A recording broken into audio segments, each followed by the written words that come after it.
batsman covering up the off stump, knowing exactly where it was, not accounting for the movement off the pitch, and therefore he was beaten. But the line was perfect. Length perhaps a bit short, but nothing wrong with that. I think that's a perfect first ball.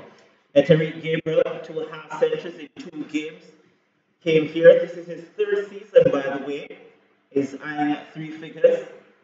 And so far, having been at the crease for some 56 minutes, he has gotten a start there at least. Here is leverage once more to bowl to Gabriel. This one a short of a left, and defends it and picked up the man at backward point. So 2 deliveries, almost on the mark for Bernard Leverage to start up. That one on the body of the batsman, and therefore forced to play. Fraction short maybe still, and I think if he carried it up, he could rely on a bit of movement in the air, which he's not getting. Whatever movement we're seeing is off of the pitch. But with the pitch playing through good bounce, once you're behind it and it's on the stumps, you should be able to defend it quite well. Slightly more up to the batsman, get a bit of late movement, and perhaps the slips will come into play a bit more. So 3 slips, a gully man at backward point. There is mid-off, mid-on. Square leg as well. Here is the Bernard Leverage once more to go to Tariq Gabriel. There's another delivery. That was short, almost up to chest high. But Gabriel allowed it to go through to wicketkeeper Thomas. And again, no run after 3 deliveries on day number 2. So continuing that very tight line that he was bowling with yesterday, just outside off stump, on off stump, at the body. Gabriel, I think, is well versed with where that off stump is, and so once it's outside the off stump, even if it looks like he's beaten, you do find that he tends to tuck in the bat if he's not going after the ball, as he did on that last occasion. Nonetheless, Leverage generating some pace, and that's pretty promising for today. He's one of the quicker bowlers in the region. Here he is once more, passes umpire Rifa, and this one fuller, wider. It bounced maybe once or twice before getting to wicketkeeper Thomas, and he may have picked up a knock there in his arm. It was nasty in a sense for the wicketkeeper, but maybe a true nature here from the pitch on day number 2, Doc. Well, a bit wider and a bit fuller, but as you said, going to be held it back a bit because it didn't come through as fast as Aldine Thomas expected, and there were 2 bounces before it got to him. I don't know if I'll call it a pitch just yet. I think there's more variation from the bowler in that it did look like he stood it up a wee bit. But so far, we've seen a couple of deliveries, back of a length, one short, one full. We see where he will go next. Here's Leverage once more. This one a full delivery, bang on middle stump, and well played by Gabriel. The sort of ball you'd expected Gabriel perhaps with a bit more confidence and experience to have driven actually, because it's half volley length on the body. That's the ball that you just want to pass past the bowler. There's nobody there. The mid-off is a bit wide. Mid-on is quite short. And once you get it past the bowler, that's the sort of opportunity that the opening batsman looks for to get boundaries. And want to be watchful in the early goings of his 2nd day here at Savannah Park. Not a lot of persons in just yet. It's a Saturday, so we do expect some amount of persons to come in. Here is Leverage.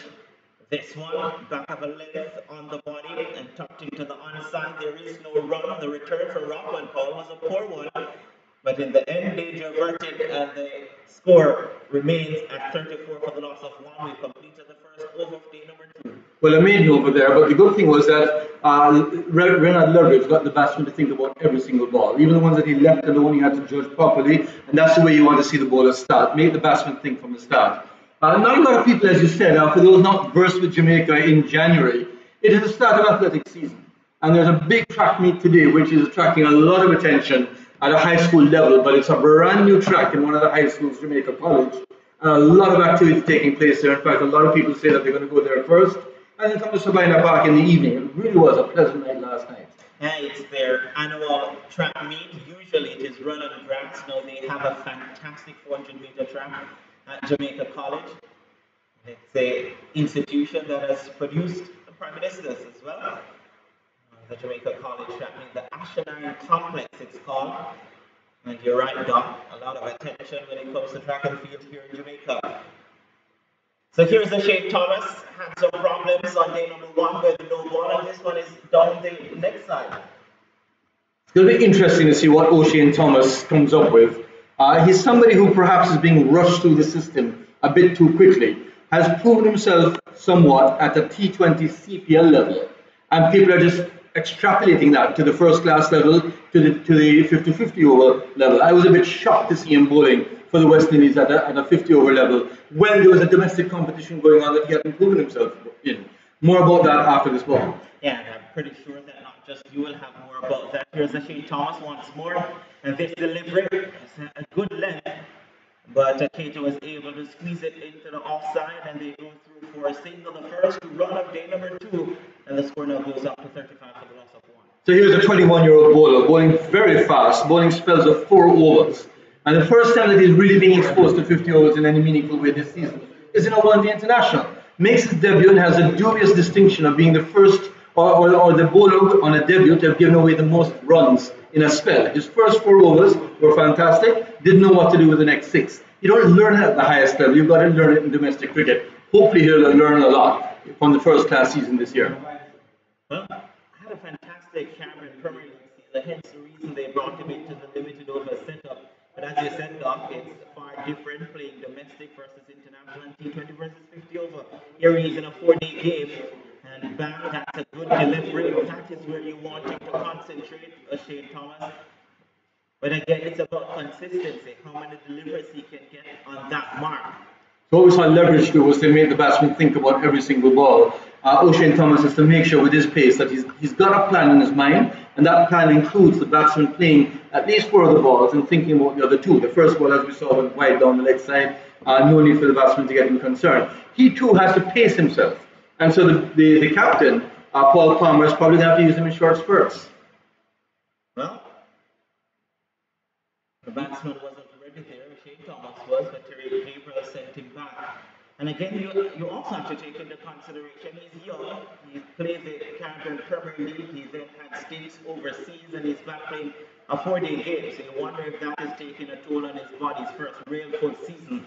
Here he is once more, full delivery, and that may have gotten an inside edge and gets it into the outside. But again, a decent delivery and asking the batsman to play. Well, I tell you, if you didn't get inside edge, I think you would have been plumb, because that was on the wicket, and that's what you want to see. Very good delivery there by O'Shane Thomas, much fuller in length than we've seen leverage today. And I think that's been very good, because at his pace, the batsmen are thinking whether to drive or not, but if they don't get to the pitch, you could be in a bit of trouble. Okay, you've got a short extra cover there to catch a short mid on, sort of halfway in, or a bit more than halfway in, looking for the miscue drive. But 3 slips as well. Here he is, a full delivery. Oh, that was a beauty. He's asking for the caught behind. Umpire Taylor says not out. But that was a fantastic delivery from O'Shane Thomas. Just outside off stump, Gabriel trying to cover it. The ball had been deviated as well. Beat him all ends up. There was no chance of him tucking in the back there. That was a fantastic delivery. Not much support from the keeper in the slips, but O'Shane Thomas thought he had his man. Yeah, felt that the wicket keeper and the slip scored and should have gone up with a little bit more conviction.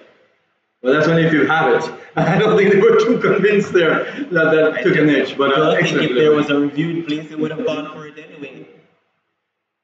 Here is Terry Gabriel has had a decent start to the season, 2 half centuries in 2 games. Here's O'Shane Thomas, his first game of the 4-day season. This one, some movement, back of a length delivery, and Gabriel was able to get it into that square leg region and go through for a single. And as you mentioned, O'Shane Thomas is getting some movement early on. This is his first over. Seeing the ball just move away from the batsman, he could use that to his advantage.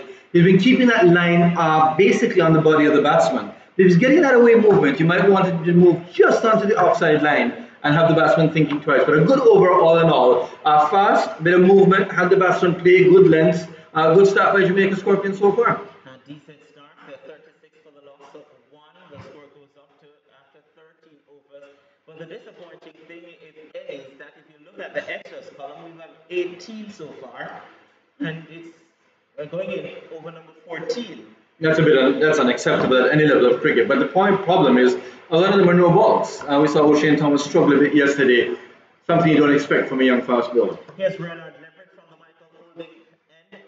This delivery a short one, and Gabriel got behind it. And he looks pretty organized, as Tariq Gabriel.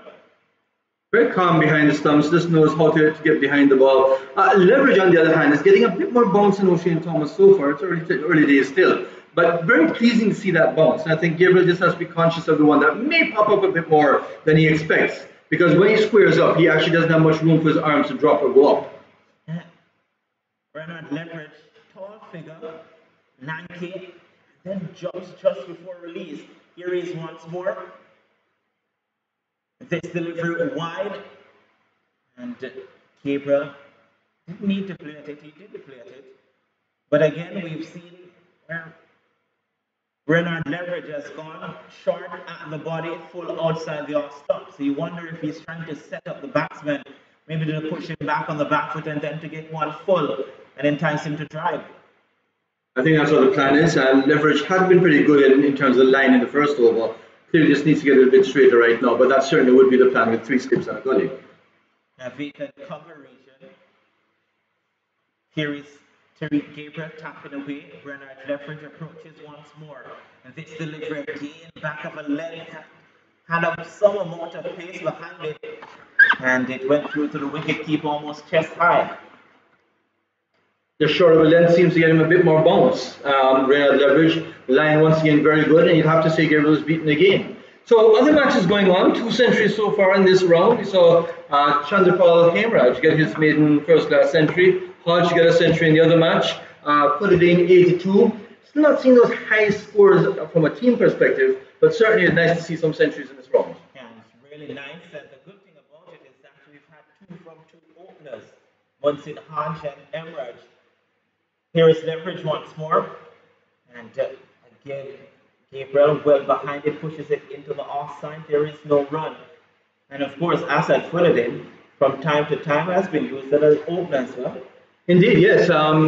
Unfortunately, Devon Smith, who was prolific last year, not getting off to a start, and John Campbell, who for years has just disappointed. You expect him to get those centuries, still not getting that mark. But that Guyana game, opening with Chandrapal Hemraj and Tej Ryan Chandrapal, that must be a delight for the commentators. It must be. Attack from one end and pure defense from the other. Here is Leverage. And there is no attacking of that delivery. Allows it to go through to the wicket keeper. And again, the debate comes as you get the feeling that this is the right time to be an opening batsman. Not just an opening batsman, by the way, but an opening batsman making runs. Because the West Indies team, from what we've seen at the test level especially, are in need of at least one opener. Well, of course, the other 2 openers who are playing for the West Indies in action as well, Brathwaite not doing very well, and Powell not doing very well at all. So indeed, it is a good time to be an opener if you're scoring runs. Carry on from their international form of poor form. Here's Leverage once more. This one down the left side, trying to bang it into the wicket. And there is no run. It's a maiden over, so a good start here for Renard Leverage, back-to-back maiden overs. And the score at the end of that over remains at 36 for the loss of 1. And he's only bowled to Gabriel so far, and Gabriel has seemed pretty comfortable with it, but I still think for Leverage, just maintain that line of length and test the patience. You got to see 2 or 3 maiden overs. If you're going to attempt him to drive, it just takes one edge, and I reckon that the slips cordon is competent enough to take care of the catch. But with not much happening on the pitch, with not much movement in the air, Leverage, I think, has to work on the patience of the batsman. He's done very well so far. And we've spoken on so many occasions about operating in pairs, batsmen operating in pairs, bowlers operating in pairs. It's about Shane Thomas backing that up. His first over was wayward at the beginning. Let's see what he can produce now coming from the Portmore end. This the wall. What a wonderful delivery. It's a good start to his second over. And Shane Thomas is warming up now. Outside the off stump again, just deviating a bit. The batsman thinking he has the line covered, suddenly realizes the ball is passed him straight to the keeper. That's the second time we've seen it in 7 balls. A very good start from O'Shane Thomas. He looks like he can develop into that sort of out and out fast bowler that the West Indies is looking for. The important thing is in the first class season is not just a matter of control, but stamina. But so far, what we've seen last night and today, early days as we keep saying, he's only bowled, 5.1 overs, has been pretty impressive. 18 runs, no maidens, no wickets. More a full delivery, and Keita was onto the front foot early and pushes it to the man in that cover reach, and there is no run. Certainly bowling a fuller length than we see from Leverage, and I think that must be instructions from Robert Haynes, because it's a concerted length that he's bowling at, and I reckon that that's the chance that he's going to have to get the ball to move in the air. So I think both bowlers seem to be bowling to a plan, and so far I think executing it well. They are. Ashik Thomas looking for his first wicket of the 40th season. Here he is once more.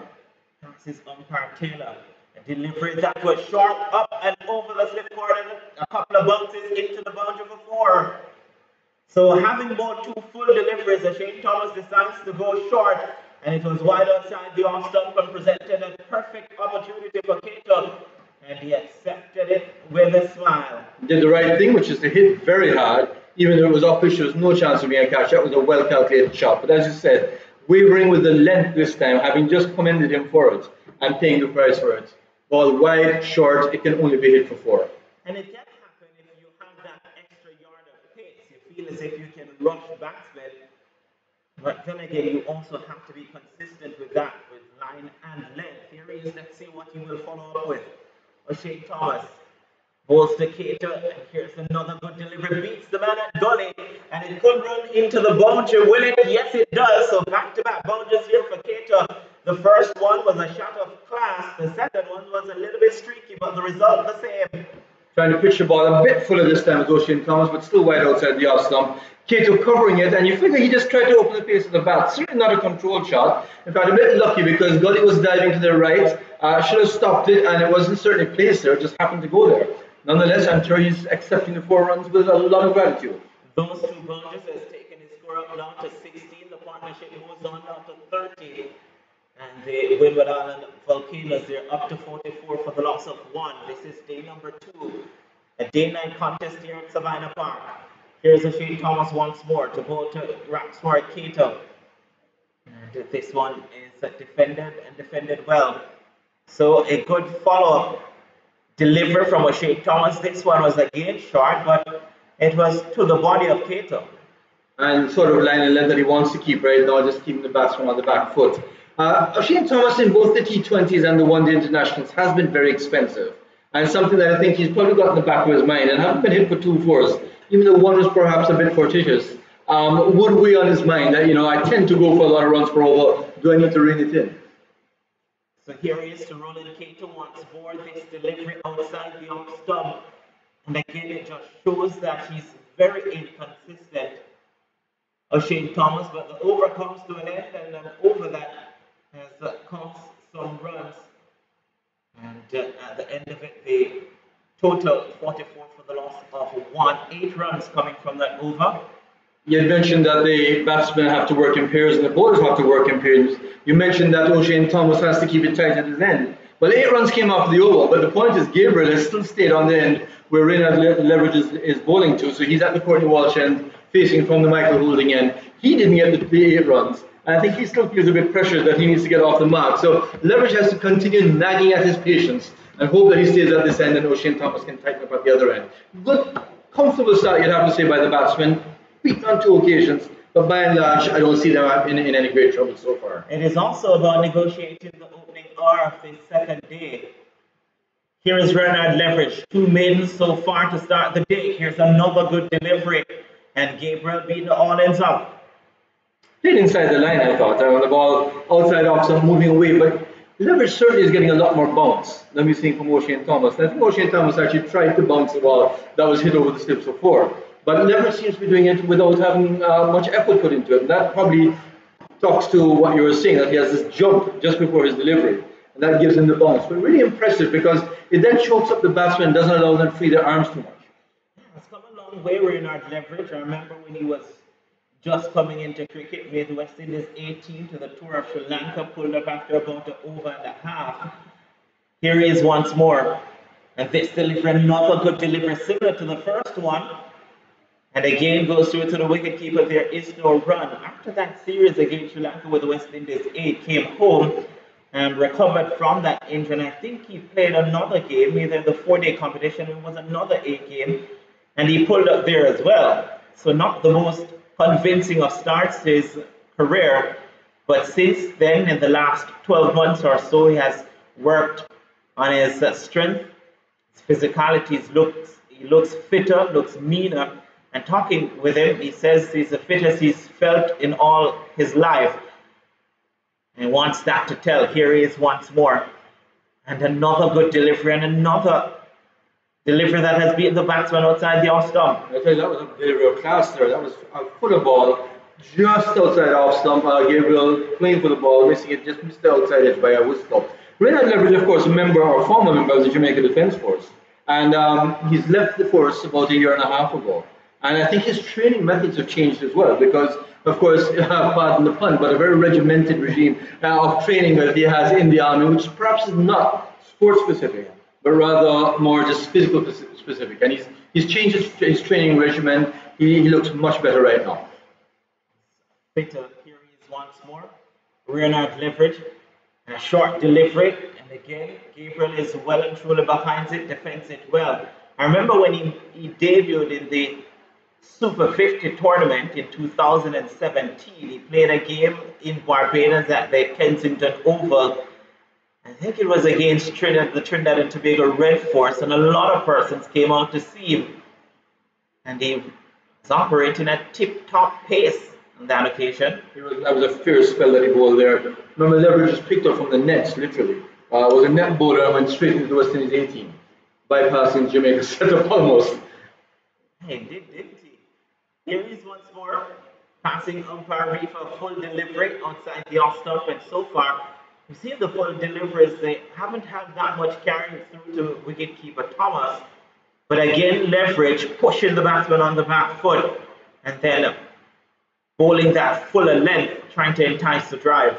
And looking very impressive too. He's been bowling with good pace. The control has been impeccable. So we're talking about his fitness, but also his style of bowling and the control has improved, I think, in the last 3 seasons as well. And also, Doc, you feel as if Captain Paul Palmer Jr. would have to manage his fast bowlers properly.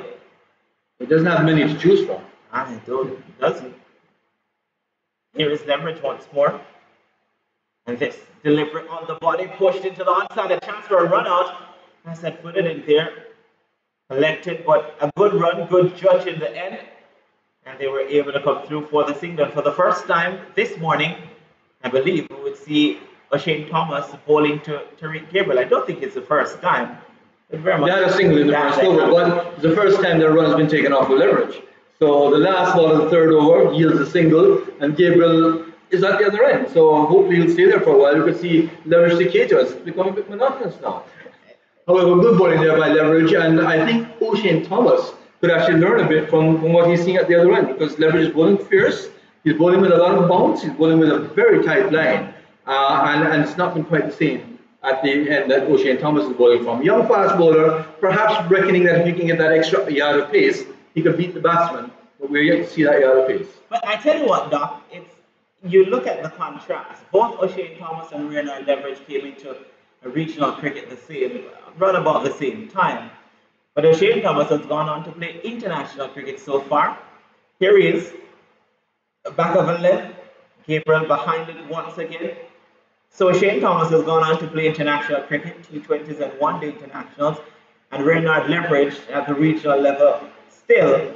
And you're looking at them operating now, and if you were to guess who it was who has played international cricket, maybe at this point you would think it would have been Renard Leverage. You have to put that down to one word called experience. So O'Shane Thomas, of course, picked up, you'd have to say, or alerted the radars in the Under-19 World Cup. And since then, he's been a promising bowler who I think will ascend much better. Here he is, O'Shane Thomas, a good delivery, good length.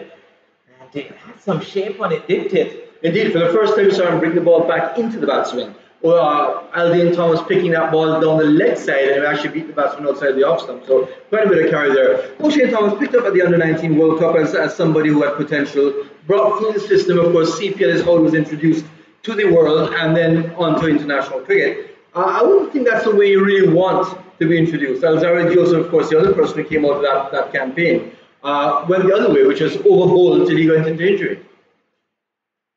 So here he is once more.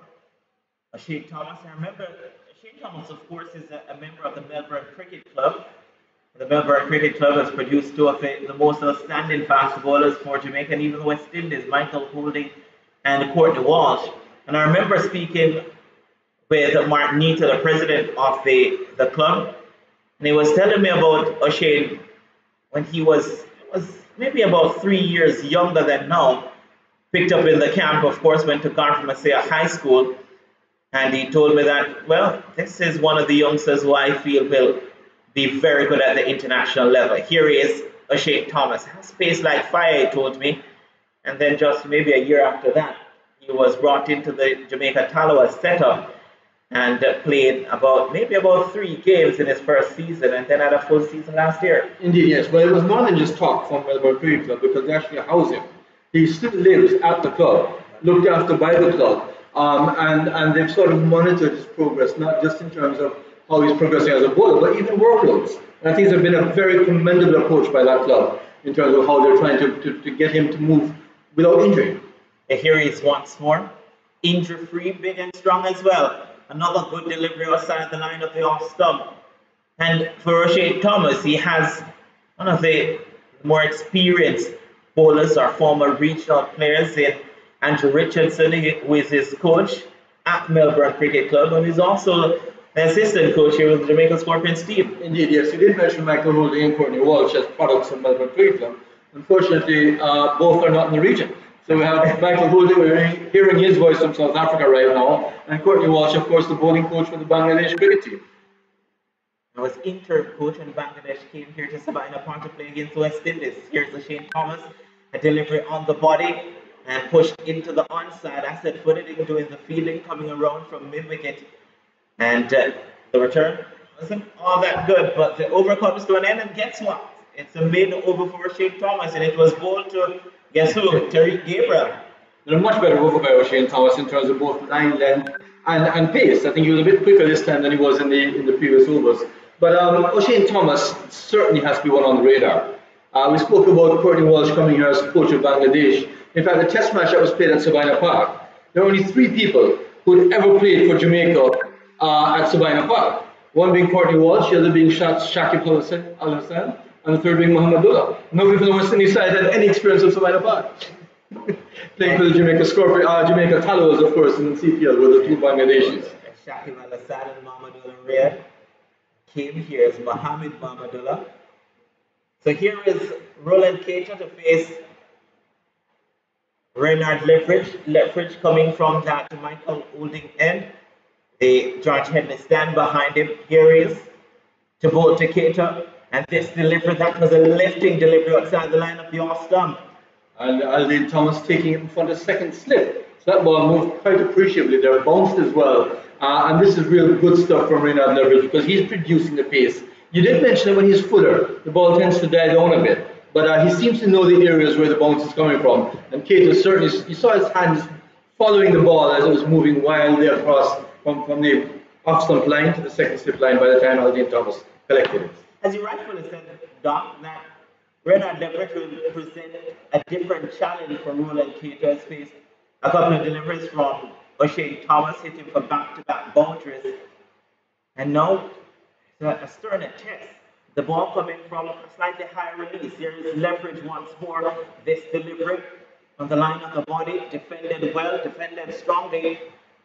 3 slip, gully, man at backward point, so man at mid-on, and the square leg. Of course, mid-off and mid-on are, well, certainly mid-on is just about 15 yards behind the pitch, and mid-off perhaps just under 5 yards behind him and very wide. So certainly inviting the drive, the wide space there in the cover area behind mid-off, mid-on, but the ball's not there to be driven. It's not there. So good going so far from the 2 opening fast bowlers on this second tee. Here's Lethbridge once more. Here's a wonderful delivery again outside the line of the off stump, and testing times here for Roland Keita. So far he has faced 4 deliveries and has survived 4 testing deliveries, might I add. And these are the first four deliveries he's faced for the day, because every other ball was bowled to Gabriel by Reynard Lethbridge. But certainly the ball seeming to pose more problems to Keita than it did to Gabriel. Gabriel was able to just pick the line quite well and decide what to let go. You see Keita actually deciding very late or not deciding at all, and playing a wrong line and being beaten consistently. And here's Lethbridge at the top of his mark once more. Roland Keita in low stance. Here's Lethbridge. And this one again, a left-in delivery, pass just above waist high, and it goes through to the wicket-keeper. Well, that's the 4th delivery, and that's another tested delivery. Well, with the bounce that Lethbridge is getting, I think it might be worth bringing in a forward short leg, even a leg gully, and trying to bowl at the batsman's head. He's getting that ball coming up quite nicely. We're not talking about injuring, we're talking about just short pitch bowling at the batsman's body and head, because Keita doesn't seem to be as comfortable or as compact as Gabriel was. And you could perhaps entice that ball for him to play a ball and pop it up. But there's nobody close to the bat to take it if that were to happen. So here is leverage once more. A full delivery, and Kato allows it again to go through to the wicket keeper. And, one delivery to go in this, the 18th over. It's 45 for the loss of one. So far, we're now in leverage, 7.5 overs, 3 maidens, 1 for 8. With Orville Higgins getting set to take over in commentary. For the partnership, 31. And the batsmen, from time to time, they've not looked all that bothered this morning. Certainly not got many balls to hit either. But when they did get it, you saw Kato get that 4, which was over the slips, and then guide another one, probably inadvertently going to the boundary. There's been good bowling. Leverage, in particular, has bowled well to Kato in this over. Here is once more. And a delivery. That was a fantastic delivery, and he was beating all ends up. The only thing missing from that was the outside edge. And Bernard Leverage stands and looks to the sky. Kato looks to the pitch. And what's interesting is that the balls that Leverage balls outside off stump, which are fuller, tend to keep low. This ball was actually bowled on middle and off. And it had the same bounce that the shorter balls are having. It's moving away from the batsman, as you said, beating him all ends up. But perhaps there's a patch there just outside off stump, full of a length. That's not bouncing as much. But Leverage found the bounce on a good length. And that's something that's going to put trouble in the batsman's head. Seeing a change of bowling now, as O'Shane Thomas, who we thought bowled pretty fiercely, bowled pretty well, I guess being pulled because, as we mentioned, you don't want Thomas to be bowling prolonged spells. You want him to be bowling short, fast spells. Having bowled, 3 overs for the day, 7 in all, they've decided it's time to bring back Nikita Miller, of course, the main strike bowler for Jamaica. But it's been a good bit of fast bowling for the first few overs of the day today, the first 7 overs. Certainly much better than what we saw yesterday afternoon, asking a lot more questions.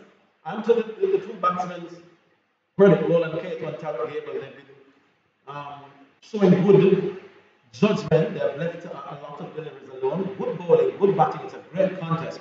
And Nikita Miller, as always. With the conditions right now, which are hot, the pitch is hard, should it have been Rothman Powell or should it be Nikita Miller? I think the Jamaican bowling may just find himself a little bit short. They've played Rothman Powell and Fabian Allen as almost 2 half bowlers and only 3 strike bowlers. Let's see, Nikita Miller will start from around the wicket. And Gabriel not scored out into the side. Short ball there, which didn't turn at all. You think if Gabriel had a bit more confidence, he might have actually tried to pull that ball. It was short enough to be pulled. But right now, I think they just want to see what Nikita's up to. Around the wicket again. And this one is turned away out towards backward square. And Gabriel gets a single, goes up to 46 for 1. The Windward Diamonds volcano brings Kato on strike. There's not a lot of runs scored by the Scorpions, 210. And so each one of these runs that are being scored is actually a big burden to them. Forward comes Kato, plays out over the offside. A lot of time in this match, 210, not much to chase. 1 and 2 here and there, and it does put a bit of pressure on the bowling team.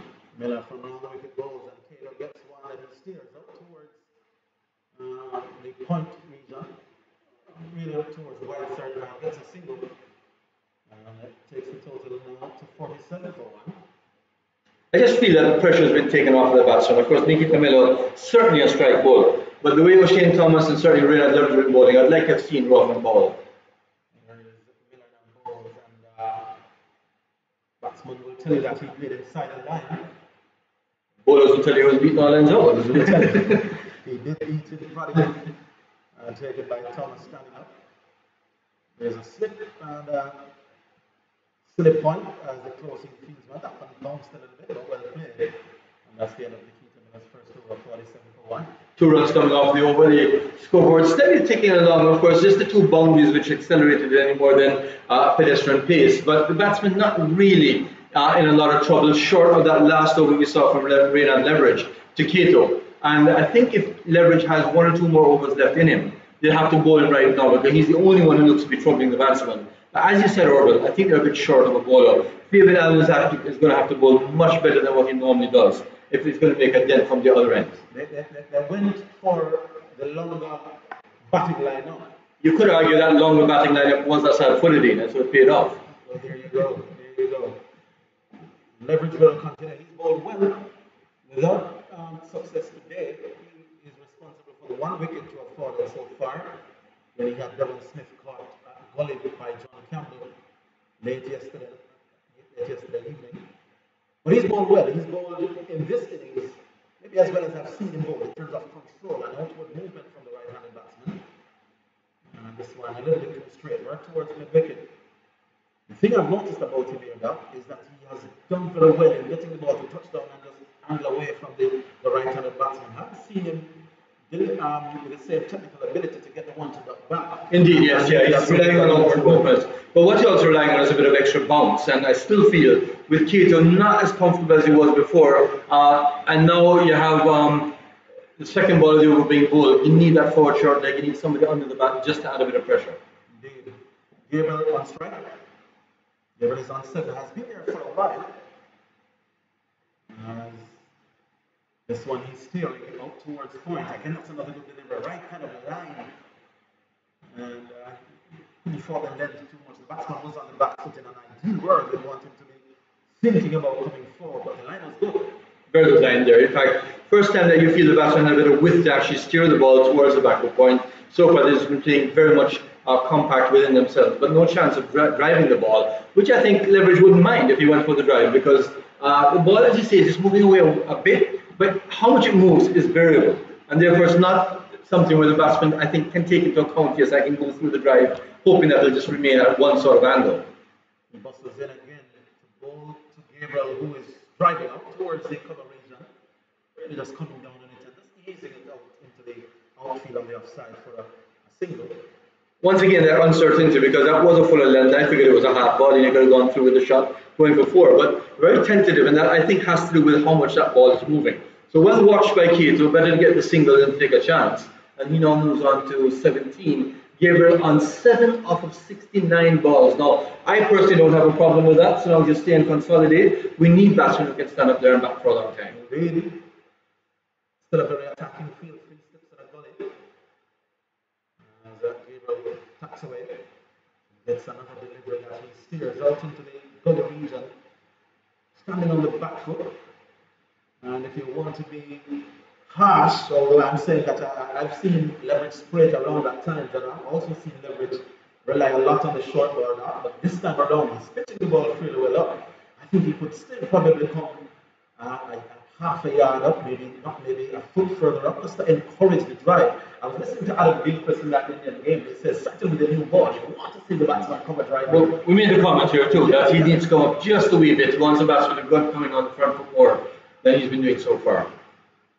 Leverage bowls and 2 wide. Maybe coming to the end of his spell. It has been a good spell. That ball was wide, but I reckon he's trying to bring it in. I think it was the same ball you were talking about, trying to get that ball to come into the right-handed batsman and just went astray. It's very difficult but important for batsmen to be able to do that at will. Yeah. And the same series you talked about, the India-Australia series, you're seeing some bowlers there who can bowl the ball both ways. Bring it in, take it away, and that really has added to their attacking power in the minds of the batsmen. They just don't know which way it's going to go if they don't follow it out of the hand. Right. Maybe one of the things that Leverage can do with that is just come wide up for the one that he's trying to get in. Let's see where on the crease he is. Still fairly close, and it's going away again. So maybe that's one of the things that he can work on. Maybe he can't naturally get the ball to duck back in, but positions on the crease could help. He's running pretty close to the umpire for all those deliveries, shaping away. Maybe half a yard to the left, then he could duck back in. But it's a good spell. All said, he's looking much better than he's looked in the last 3 years. Now, you're right, there's a lot of room for improvement. We spoke about Jamaica being 1 bowler short. The Windward Islands right now on 48 for 1.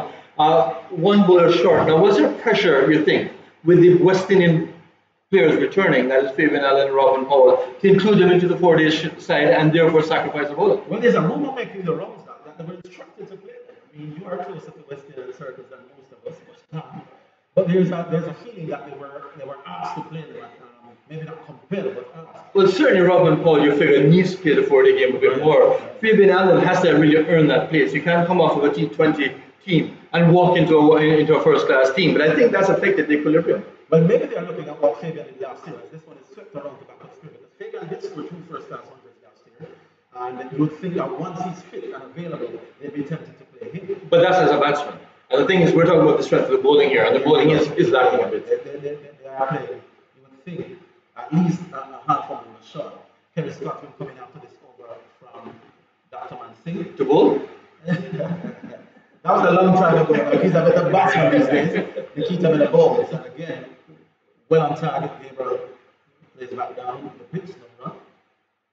Nikita Miller, of course, is maintaining that nagging length that he always does. Tends to get the odd ball to pop up, and that's how he gets his wickets. Around the wicket, Nikita Miller bowls, and Gabriel is on the back foot, comfortably playing back to the bowler. Gabriel seems to be one of those batsmen that seems more comfortable on the back foot. Doesn't seem too inclined to push down either to the spinners or to the pace bowlers. Here is he again off the back foot. He looks absolutely comfortable when he's on the back foot. And maybe the occasion for Nikita Miller just to pitch a little further. And give a bit of flight as well, absolutely, yes. If he's not coming down, then you can use that extra space. Very comfortable as a back-footed player. And that one which was fairly well pitched up, didn't manage to get the pass up straight to the wicket. Again, maybe Nikita Miller is zooming in on getting the ball a little further. Dr. Mansing is about to vacate the analyst chair. And the former KC leg spinner and Kingston leg spinner. I can tell you that once a leg spinner, always a leg spinner. End up with Nikita Miller over. You know, the two batsmen, Cato and Gabriel, have been good. Good afternoon to all the viewers and listeners. I mean, both batsmen, they've had a very cautious approach since the start of play today. We saw them last night. They looked very comfortable to the fast bowlers. Nikita Miller last night got a few balls to spin away from Cato. And I was really and truly looking for more of that to continue at the start of his spell. I've really not seen any ball really, spinning and bouncing as we saw last evening. But, still has time.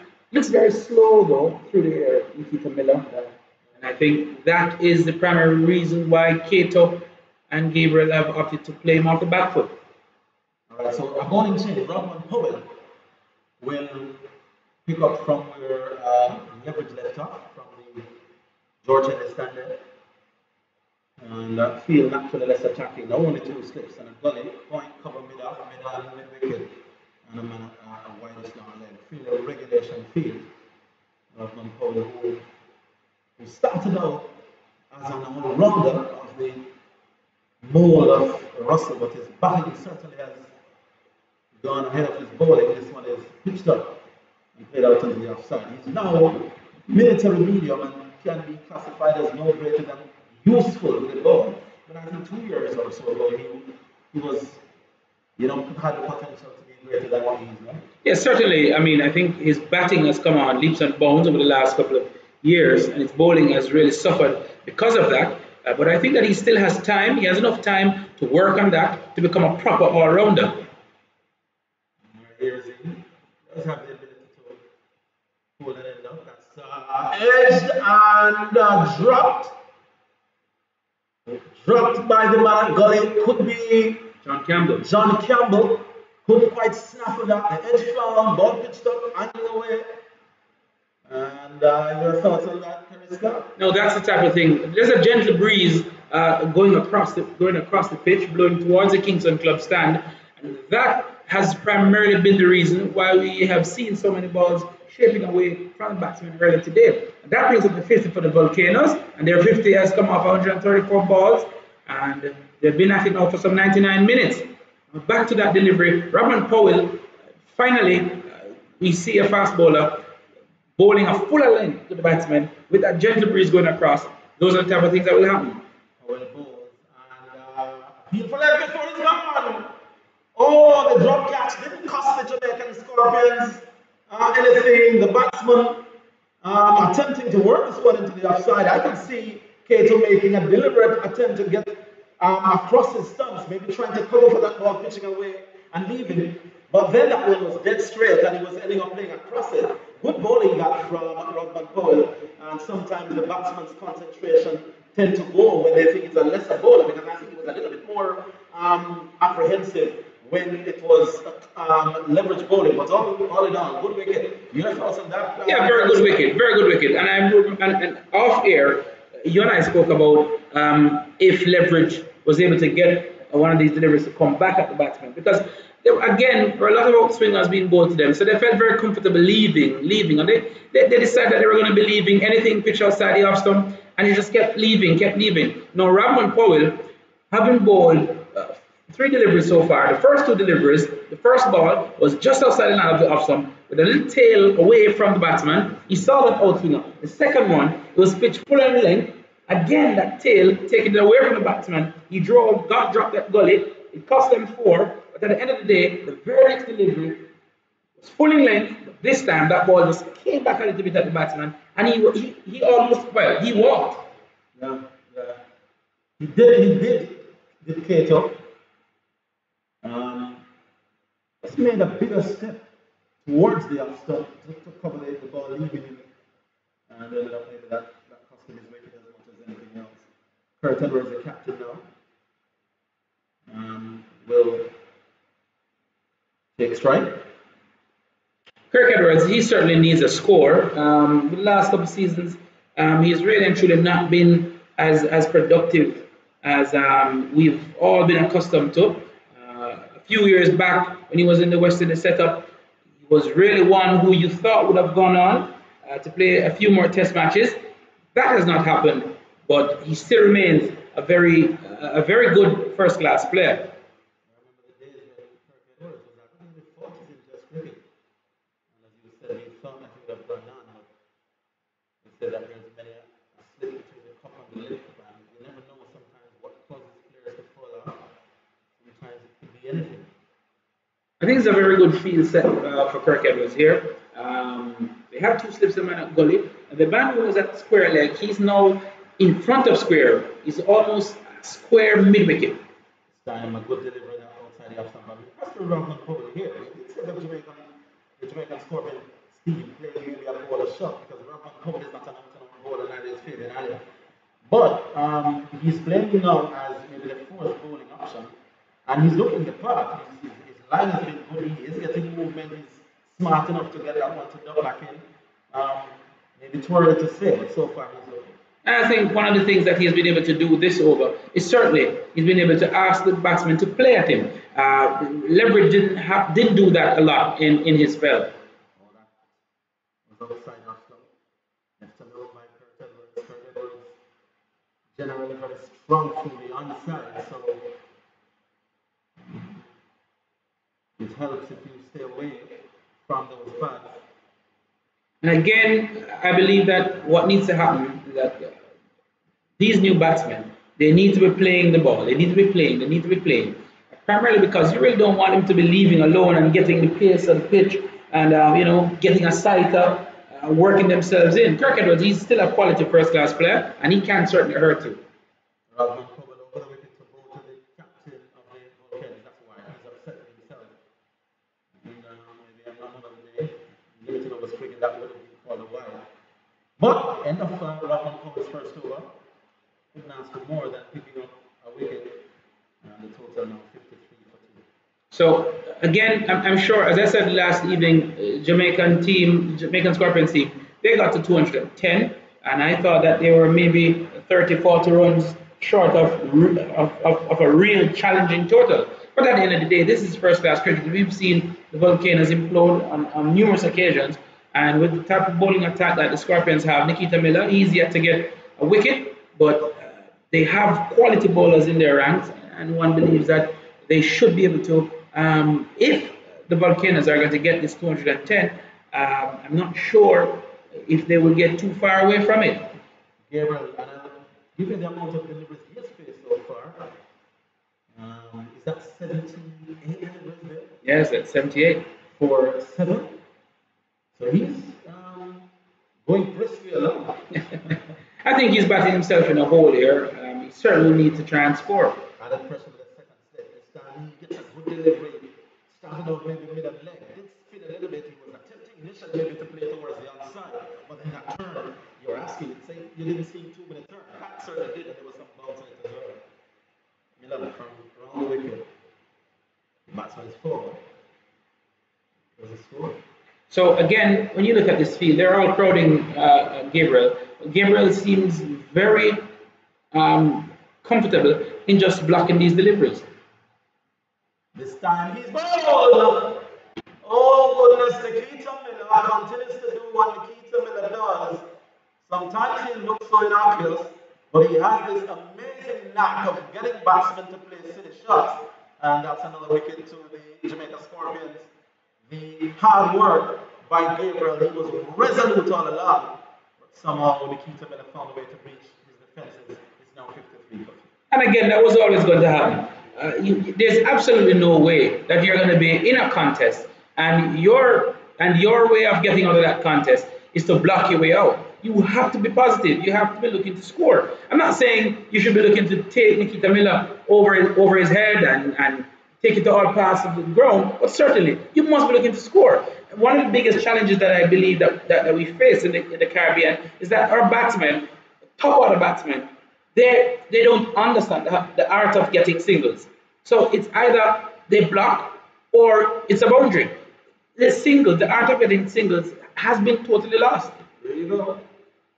And a certain Marvin Higgins will be writing an article sometime this Sunday. You check it out, speaking about the very same thing. 53 now for 3. And the long vigil of Tyrone Gabriel, who labored for 7 from almost 80 deliveries. You did say he was backing himself into a hole. It seemed prophetic there, Kerry Scott. Lost his wicket to a rather favorite looking drive. And certainly he really actually didn't say to me where he was going to get his runs. The 7 runs that he got, they were edges. He played one that got on the outside edge of the bat. He ran down behind the slips. They got 2. He tucked one behind square. So really and truly, you just did not see how he was going to score. It was a bad day for it waiting to happen. So Lambert's the captain now. Steps to the crease. Maybe not. Maybe the most accomplished of the Volcanoes batsmen. I said maybe, but definitely second. Behind Devon Smith. Certainly, I'm certain that Devon Smith first class level. Certainly, of course. Devon Smith at the first class level is undoubtedly a beast. Reminds me of Graham Hick, who was an exceptional first class player in England, but at the test level, he just couldn't get it together. Says putting it around, tugging it around towards wide mid-on, short delivery. He's a naturally attacking player, and unlike Gabriel, he won't be just hanging around when they are short deliveries or half volleys, and he came off the mark right away. And certainly that's what you need to do with Nikita Miller. Nikita Miller is the type of bowler who, if he gets on top of you, if you continue to bowl dots, one is going to spin and bounce, something's going to happen, and he's going to get you out. You have to look to score him. Indeed. Brings back Kurt Edwards on strike. Hasn't scored from his 3 deliveries so far. And Nikita Miller making some adjustments to the field. As Kurt Edwards just taking his guard. Slip and a slip it up. Close catcher. Miller from around the wicket bowls and stands forward. Not the most convincing forward defensive shot, but he survives. And at the end of another Nikita Miller over, he's now picked up a wicket. As perennially will happen when Nikita Miller bowls. So you want to believe that these 2 batsmen who are there now, that they are the ones who are really the last of the recognized batsmen. Kirk Edwards, as I said earlier, he's an established player. He's been in first class cricket for a number of years, played Test cricket as well. St. Lambris, he's pretty new to international cricket, but he has, over the last 24 months, shown his quality as a first class player. And one believes that he would certainly want to impose himself on Jamaican bowling at this point in time.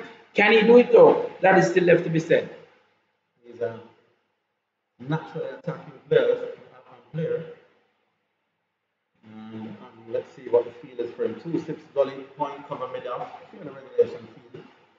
Grab on power balls outside off stump, pitching down, upside off, and angling away even further. Batsman not in impressive.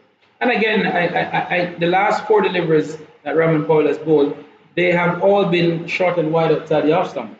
I'm not sure if he's maybe testing the patience of the batsmen to see if they would maybe think about chasing one. But I certainly believe that at this point in time, the Jamaicans, their tails are up. They should be looking to have the batsmen play. Indeed. So, Sonny Lambert again.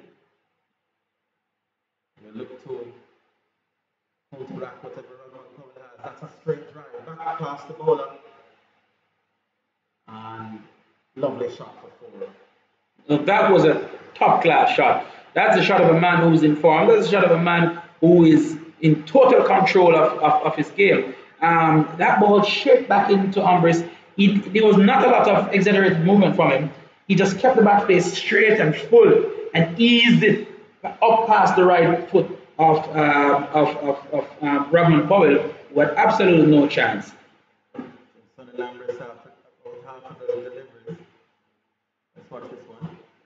He scored almost the same amount of runs that Gabriel scored in almost 2 hours at the crease. Such is the difference in temperament between the two. He's doing some gargling Sonny Lambert while Kirk Edwards at the far end just doing some jumping jacks to keep himself nimble.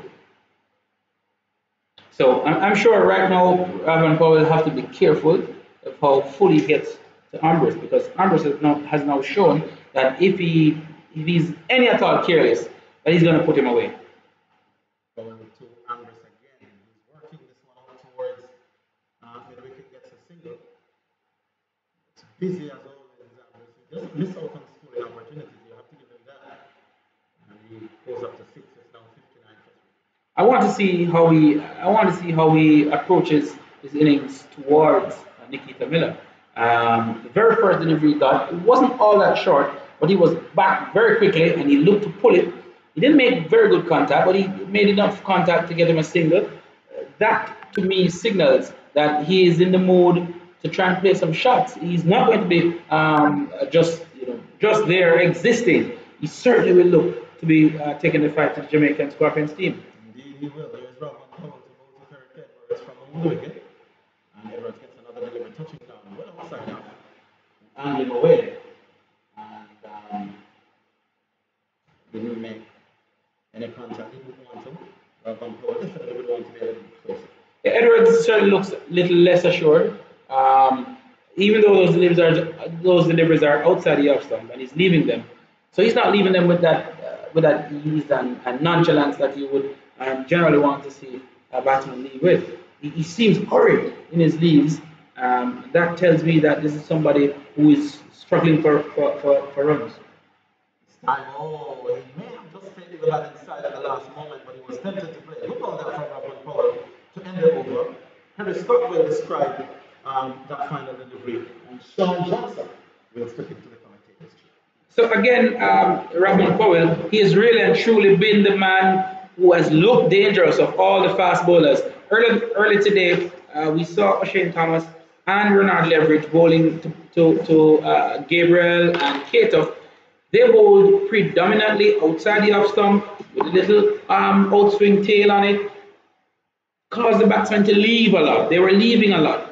Now, since Ramon Powell has been introduced into the attack, he's asking more questions. He is really inching his way closer to the batsman. So he starts a little bit wide at the start of the over, but as the over progresses, he inches himself closer and closer to the batsman, trying to get them to play. Now that to me is a very good ploy, but again, I believe that the key man here is Sonny Lambert, and as I said over before, I'm eager to see how he will approach Nikita Miller. Nikita Miller, I believe, he'll be trying to keep Ambrose quiet. So I don't believe that you'll see him giving the ball a lot of air. He will more than likely trying to get them, push them through, to keep Sunil Ambrose on the front foot.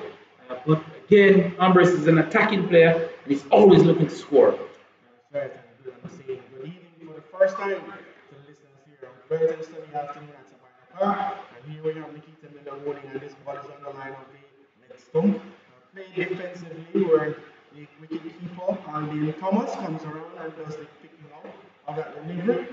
The score stays at 59 for 3 in response to the Scorpions 210 all out yesterday. Again, Miller is in and he goes on his ball is a better ball delivery, a better line delivery. So when it's on the line of the half stump, it's fielded, no run.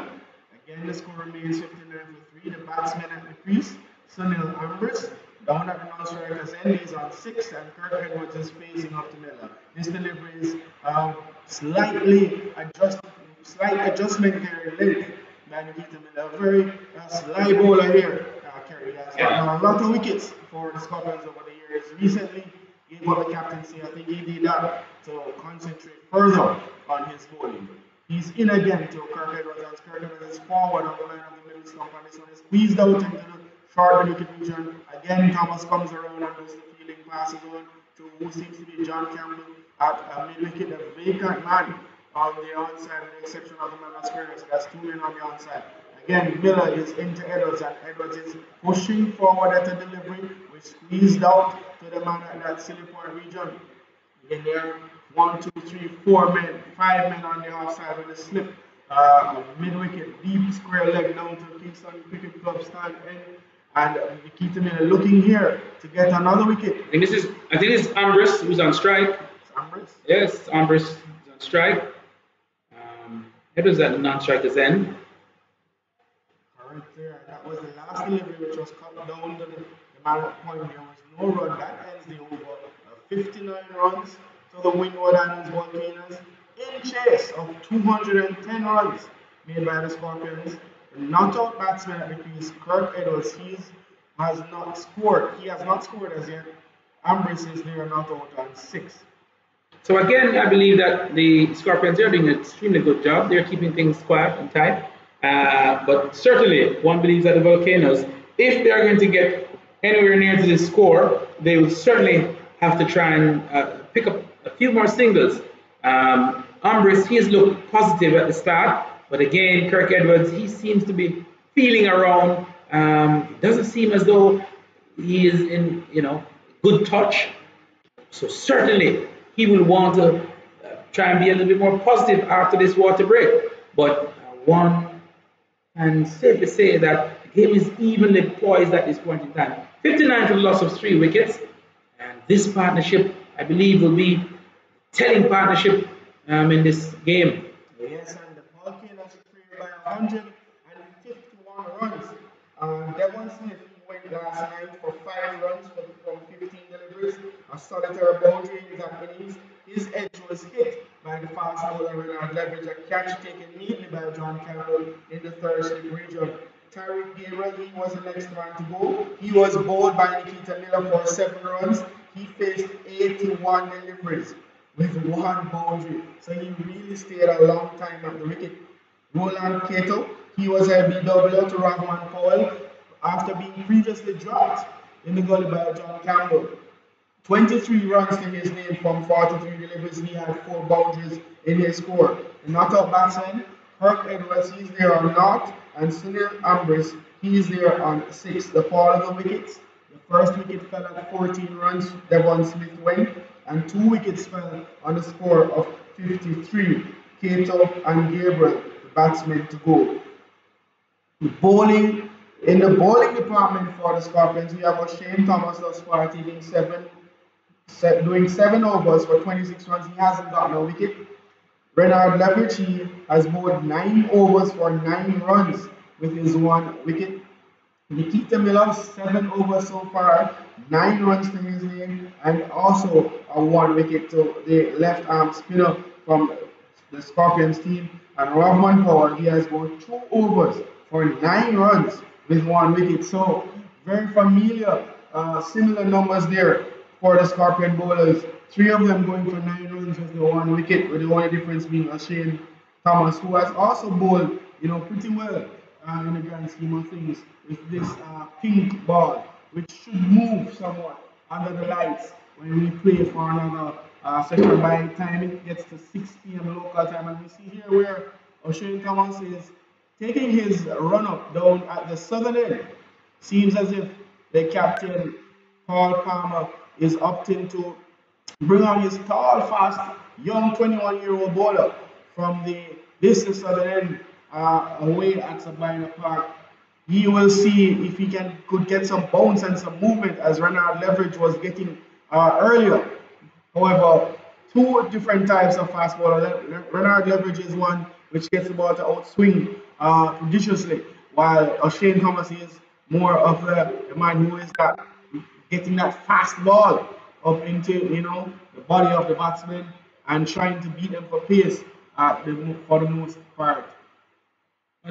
For me, though, Sean, I disagree in a little way.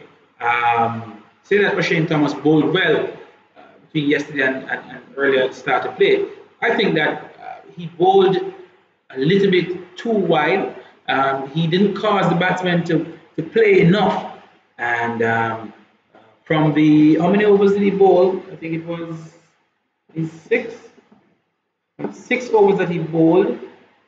Just from the 7 overs that he bowled, I'd like to say maybe the batsman had to play at maybe about 20% of the 7 overs. That to me, is really and truly telling me that the plans that maybe the captain has it wasn't really the correct plan this morning and last night. Alright, he starts a new over from changed end. He's into ball to Kirk Edwards, and this Edwards is back and playing in defensive mode. No run being scored. The score remains on 200. Sorry, the score remains on 59.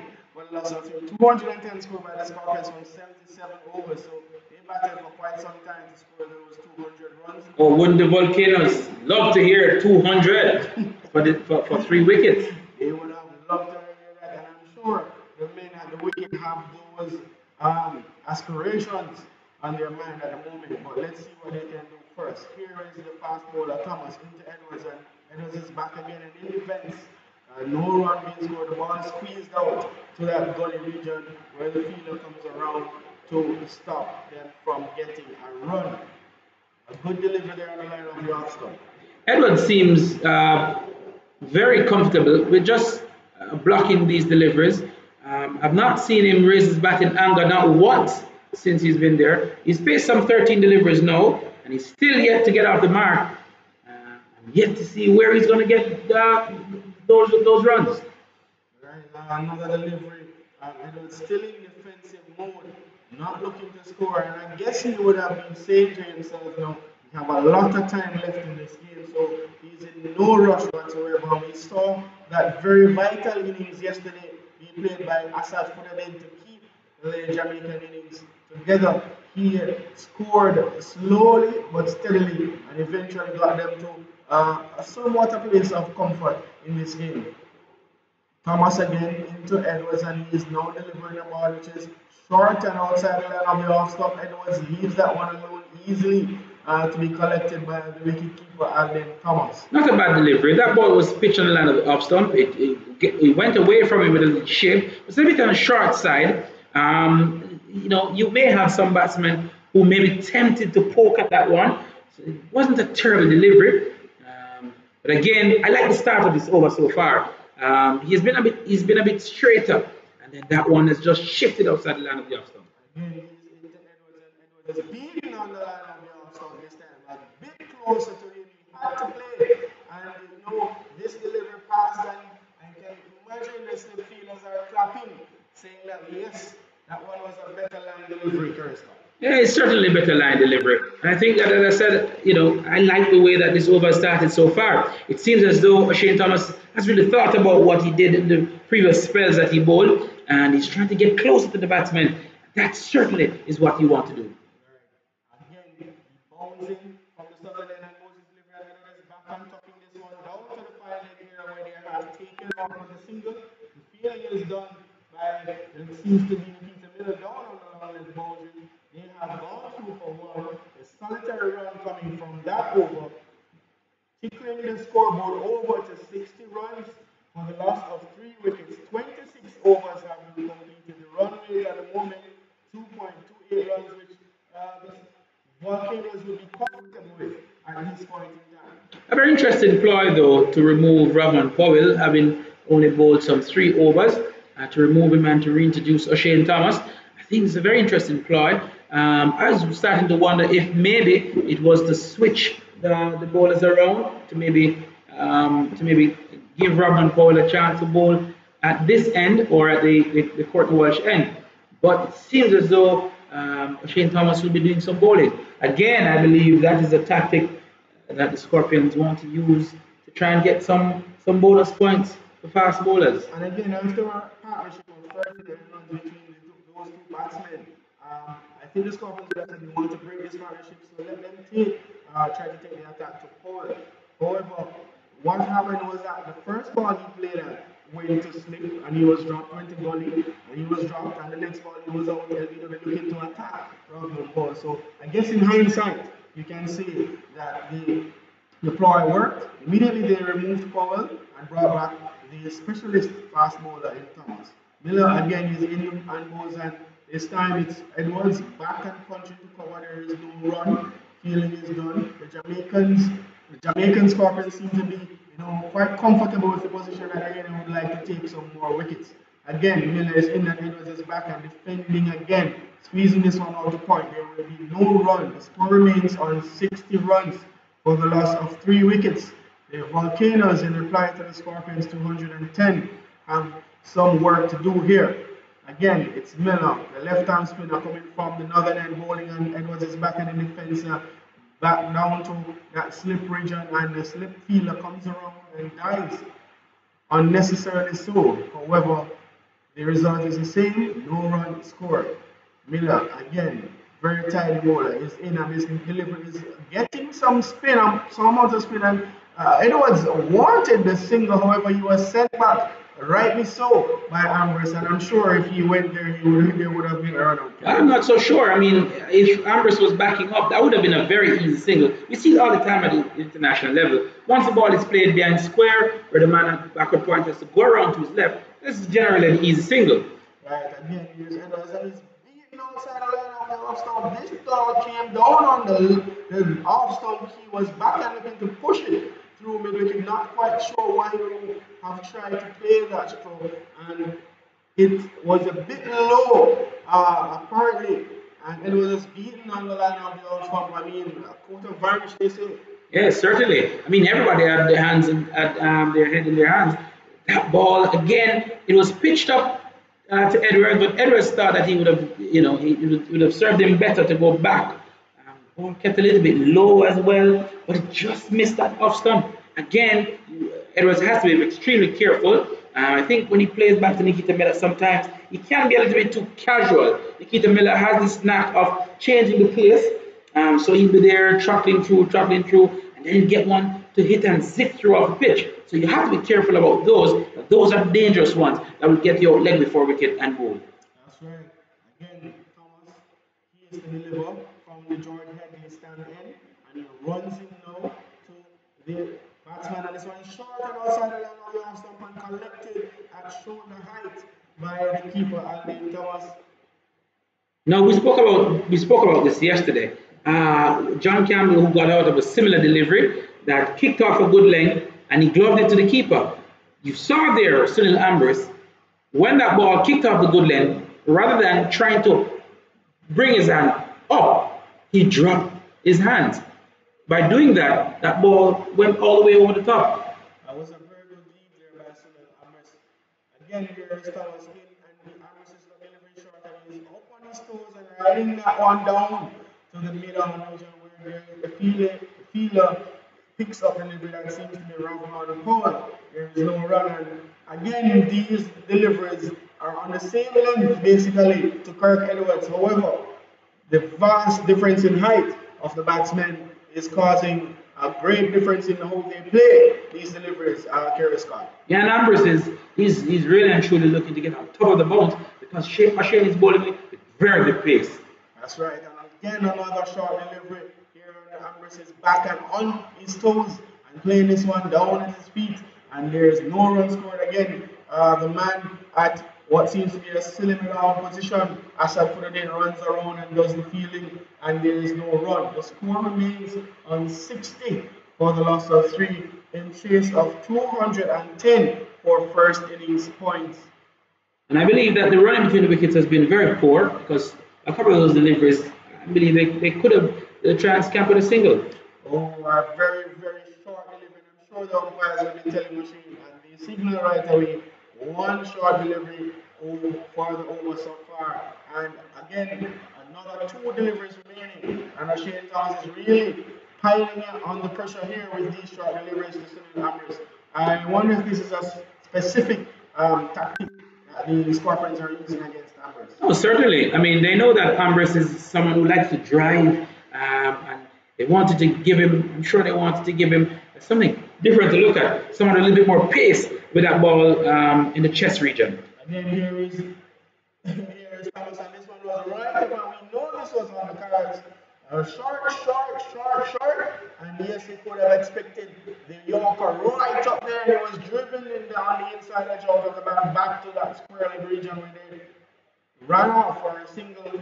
A very good delivery there by Thomas. You can see he was coming, he got a plethora of short deliveries in that over, 4 to be exact, and that final one went up with the Yorker and almost got through the defenses of Sunil Amris. However, Sunil was lucky enough to get a single from that delivery. Edwards, the man on strike now, to face up to Thomas, who runs in from the George Heading and then delivers a delivery that's down the leg side and collected neatly by the keeper, Alden Thomas. That's the call of over, and at the end of the over, 61 runs have been scored for the loss of only 3 wickets. The batsmen to go, Devon Thomas, Tariq Gabriel, and Roland Cato. The wicket takers for the Scorpions, O'Shea Thomas, he has been wicketless. Renard Leverage, Nikita Miller, and Rahman Powell have gotten a wicket each.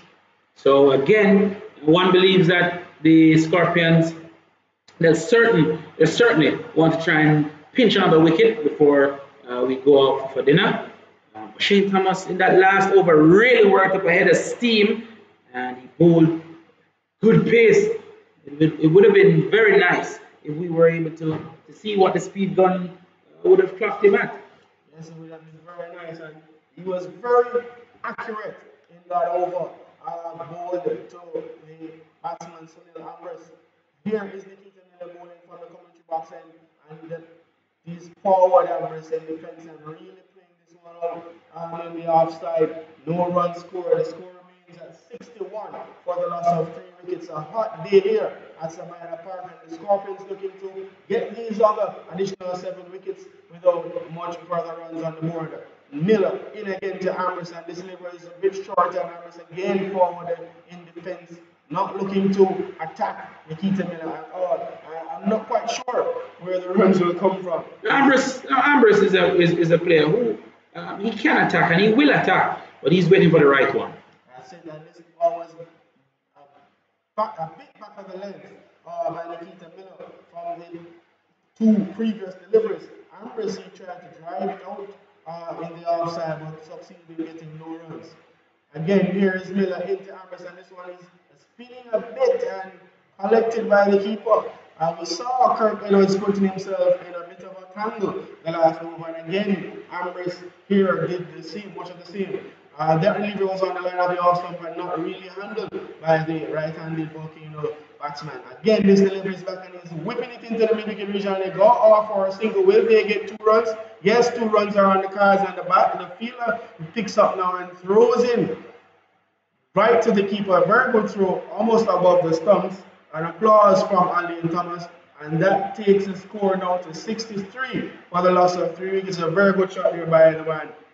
Yeah, and my parting shot before I hand over to Dr. Mansingh is that Ambrose, he certainly will be the man who will have to do this for his team.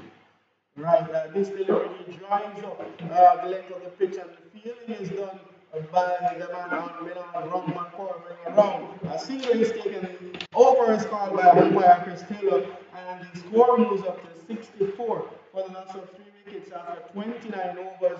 The Scorpions need 210 at their return of bat after winning the toss yesterday. And the Volcanoes are looking to overhaul that score and push further on. And the batsman at the wicket, Amris and Kirk Edwards, the former West Indian Test batsman, is looking to push on. Well, good afternoon to everyone again. We heard the pronouncement by Kerry Scott that Ambrose will have to carry it forward. I put it to you that this pair will have to carry it forward. Because you reckon that Kirk Edwards has to play the counter foil, if not an equally attacking role. He, of course, is only on one after 19 deliveries. 27 deliveries that Ambrose has faced is on 10. But that's reflective of the sort of tight bowling that we've seen so far from both ends. That's correct. Again, Thomas is into both man here, and this delivery is on and on and stuff. I'm flicking it down to find that they have gone for one run, and we'll only get one as Chadwick Walton does the fielding. Throw comes in, single goes to Anderson. He moves down from 10 to 11 from 23 deliveries.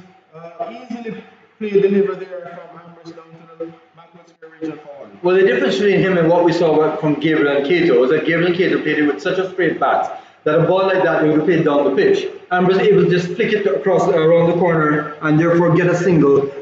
That's what was lacking earlier on today. That's right.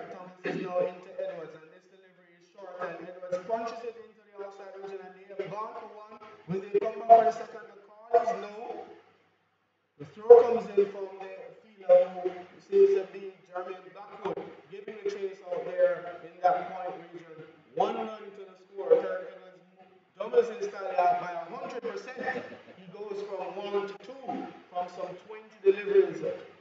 I reckon it should have been 200% as that ball was collected by Jermaine Blackwood, running towards it about 3/4 of the way to the boundary. Had they run the first one hard, I reckon there was a second in it. And Kerr Scott mentioned that the running hasn't been the greatest by the Volcano batsmen, and I'm not sure why they're in such a comfort zone. But again, Shane Warne would always say if you had 2 wickets to the score, you would always know who is in charge. And 2 wickets to this score, I'm certainly sure the Volcanoes would not be happy with it.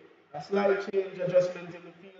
The man at square goes almost down to the boundary. Thomas is now into ball, and this one is short, and ducking under it is Ambrose. Very good line of delivery there. It was on the line of the legs of however the height of Ambrose had him. All sorts of problems he had to duck out of that. And I think the pace of Thomas negated any hook shot either. Because as you said, Ambrose was looking to take evasive action even before the ball hit the pitch. What I'd like to see is a setup here. So I'd like to see some short pitches followed by a Yorker. Because O'Shane Thomas does have a mean Yorker that can actually dip very late. And Ambrose has had trouble with that in the past. And he has, and the over before was exactly that. 4 short deliveries, and the 5th one was the Yorker. Again, let's see what he brings up here. This one is another short one, which will certainly be called by the umpires. Yes, they have signal. That's one over shoulder. This one was much shorter than the previous delivery. Had wicketkeeper Arlene Thomas jumping quite high to collect that one, and he hasn't had the cleanest of games so far this innings. We've seen him dropping quite a few balls around there by the time. Let's hope that when the catches come, that he doesn't drop them also. That's the important one, really. Not many buys so far, but he has to look a bit tidier. That's right. Again, Thomas is into Amberson. He's trying to play this one on his ball. So it was the setup we spoke about. It was the setup we spoke about. In the previous over by Thomas, he was changed by the captain. Rockman Paul was the man who got the wicket. He made the change and put on his specialist bowler, Thomas, after they got the 2 wickets. Thomas has consistently bowled short to Ambrose. They saw what they did in New Zealand in the test. They pushed him back, and he was stepping on the crease. He was getting out LBW, and they applied the same ploy here. He's bowled now. So it's caught behind apparently. A bit of confusion here because you can't see too clearly as to what's happening down there, but caught behind. Nonetheless, the ploy was the same. And what you described is exactly what was being. In fact, had there been a billboard here at Sabina Park, you could have put it on the billboard. And I think the same would have happened anyhow. Ambrose should have been alert to that. But don't take away from O'Shane Thomas because he executed it to perfection.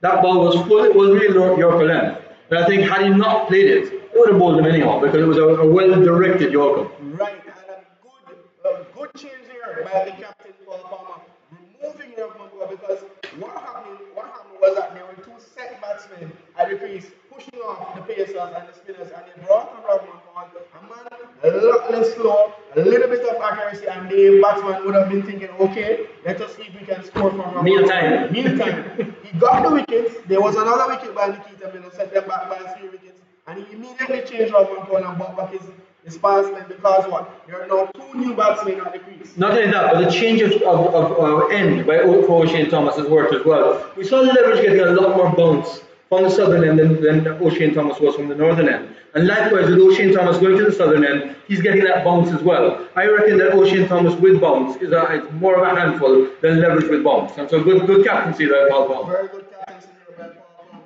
The new batsman is Kevon Hodge.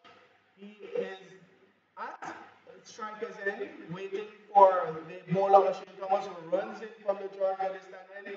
He comes now up to the wicket and he goes on this one short and taken on the body by Hodge. Good lead in my estimation by Hodge. That's the end of the over. Very good over there executed by O'Shane Thomas. The batsmen are looking at the pitch, but I'm sure he would have expected another short delivery. Well, Thomas now 10 overs, 1 maiden, 1 for 31. This fellas has had 3 overs so far. We've seen him bowl with spurts of 3 to 4 overs. I reckon he needs to come back for another one, certainly. Definitely. 66 runs for the loss of 4 wickets, 30 overs they have faced thus far. The innings of the Scorpions lasted for some 77 overs, and this is basically the halfway mark. There are 4 wickets down, almost halfway down as well. I think by the end of this season, we'll have the Scorpions batting again. Well, by the halfway mark, we've seen Chadwick Walton already establish some amount of attack. What we haven't seen is any attack, really. The runs have trickled by, there have been a few loose balls, but by and large, it's been Jamaica's day. That's right. It's Miller in now to both the Edwards, and Edwards is forward in the defense, pushing this one back up the pitch. The bowler himself comes across and he is strong, his left hand does the fielding, takes that pink ball here that we have at Savannah Park, and he takes it back in hand and it's back to both the Edwards. Again, this delivery right outside the off stump, and Edwards really should have scored from that delivery. He did not. The thing with Nikita Miller, because it's unpredictable bounce, you don't actually execute the shot till the last minute. And I think Kirk Edwards in that case just played a bit too late. That's right. Again, Miller is in and he delivers this delivery on outside the off stump, and Edwards is back and finds the gap this time. He goes off for one, does get the second somewhat lazily. In my estimation, he should have been pushing harder for that first run, and he would have got the second one comfortably. Well, I tell you what, he's doubled his score again, so 100% increase. Kirk Edwards only going by 100% increment, so there has to be a boundary next. Correct, he's not on 4 from some 23 deliveries facing the left arm spinner Miller, who is in again to him, and this ball is on the line of the stump, and he's back and playing, and this one goes through the slip region. A diving fielder there missed, and was eventually fielded by the man coming around from the point era. No run taken. Edwards happy to face up again to Miller. Good bowling here by Miller. He's up again, and this one is outside the line of off stump and left by Kirk Edwards, spinning away, and Nikita Miller eking out some sort of turn from this Savannah Park, which was giving a little bit of support to the bowlers. Here is Miller again. He comes up, passes the umpire, let go of this delivery, which is on the line of the miss-up and played defensively by Kirk Edwards. That's the end of the over. 68. The score is now the Volcanoes chasing 210 runs by the Scorpions made yesterday. 4 wickets they have lost thus far, and I'm saying at this point in time, it's a pretty even game. I reckon there's probably a bit of advantage to the Scorpions, because chasing 210 but wanting to get about 350, because they want some sort of a healthy lead going into the second innings. Having the battle last. Not that the pitch is wearing out, not that we anticipate this game going deep into the 4th day unless we see some good batting by at least one batsman to score a century, but so far it's been very pedestrian in terms of the run rate. It has been very attacking in terms of the batting, but that's because there's not been very loose balls. But the few loose balls we've seen, they've actually made use of them, and that's resulted in what, about 3-4 so far? Again, Hodge is on strike to Thomas, who runs in from the Georgia to his down the end and delivers and this another short ball that goes over the high head of the batsman, and it's called no ball by umpire Leslie Reefer Jr.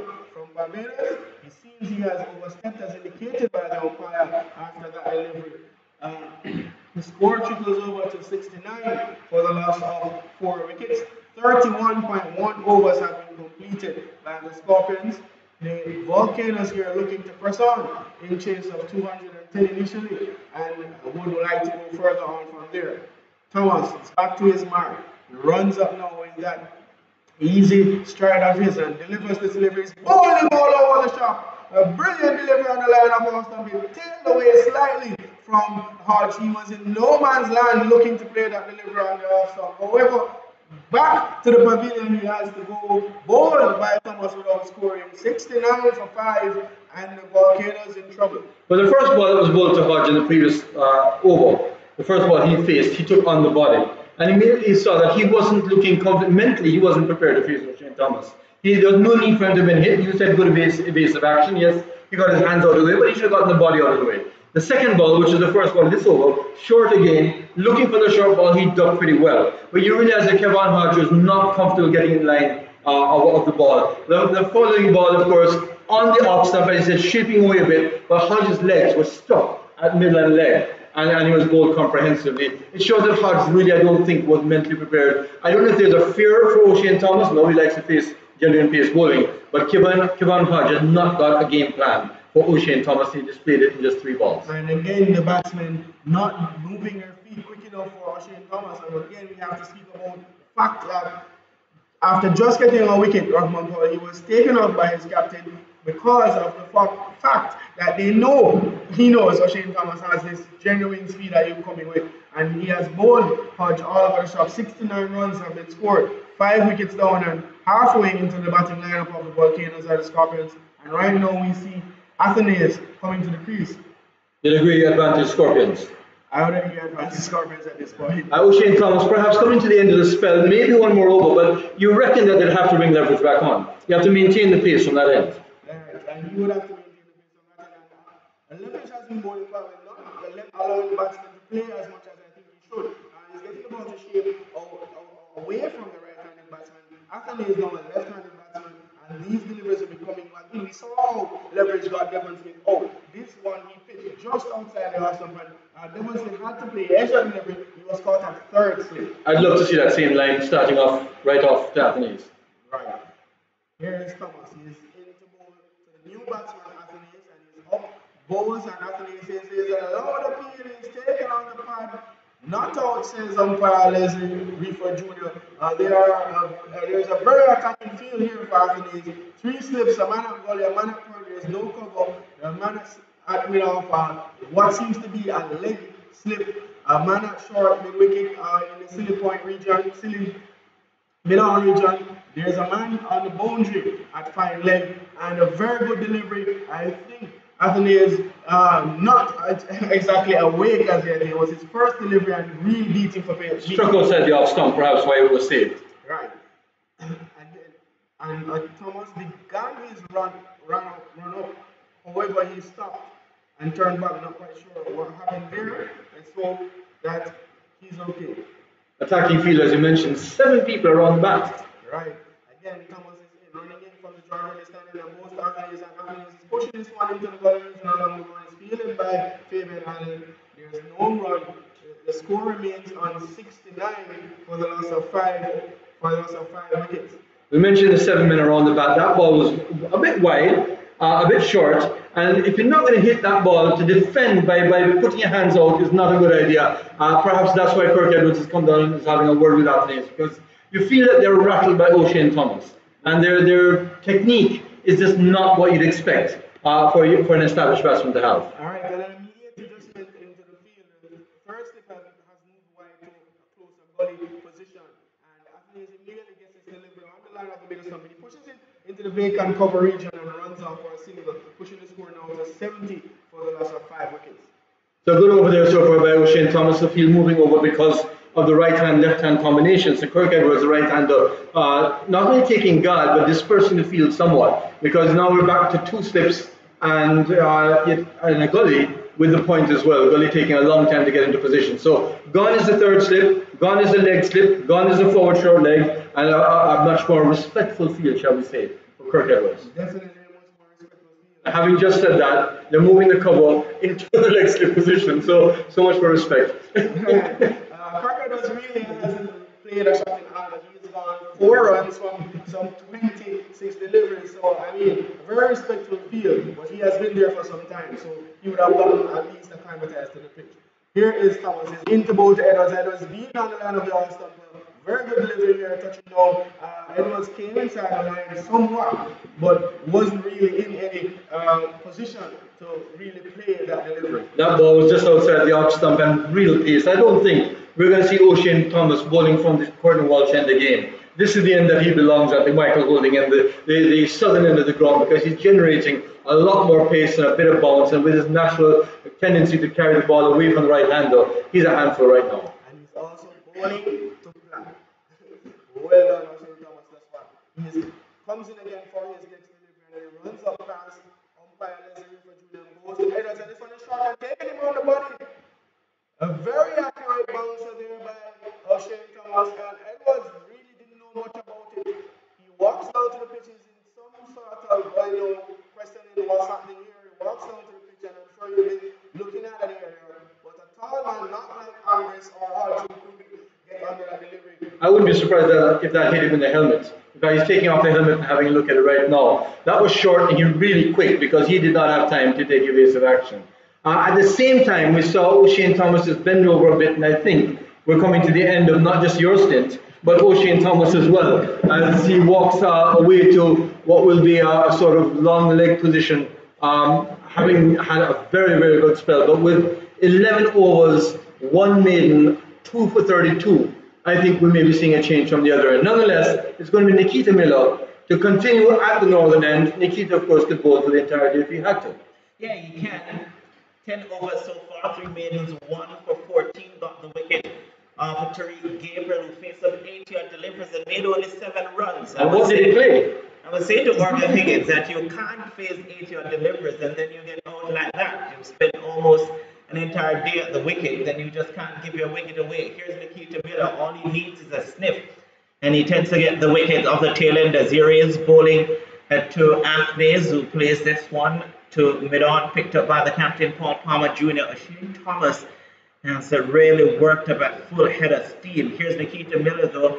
The batsman will be happy. He's bowling from the other end. A shortish delivery that's tucked behind square, and there is no run for Alec Athnaze. Getting that bounce, Nikita Miller, that he's familiar with bowling from the northern end, but you can see Athnaze playing the ball very late because you know it's going to pop up at some stage. Left arm spinner over the wicket to the left-hander on the front foot and place it at the feet of Asad Fuddadin. Nikita Miller goes back to the top of his mark. Athnaze is there on 1. Kirk Edwards is there on 4. This delivery short of a length, and that was comfortably played through the point region. Runs away in front of the Kingston Cricket Club for 4 runs. A good shot there from Alec Athnaze. A short delivery outside the off stump. It was there to be hit, but you have to take it, and he took that one with a plum. Fraction short there by Nikita Miller. Let's say Athnaze positioned very well. In fact, the footwork was perfect. The way that they're playing a bit slowly when O'Shea Thomas is bowling, you saw him batting very, very quickly, getting the position and cutting the ball with conviction. The ball only just being retrieved because there's nobody at the boundary there, and it was some person from point, which is O'Shea Thomas, who's now being pushed a bit deeper than he was before.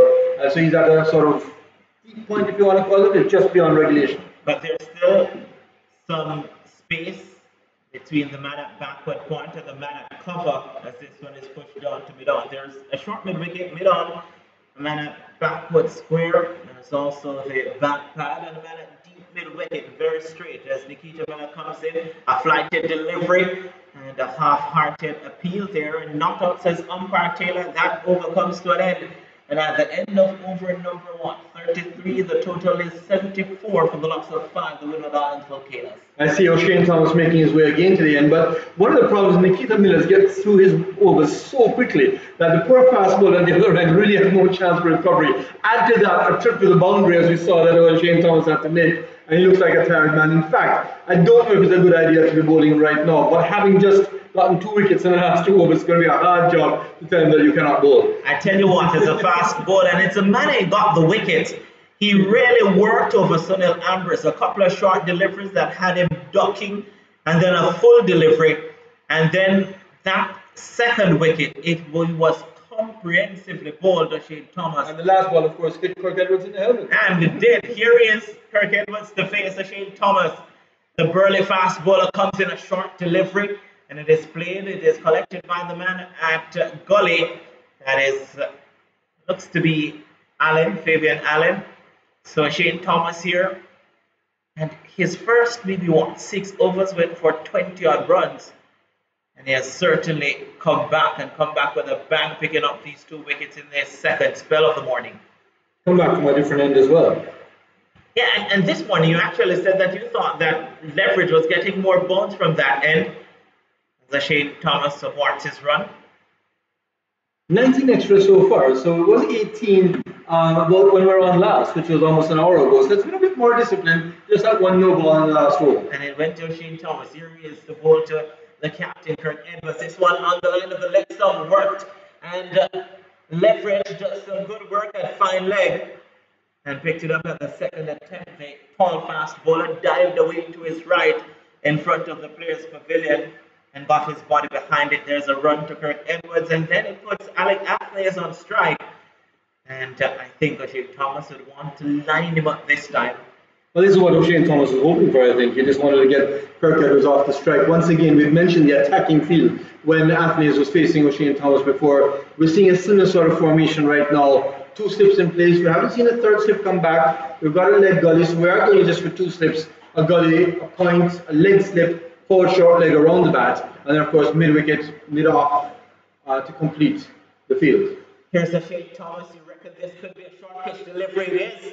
And Athnaze gets out of the way, sways out of the way late though, dropped his bat, and maybe seems a little bit bigger now than the previous over from O'Shane Thomas. We saw the same thing with Kevon Hodge, where they looked like they were a bit fearing. They were fearing getting behind the ball, and after the ball is passing, they play lovely rehearsal shots. But when the ball is actually coming, it looks like they're taking a half a step back instead of into the ball. I tell you what, the small gathering here at Savannah Park, they're really behind O'Shane Thomas at this point. He's working up some pace here. Another delivery, foolish, well played into that middle region. They go through for 1, they'll turn for the second, giving chase, and they will come through for the third, and a comfortable 3 in the end. And what happens is that it puts Kirk Edwards on strike, and Alec Athnaze was very happy to get back to ball there. Indeed, but that was a good ball actually. It was on leg stump, foolish. Athnaze is doing very well by actually pushing the ball. Not a hard shot, but pushing it into the vacant area in the extra cover region. Perhaps a slow chase, which allowed him the third run. But Alec Athnaze would have taken that third run whether it was on or not. He wanted to get to the other end. It's almost a situation now where they're trying to avoid O'Shane Thomas. It was John Campbell who gave chase. Here's Kirk Edwards, the captain of the Windwards team, actually played for the Scorpions at one point, taps away at the crease. Here's O'Shane Thomas, this one again on the line of the leg stump. So maybe the left and right hand combination here, a little bit difficult to work out for O'Shane Thomas. That would have been a decent delivery to the left hander in Alec Athnaze. But what it is doing is it's causing a complete confusion in the field. With the left hand, you're seeing every single fielder moving position when they go from one to the other. But you're right, the left hand, right hand, I think, is for the inexperienced Thomas, proving to be just a bit, not much margin of error in that line, and you find that he's bowling slightly straight to the right-hander or down the leg side. Kirk Edwards, who you mentioned, of course, started off at Barbados, played for the West Indies when he was in Barbados, moved on to Jamaica now with the Windward Islands. Here is Thomas's last delivery of his 12th over, and Athnaze sways out of the way. That over comes to an end, and at the end of over number 34, the score for the Windward Island Volcanoes has now gone up to 75 for the loss of the 5 wickets here at Savannah Park. Making mention of Kirk Edwards, who said that he played for Barbados, brought to Jamaica when perhaps you'd have thought his career was coming to an end. But speaking to people who were involved with the Scorpions, they wanted his experience, they wanted his match savvy, they wanted him to interact with the players off the field. And I reckon that if he's gone to the Windward Islands, it's as much about what happens off the field cricket-wise as it is what happens on the field, while Kirk Edwards is favoured. Yeah, a couple of young players in this Windward Islands team. No more are we seeing a couple of the old heads, and Kirk Edwards being one of the more experienced players in this team, so to Devon Smith. A couple of youngsters as well.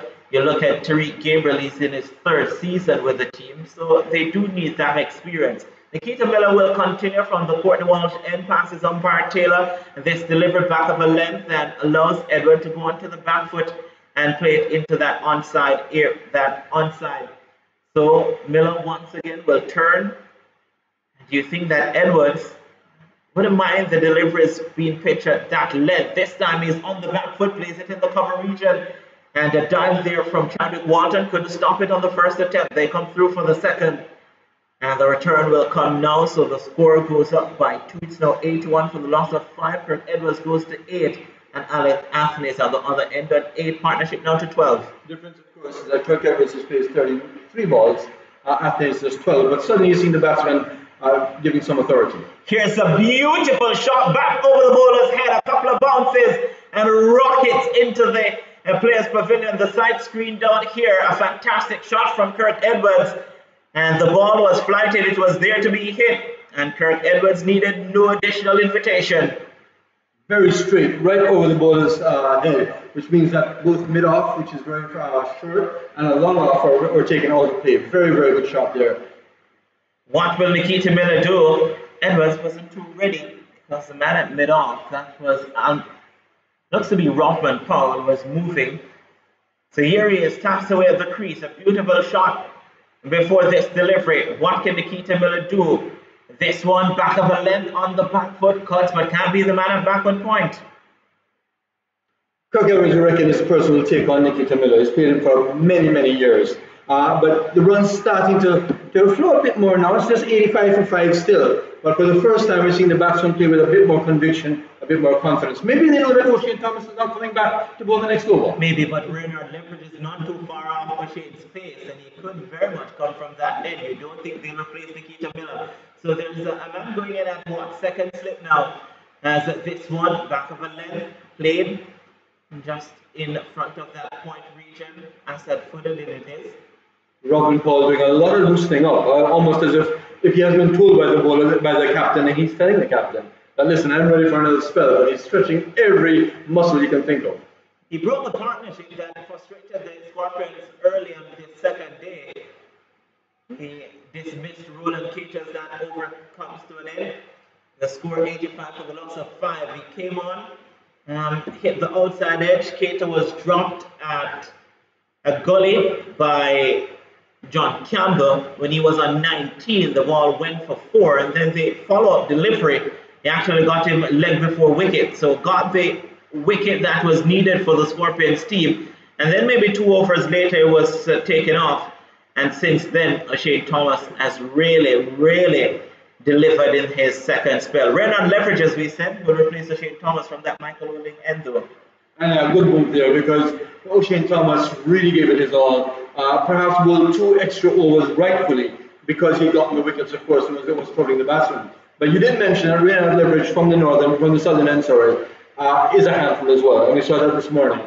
First time that we're going to see him bowl to a left-hander, however, and we have to see how he adjusts his line. He was impeccable with his line to the right-handers, just outside off stump. He's going to bowl over the wicket. Here he is, Reynard Leverage, coming back for a second spell on this day number 2. And this one down the left side, as you said, Doc, again, it would have been a decent delivery to a right-hander, but his first attempt to the left-hander not coming off. Marching back to his mark, of course, ex-JDF soldier, but that was a very impressive march a while ago. The arms swinging, remembering days of old, but I think what he needs to do is concentrate on the line, not on the march. And he probably needs to plant that front foot, doesn't he? Here is Anthony at the crease, taps away, Leverage taking his time to return. Now he's at the top of the mark. Bustling fast bowler Reynard Leverage comes in and bowl, and this one may have taken an inside edge and appeal it was fairly high as well, and maybe sliding down that leg side, and umpire Reefer says not out. Nonetheless, beating him for pace, Anthony is getting behind the ball well, but just not negotiating the pace at all. We've always said Leverage was getting a bit of bounce. I think that's going to trouble somebody like Anthony, who gets behind very correctly, but I still think he's a bit apprehensive about the raw pace. The Jamaica Scorpions team, they're blessed with raw pace. Dean Smith was here, I believe, last season. Here is Leverage once more. And this one was a full delivery. And Anthony is on the front foot, could not play it into that cover region, got the inside portion of the bat. Dean Smith clocked upwards of 140 miles per hour in the Caribbean Premier League. And he was at the Jamaica Scorpions. And I believe now he's at the Windwards or the Windwards, one of those teams now. The Windwards are here, of course. So I reckon it's the Windwards he's with. But yes, he bowled very, very fast, in fact, deceptively fast last year. And here is Reynard Leverage. No deception there. That one had height. And Reefer signaling the one for the over. Anthony is having a go at that, which was a bit surprising because he was neither in position nor in time to play the shot. What it shows as well is that he's maybe a little bit more comfortable against Reynard Leverage than Shane Thomas. Well, he's got one hit in the thigh, he's got another one that whizzed past his head. What is comfort? Well, he's actually seen this one, no. You reckon he's just one half volley away from getting comfortable? Just maybe. Maybe need to middle one. Here is Reynard Leverage. Wants to get a wicket here. This one again on the inside portion of the bat. Goes to the man at square leg. There is no run. So the score remains at 85 for the loss of 5. The Jamaica Scorpions batting first, 210 all out. And the wickets to go so far for the Windwards, Devon Smithy was caught. John Campbell bowled Leverage for 5.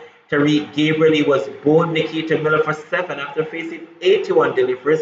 Roland Cater, LBW, Rockman Powell for 23. And Sunil Ambrose, 11. He was caught Fabian Allen off the bowling of O'Shane Thomas. And then Kavim Hodge was comprehensively bowled for naught from O'Shane Thomas. Here is Reynard Leverage now to bowl to Athnaze, who was in the position to pull that one. Maybe the ball didn't get up as much as he would have thought. Took it on the body. There is no run at the end of that over. Reynard Leverage now 10 overs, 5 maidens, 1 for 9. And certainly a slight decrease in pace with Reynard Leverage, but nonetheless, nodding line continues. And we spoke about a small patch where the ball tends to keep low on the offside of the right-handed batsman, of course, on the leg side of Athnaze, who's left-handed.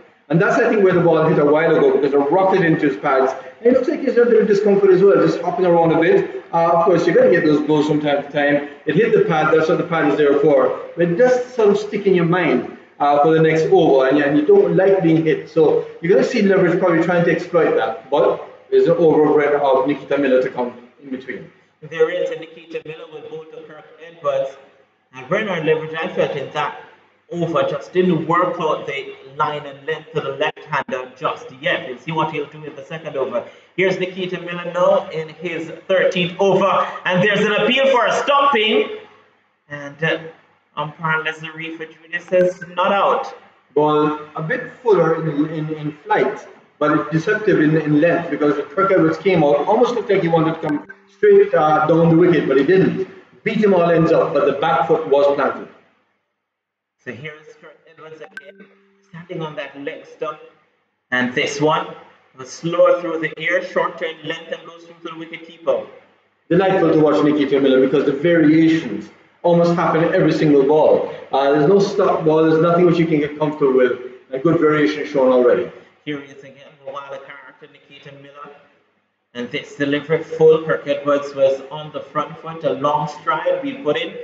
And defends it well. Gave up the captaincy, Nikita Miller, before the start of the season, because he says he needs to spend more time with his family. Here he is, the family man, Nikita Miller. 1 wicket so far in this innings. Short delivery, Edwards on the back foot. I reckon it wasn't all that short, tucked him up a bit. Help me, the captain has to spend more time outside, away from the family? Maybe, it's the reason why Paul Palmer Jr. has it now. Here's Miller once more, another flighted delivery, and Edwards on the back foot. And that length is just almost a perfect length. You're not really sure if you want to play it off the back foot or off the front foot, and the pace on the ball, again, was terrific from Nikita Miller. Here he is once more, passes umpire Taylor. This one on the line of the leg stump, easy picking for Edwards, who goes through for the single. Shane Thomas comes around from square leg and does the fielding, and the score goes up to 86 for the loss of 5 at the end of over number 37. Well, I reckon it's about 6 minutes before the break. A bit reluctant to call what that break is. Is it dinner? They say it's dinner. Dinner, right. So you end up with 2 meals then because you have dinner and supper. We don't really, in Jamaica, don't necessarily have dinner at 4 in the afternoon. But nonetheless, this could well be the last over before the break because it is Leverage is going to come in to bowl, and I'm sure that the batsmen are going to ensure that there are long conversations between each ball. they wouldn't be keen to face too many overs apart from this. But it's been good, steady over rate, mainly because Nikita Miller has been bowling almost continuously after that first opening spell from the northern end. So the Windwards, they resumed the day at 34 for the loss of 1. They're now 86 for the loss of 5. So 4 wickets they've lost so far in this first session. Bernard Leverage, a couple of movements in the field here. There's 2 slip. A man at gully backward point and mid off. Asset footed in, going to mid on now. There's a mid wicket on the 30-yard circle. There's also fine leg and the leg gully. Here is Leverage. This one short. Edwards behind it, plays it well. Nasser fitted in, will do the fielding. They've left the cover region fairly open. You've got the point and the mid off, but there's a gap in the extra cover region. And that's intentional. They want to play that drive. They do, and there's also a space straight down the ground because mid off is wide and mid on is almost on the pitch. On the pop-in crease, here is Reynard Leverage. He has to get his length right. Also the line. He's bowling to the right-handed Edwards. Here he comes. This one, back of a length, outside the off stump. And Edwards plays it, picked up at the man at backward point. Looks to be John Campbell. So bowling to a plan once against Reynard Leverage. Seems more comfortable bowling to the right-hander because of that outside off stump line that he maintains. But Kirk Edwards is mindful of that gap. In fact, even that last ball, he tried to squeeze into the gap a bit quicker onto him, so he played it to the point region. But he's mindful of the gap, and that's where he's going to get a single. At this stage, you reckon that you want to get him playing on the front foot, maybe to go for an expansive drive. Here is Leverage for his third delivery of this over, a short delivery. Maybe didn't come off with as much pace as Kirk Edwards thought, and took his eye off it, but was able to drop his hands and get it down in front of him. Leverage not scared to bowl the ball on the body of the batsman, which has been a good change. With his bounce and with his pace, it's not likely that they're going to swivel on the back foot and try to pull him, because he bowls just a bit further forward than what you call a genuine short ball, and therefore it doesn't give you time to swivel. And therefore the only thing you can do is fend it off your body, and that really gives a bit of discomfort to batsmen who are not happy playing pace. Reckon you should have had a short leg, Paul Palmer Jr.? Been calling for that from the start. Here's Leverage once more to bowl to Kirk Edwards. This one, fuller in length, and played back to the bowler who does his own fielding. But with that big gap there, it does put a bit of pressure on the bowler to ensure that they can't play the cover drive. And he has actually bowled very well to prevent Kirk Edwards. So you can see he's attacking that area from getting any runs at all. The length is just not there to get a full-blooded drive through that cover region or back down the ground. So good going here from Reynard Leverage. He's getting through the over pretty quickly too, so you may actually see another over after this. And he is almost the pace of Nikita Miller. Kirk Edwards heard you. Pulls away from that. And Reynard Leverage making it almost to the back of the umpire and having to trudge back. So yes. Wouldn't like that as a fast bowler, especially with a long run-up. Maybe Jasper Boomerang wouldn't mind. But tell you what, Reynard Leverage is running from halfway to the boundary. Here he is, a long approach from the lanky fast bowler to bowl to Edwards. This one back of a length, played down and almost played it onto his stumps there, but was well alert and sure that the ball was nowhere close to those 3 sticks. Yeah, good ball there because it didn't get up as far as much as Kirk Edwards expected, and therefore I think the inner half of the bat bouncing not close to the off stump, but nonetheless could have trickled back in. Reynard Leverage making a lot more of it, making it look like it just missed the stumps, but in fact it was nowhere close. But a good ball there by Reynard Leverage again. So here is one delivery to complete this over number 38. The doc says this could be the last over before the interval. Here's Reynard Leverage. This delivery, a decent delivery. That was a fantastic length. And the line wasn't bad as well. Some movement away from the right-hander. Taken in front of second slip by Albion Thomas. So very good over there. Culminating. Leverage's 11th over now. 1 for, is that 9? 9. Off of 6 maidens. So those 6 maidens contributed by Gabriel's inability to get the ball off the square. But he's done it in quick enough time so that you will have another over by Nikita Miller. Was definitely, and you would want from this over a person's just maybe around that bat of Alec Athneys. Let's see There is a square leg, backward square. There's a man at back pad. There's one slip. There's a man at point, backward point, mid off, mid on, deep mid wicket. As this one is flighted, and he goes for the almighty heel, takes the inside portion of the bat, goes down to that deep backward square region, and they go through for the single. The return comes from Jermaine Blackwood, who is pretty quick over the turf here. I reckon there are 2 runs in that were not for Blackwood's speed. They really got there very, very quickly. But Alec Athney is there, with this being probably the final over before the interval. That's a surprise shot from him. Here's Nikita Miller to Kirk Edwards, the captain. This one outside the off-stump, got some bounce and maybe a little bit of drift away from the right-hander. This is the problem that you're going to get with Nikita Miller. I don't know if it was a wise idea to allow the Scorpions to bowl this last over. It's always nerve-wracking when you're about to think about the break, about to go in. But Nikita Miller is the one who's going to exploit those indecisions. Here's Nikita Miller to Kirk Edwards. This one outside the off-stump, goes for the cut shot and beats the man there at backward point. Blackwood. And was Jermaine Blackwood half stopped and allowed the batsman to come through for the single. The ball is short, and Kirk Edwards knowing that had he beaten the man, it would have been 4. Well, Blackwood got his hand to it, should have stopped it cleanly, but the fumble allows him a single. Athney is back on strike. Here's Nikita Miller to Alec Athney. This one again, back of a length. Allows the left-hander to get in behind the ball on the back foot. So we've gone, what, 3 deliveries so far? Halfway through. So here's Miller once more to Athney's flighted delivery on the front foot, drives this one in the cover region. There is no run, because if you thought that Jermaine Blackwood was quick, Fabian Allen not too far behind. That ball was actually driven quite well. Fabian Allen making ground very, very quickly. Athney is not reluctant, not stopping the drives when they're available. He's not. Here's Miller once more. This one flighted. Athney is going for this one. It's wide of the man and long on. Rothman Powell comes around to his left, picks up. There is just 1 run.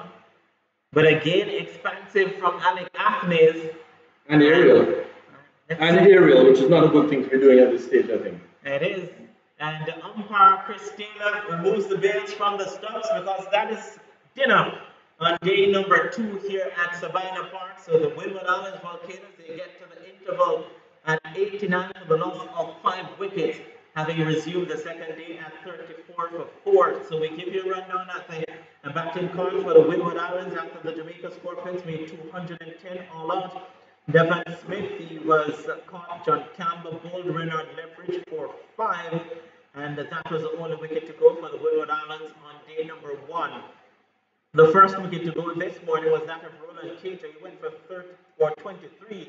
It was LBW after bowling of Rothman Powell. The score then was 53 for the loss of 2. It was 53 for the loss of 3. That was when Tariq Gabriel was bowled by Nikita Miller for 7. He faced 81 deliveries and got only 1 boundary. Sunil Ambrose was worked over brilliantly by Shane Thomas. He was caught Fabian Allen for 11 from 26 deliveries, a couple of short deliveries, and then one that was full that got the outside edge. And then Kavib Hodge didn't last too long, only faced 3 deliveries and was bowled for naught of Shane Thomas, and that was the 5th wicket to go. That wicket fell at 69, so it was 69 for the loss of 5. So 20 runs added by this pair of Kirk Edwards and Alec Athletes. Edwards on 14 and Athletes on 10 as they get to the break. The bowling figures for the Jamaica Scorpions team are Shane Thomas, 12 overs, 2 for 37, Renard Leverage 11 overs, 1 for 9, Nikita Miller 14 overs, 1 for 28, Rothman Powell 2 overs, 9 runs, and then you got the wicket of Roland Cato, who was dismissed for 23. So at the break, who would you give the first session to Doc? Well, certainly I'd say that Scorpions, having taken 4 wickets, are in the ascendancy. Kirk Edwards is the key at this stage. We said that about Sunil Ambrose, and he didn't last very long after that. So the second session will be pivotal for the entire match, I think, but it has to be advanced to Scorpions.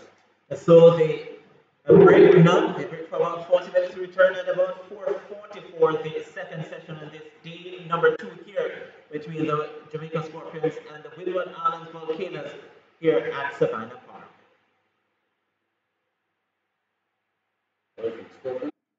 All right, welcome back to the post-lunch session on day two of this Windies Regional 4-Day Championship game between the Jamaica Scorpions and the Windward Islands Volcanoes. Yours truly, Orville Higgins here with Kerry Scott, and based on what we were seeing, Kerry Scott, prior to the lunch interval, the Scorpions definitely will be the happier of the two teams going out at the moment. Yeah, certainly. I mean, 1805, chasing 210. As I said yesterday, 210 was always going to be a challenging total on this pitch, and with the caliber of bowling that the Scorpions have, they've certainly done themselves justice. I thought that Australian Thomas here really bowled with some serious wheels earlier, and I think that spell, that short spell, was really and truly what brought the Scorpions back into this game and really has given them such a commanding position at this point in time. You have to give credit to the captain as well, because Rahman Powell, who had taken a wicket, in fact had broken the partnership between Cato and Gabriel, had started from that Georgia stand and had in fact gotten the first wicket of the day. And the captain, Paul Palmer Jr., said, well, you have done your job, you've broken the partnership, and then reintroduced O'Shane Thomas from that far end. And he certainly bowled maybe as fast as I've seen him bowl over a sustained spell. You may have seen the odd faster delivery, but certainly in white clothing, that is probably as fast as he ever bowled. Did give Sonny Lambris a real working over, and in the end got 2 wickets and has been as responsible as any for the good position that the Scorpions are in. Let's watch the first delivery in the post-lunch session. It's Rahman Powell who will restart. And this one, Athanaze is forward, playing out into the offside. Are you surprised that it is Rahman Powell who was restarted from that far end, Kerry? Yeah, very surprised, because we're not going to keep on 2 overs or so before the break. So I would have thought that the captain would have given him a couple more, really to get the hustle the batsmen a little bit after lunch. You know, generally after the break, it's a long break, the batsmen's legs aren't normally moving that well early, so you generally try to use the fast bowler to, hustle them. Rahman Powell runs in and bowls, and Athanaze is driving and missing outside the off stump. Maybe the plan is that Rahman Powell breaks this little partnership, and then we'll see one of the paces again. I don't know if that's the order of the day, but I certainly would have started with leverage from the far end. Maybe the captain knows something that we don't know. Well, I can't fault the captain too much, because it seems though everything that he's done so far in this game has worked for him in terms of his bowling changes, and I'll just sit and watch and see exactly where it goes. Here's Powell. This time the batsman just pushes out towards point, doesn't score a shortest delivery. Athanaze was comfortably behind it and played out into the offside. What the Jamaican bowlers, well, certainly Rahman Powell has to be careful with is he has to be careful that he doesn't get too wide and cause the batsman to leave him, as we saw in his earlier spell. You certainly will have to get them played. You don't want him to get a little bit comfortable. Athanaze certainly, so far, he seems a very positive player. So earlier he tried to play some shots off Nikita Miller. Powell bowls. That is a good delivery in between a hesitant bat and body. Powell appeared to have come back a little bit. Good delivery that from Rahman Powell. Didn't angle across the left-hander, but just seemed to touch down and angle its way back. Good delivery. Maybe unlucky not to have gotten a touch. Yeah, so Rahman Powell, he generally bowls a nice little outswinger. Not any express pace or anything like that, but he has a nice little outswinger going into the left-handers. That ball is coming back at them. I think the critical thing with him here, he has to ensure that he doesn't get too wide. But he certainly can come a little bit fuller. Certainly bowling well here, Rahman Powell. He hasn't done a lot of bowling, as I was saying earlier, as we were saying earlier in recent times. This one is down the leg side, just at the point in time where we're singing his praises. That one was badly lined, but generally speaking, today he's looked the part. He was the one who got the breakthrough when Gabriel and Cato, though for the most part scoreless. Gabriel was 7 from 81, but they were a stubborn partnership earlier on. He was the one who broke it, and has looked the part of a fourth bowler in a let's say a five-man bowling lineup, if you count Fabella and left-arm orthodox as the fifth bowling option. He's certainly doing what you expect your fourth bowler to do. Here's he again to bowl to Athanaze. And from over the wicket, Athanaze is driving it out into the covers, can't score. Again, a very good delivery. That ball just outside the line of the offside. And Athanaze had to go and try and bring that ball on top of the bounce. He didn't time it well. I think primarily because he was a little bit early in the shot. So didn't time it well. It went to the man at cover, who I said put it in. But all in all, I think that it's a very good start. That was a very good start for the Scorpions. Robert Paul asked a few questions there. And I think the line of attack to Athens will be to attack that off stump. So once Robert Paul is bowling, I'm almost sure he's going to be attacking that off stump line. Athens seems as though he's one of those type of players who likes to get on, likes to play shots, likes to feel the ball on the back. So you realize that he will generally try to play at most of these deliveries. So I think what the Scorpions are trying to do, they're trying to keep that off some line, tighten the off some line, and maybe he'll be able to nick one behind to them. And Nikita Miller will continue. He is the eternal banker for the Jamaican team.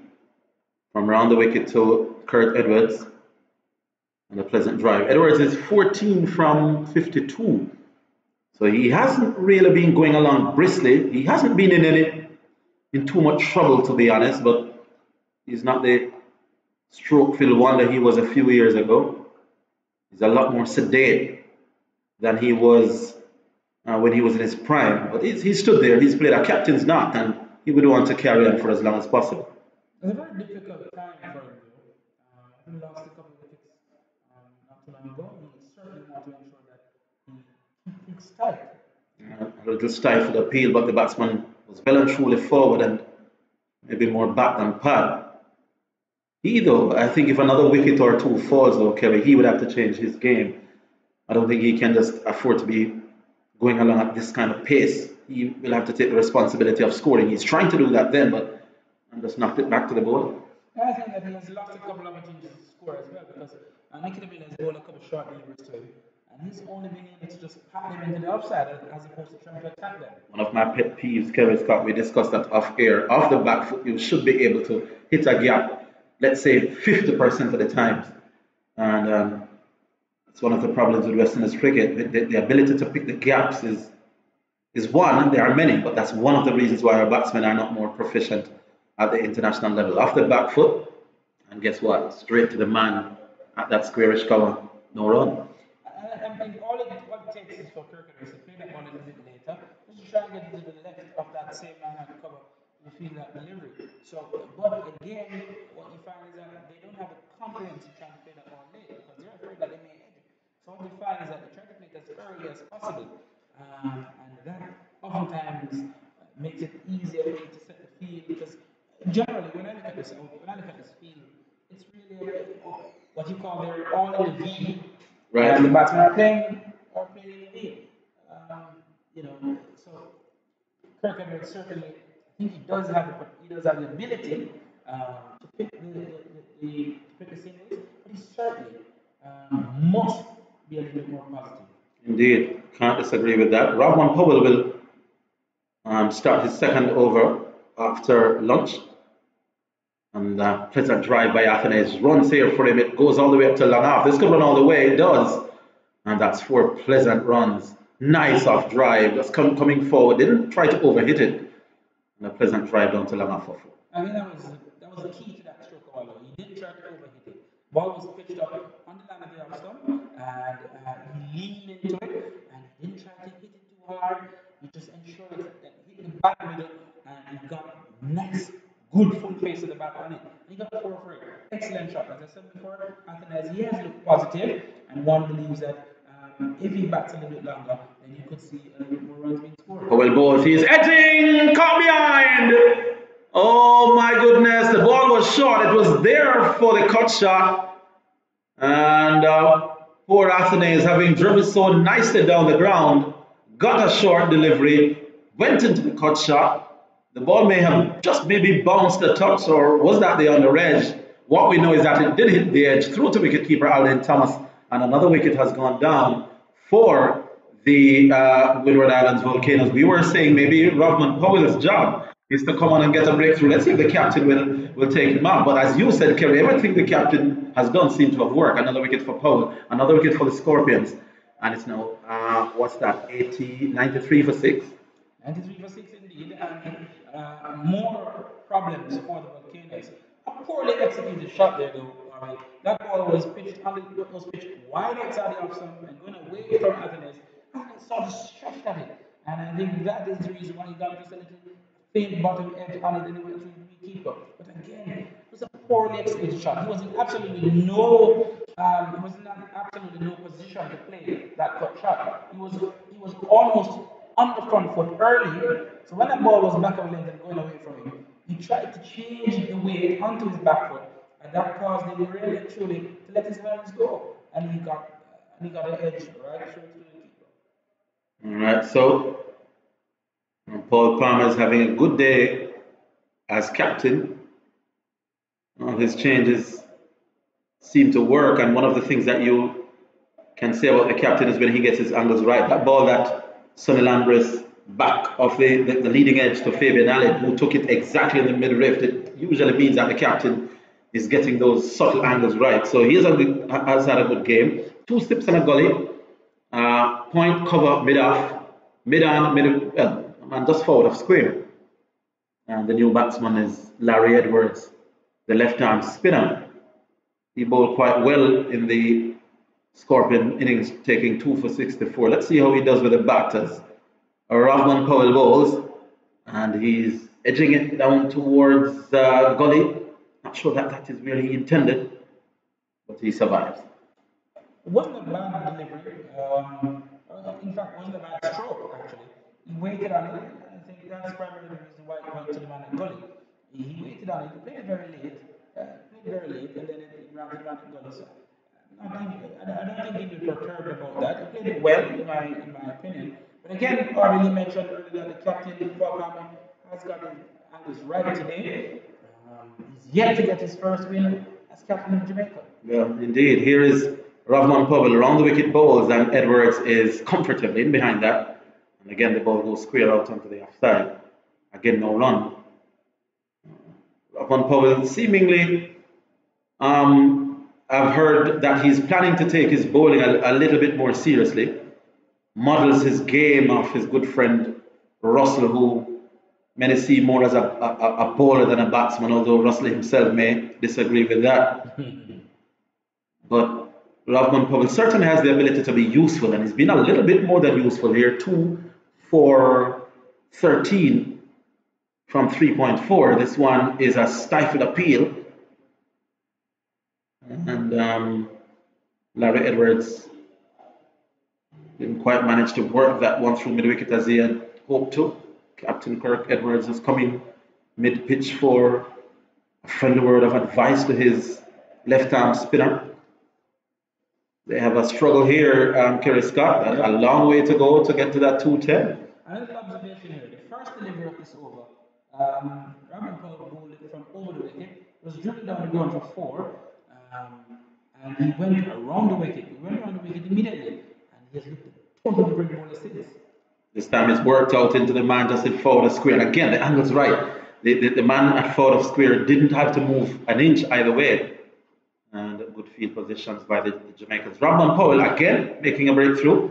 Do you keep him on Kerry Scott as captain, or do you go for the fast and furious O'Shane Thomas, or leverage from his end now that the tail has been exposed? Well, certainly I'd give him a couple more to give him leverage and O'Shane Thomas a little bit more rest. Rahman Powell, he's only bowled just 4 overs so far. Thomas and leverage. 2 for 30. Right, Thomas and leverage. They bowled 11 and I think 12 and 11 respectively. So one believes that they would need a little bit more rest. Certainly, you'd want to have, if the Volcanics is still batting close to the end of this session, you'd certainly want to ensure that you have your fast bowlers maybe give you the final 10 overs before the supper break. Nikita Miller now bowls to Edwards, and Edwards is driving, and certainly Edwards here, Kerry Scott, has got to up the ante a little bit. There's no sense of prodding around and wickets are falling all around him. He's certainly got to be a little bit more positive. It doesn't mean careless, but certainly a little bit more positive. Kerry Scott will give his views on that as Nikita Miller round the wicket bowls, and that's on the pad, but clearly heading down the leg side. Your advice to the former West Indies batsman? Yeah, certainly. I mean, as I said earlier, Kirk Edwards certainly has to try and score, at least pick up some singles. It really actually makes no sense that they can't score the runs from either end. Somebody has to be the one who's going to take things to the bowling, who's going to look a little bit more, who's going to try and be a little bit more aggressive in their play, a little more positive, right? Try and get some runs on the board. Again, ball short, Kirk on the back foot, and the man at backward point, dead straight to him. 2 yards either side, there before runs in it. That's one of the problems. He's forward, good delivery. A little faster or flatter, the man at mid-on knocks it down. Nikita Miller applauds. And no run, looks to be Rahman Powell there out of your picture, who knocked it down, running to his left at a wideish mid-on. Here is Miller, and Edwards drives. And again, between Miller and Powell can't score. And this means the pressure is on. Let's see if there's going to be any change in the field. After 5 deliveries, they would hope that Edwards stays on strike. Let's see what Miller does here. And again, short. And again, the batsman can't capitalize from a short run-scoring delivery. Hit into the offside, no run. And can't keep the strike. Will expose the number 8, Larry Edwards. And I know I'm sounding like a stuck record here, Kerry Scott, but if you can be on the back foot 2-3 times in an over, hitting off the middle of your bat, at least one of them should go either to the left or to the right, and you scamper a single. This is one of the reasons why West Indian batsmen don't do as well on the international stage. Yeah, certainly. And Kirk Edwards seems as though he's just having a jolly old bat today. If he gets something that he can put away, he'll try and put it away. If he happens to hit a gap, then he hits it. He doesn't seem to be in any rush, to try and pick up the score rate. Not at all. Rahman Powell will continue.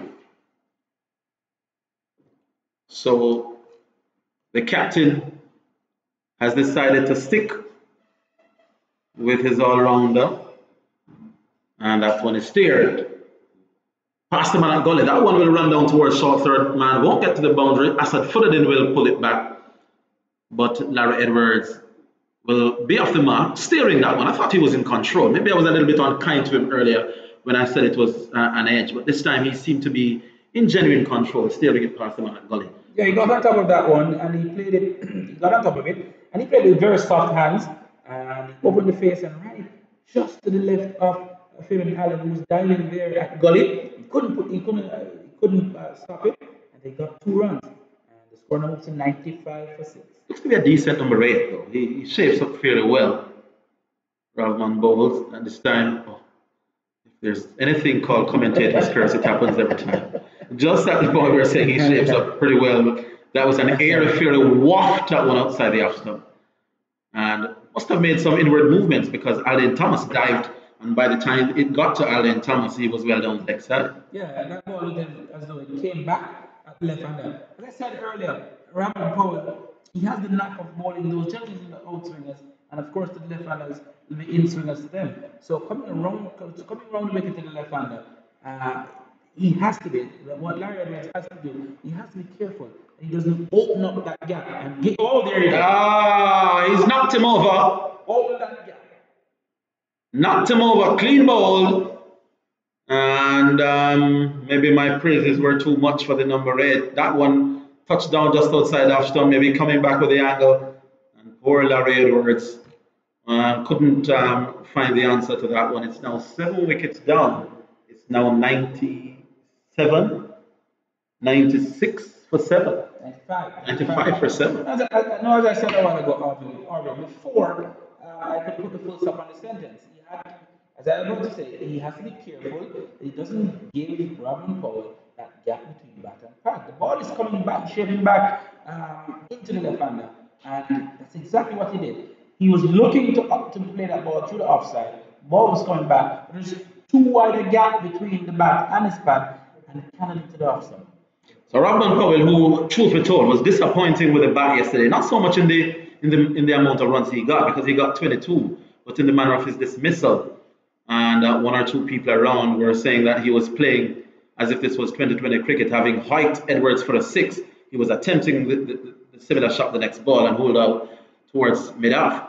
But he certainly, with the ball, showing his worth here. Many people questioning whether he's a white close cricketer, a red ball cricketer, if you want to tell it a bit more direct. But he's showing here that he's more than useful with the ball, and we know that the mayhem that he can cause with a bat in his hand as well. So take a bow, Rahman Powell, for what you've done so far. Now, what I will say about Rahman Powell is that he's a very good cricketer. So when you're a very good cricketer, you should be able to play all three formats of cricket, the white clothes cricket and coloured clothes cricket. If he wants to become one of the top players in the world, he certainly would have to play all three versions. If you look at the 2020 scene, the people who are dominating the white clothes cricket, they're also the same ones dominating the 2020 and at the ODI level. Lewis is the new batsman and left that one well alone over the wicket. Ravman Powell comes back, which is understandable. His top ball being, as you said, Kerr, the one that leaves the right-hander. He wouldn't want to be over the wicket to the left-hander. He did the right thing, round the wicket, angling, and eventually got Edwards' ball. But now he's back over, 2 slips gully, point, cover mid-off, mid-on, mid-wicket, and a wideish long leg. No, I would maybe replace Nikita Miller from the other end and give Leverage a couple of overs. I was about to ask you that very same question. Outside the off stump, and no run. Nikita Miller has been very parsimonious as usual. 1 for 20 from 16. And you can't fault him for his economy, but Jamaica needs wickets at this stage. They have runs to play with, and a fast and furious Leverage or Shane Thomas may very well be what the doctor orders for these Volcanoes tail enders. Powell is certainly doing well. 3 for 15 from 4.5. McGrath-like figures. Balls. And for a minute I thought that he had breached the defense, but back up towards mid-on, end of the over. And Kerry Scott, your thoughts on that? Ravman Powell, Scott. Yeah, so another very good over by Ravman Powell. That was over that again he tested the batsman. He asked him to play almost every single delivery. And that's exactly what you want to do. When you have the lower order batsmen, they are always welcome and prepared to lead a couple of deliveries so that they can get a little bit more time on the pitch and feel a little more comfortable. But what Ravman Powell did in that last over, he really asked a lot of questions of the batsmen, and some of them, well, the ones that he got out didn't have any answer. We're seeing Nikita Miller coming back at this end, but as I was saying towards the back end of that over, maybe, just maybe, Leverage may have been the one, maybe the one we want to come back here to really truly hustle Kirk Edwards a little bit more. Kirk Edwards, however, seems as though he's just going to be going about his lonesome business, tucking away. He's not looking to take the bowling on any stretch of imagination. He's just really truly comfortable with what he's been doing so far. He's a captain. He's got to show a little bit more enterprise. Mind you, Nikita Miller is not the easiest of people to get away. He's forward. But sometimes, Kerry, it's about intent in your body language. Even if you don't end up doing it, but the bowler should know, I'm planning to come at you. And then that sometimes will disturb the immaculate line and length that Nikita Miller is bowling. There he goes. This one is peeling off the outside half, down towards backward point. Looked a little bit iffy, but you can forgive him because he's running out of wickets and he has to get as close to this Jamaican first innings total as possible. So that shot is understandable. May not have been executed in exactly the way he would have wanted, but he certainly has got to be a little bit more positive. Yeah, certainly. Once Nikita Miller gives that ball any kind of air outside the offside, doesn't have anybody on the cover boundaries, I'm sure Perkins will see that big opportunity for him to go after him. Now he's sweeping out towards backward square, so maybe he's either listening to us, Kerry, or we are both on the same wavelength. And it brings the new man Lewis into strike. 17, by the way, is Kirk Edwards. The total score now 97 for 7. Or is that 99 for 7? It's closer to 98. 98 for 7. So the new man is Sherman Lewis. And let's see what Nikita Miller has up his bag of tricks. 3 men in close positions hovering around 2 slips and still a mid off. So he has company, does Lewis. Miller bowls and leaving alone one that got some bounds. A change of personnel, but not necessarily a change of field. As is that the captain Palmer who runs the second slip. As Miller now, and the batsman is forward, and that no run. Sherman Lewis's job clearly now is to stay there with Kirk Edwards to see and just how much they can eke out between themselves. Miller bowls, and he's forward, not making any contact. The ball going through to the wicketkeeper Alan Thomas, who took it well, and Nikita Miller has come to the end of another over. 17 overs now, 1 for 31. Yeah, and again, another decent enough over from Nikita Miller. You'll see that very often from him. He does that as a matter of course. There you go. That over was pretty much one of those overs that he wanted to say, okay, fine, I'm going to toss a couple of balls to you. Let me see what kind of intent do you have, Kirk Edwards. Kirk Edwards, he showed his hands early in the over by going after Miller. He got 3 runs from the over. After that, Sherman Lewis, he, however, seems a little bit cagey in his approach, and as expected. Typical number 9, eh? All right, so it is Kirk Edwards who will face, and it's Rovman Powell who will continue. Rovman Powell in the midst of, is this his best first-class return? Kerry Scott, you are the statistical mind here. It certainly could be. Very well be his best returns. Kerry Scott will tell us that a little bit later on, but 3 for 14 is certainly quality returns here from Rovman Powell. Kirk Edwards takes his time as Rovman Powell turns in the distance, straight approach, and Kirk Edwards on the front foot, wanting to punch the ball down the ground.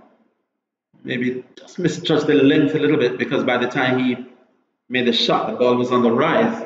But you could see his intentions, Kerry, and as a cricket enthusiast, sometimes you want to see the players doing the right things. Of course, as a Jamaican, you want the Scorpions to do well, but as a West Indian, you want to see this stand up well. And I like the intent from Edwards in the last over or two. Here is Powell balls, and he's punching that square in the offside, gets one, didn't quite time it. Short ball and overthrow. That's careless cricket. Careless cricket. I don't think Kirk Edwards, well, that's 4. I was saying I don't think he would want to run a third because he would want to retain strike. That's poor cricket that. From, who is the culprit that time around? It is leverage. So Kirk Edwards, how much is that, Kerry? Did he run before the overthrow? Yeah, I actually got 5 for it. 5 for it. Although he retains. No. It is Lewis's back. So here's Lewis facing up to Powell, and he's forward. Looking quite compact on that occasion.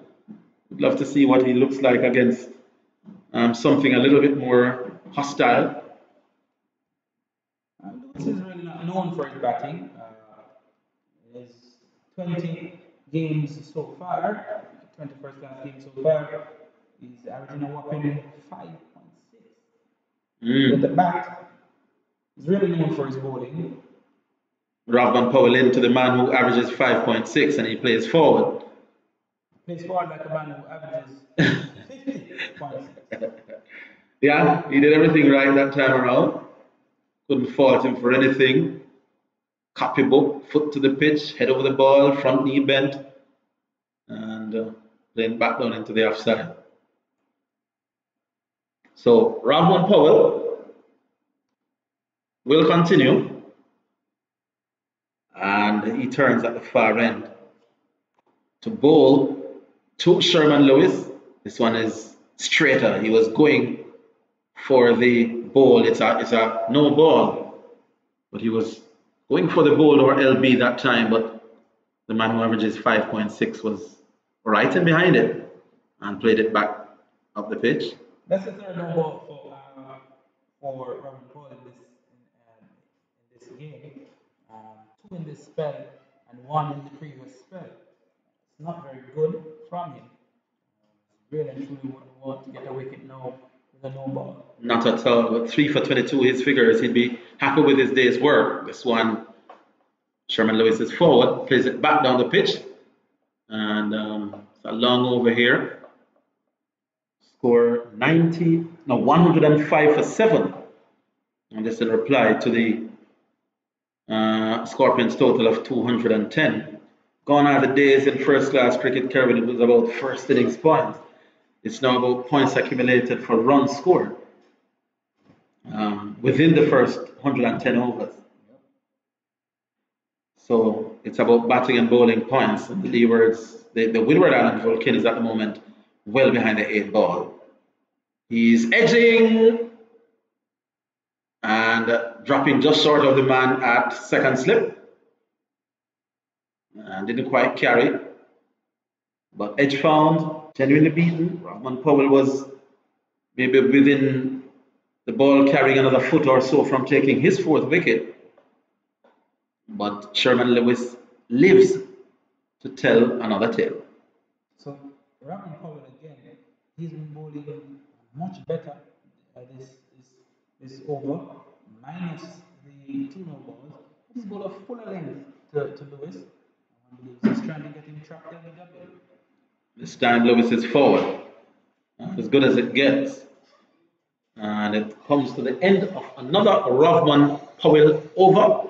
210 for 7. That was the Scorpions. And the Volcanoes in reply 105 for 7.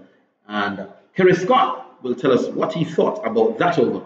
And then my good friend Sean will take over the ball by ball. Yeah, so again, Rahman Powell, I don't envision that he'll be bowling much longer than now. Maybe another 2 overs or so before you see the introduction of maybe one of the faster men. We're seeing an introduction here of Fabian Allen. It seems to be he'll be doing the bowling duties from the quarter match end. He'll be replacing former captain Nikita Miller. Both bowlers, similar style, left arm orthodox. Fabian Allen, however, sporting that long mohawk. Just coming back from the West Indies duties. It was a tour that had mixed results. We lost in both the Test series and the one-day series. However, they won the T20 series. Here is Allen into ball to Edwards on strike, the captain. Fighting on here for the Volcanoes. He is 22 runs from some 70 deliveries. Allen, left arm spinner, is up again and he bowls to Edwards, and Edwards is down on 1 knee and hitting this one to remain wicket. Will he get 4 runs? Yes, it will cross over the boundary at the moment and goes into the boundary for 4.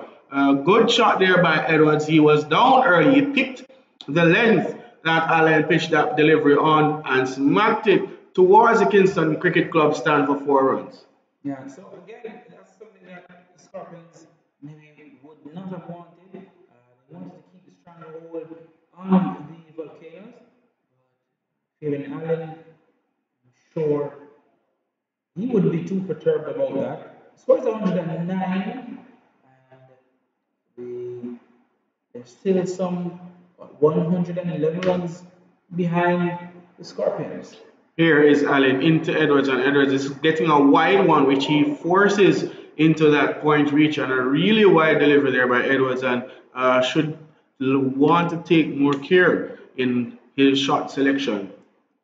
Again, Allen back to his mark and is up to the crease and delivers a delivery. Edwards is forward to and beaten outside the off stump. Is on all 4s is Edwards. He seemed to have taken a hit in the midriff region and he walks away to shake it off literally, but he's back in his stance again, ready to take strike. Again is Allen, he's in and Edwards is down and sweeping this one around the corner, and they have gone for a single. The fielder gives chase and they will come back comfortably for the second. 2 good runs to move Edwards from 26 to 28, and the score goes up to 1-1-1 for 7. The Volcanoes in chase of 210, almost now, it's now down to double figures. Allen into Edwards, and Edwards is back and punching this one into the 3rd man region, and they go off for a single, which they get comfortably in the end. Another run added to Edwards, who moves to 29 from some 74 deliveries. That's the end of the over. 112 for 7 it is here at Sabina Park with the Shadows. coming over across this easy-paced Sabina Park pitch. Scorpions looking to push on and get these next 3 wickets so that they can get some bowling points. I actually don't mind what Kirk Edwards is doing now. Really looking to be a little bit more positive and trying to get closer, as close as possible, to the 210 that Jamaican Scorpions have made.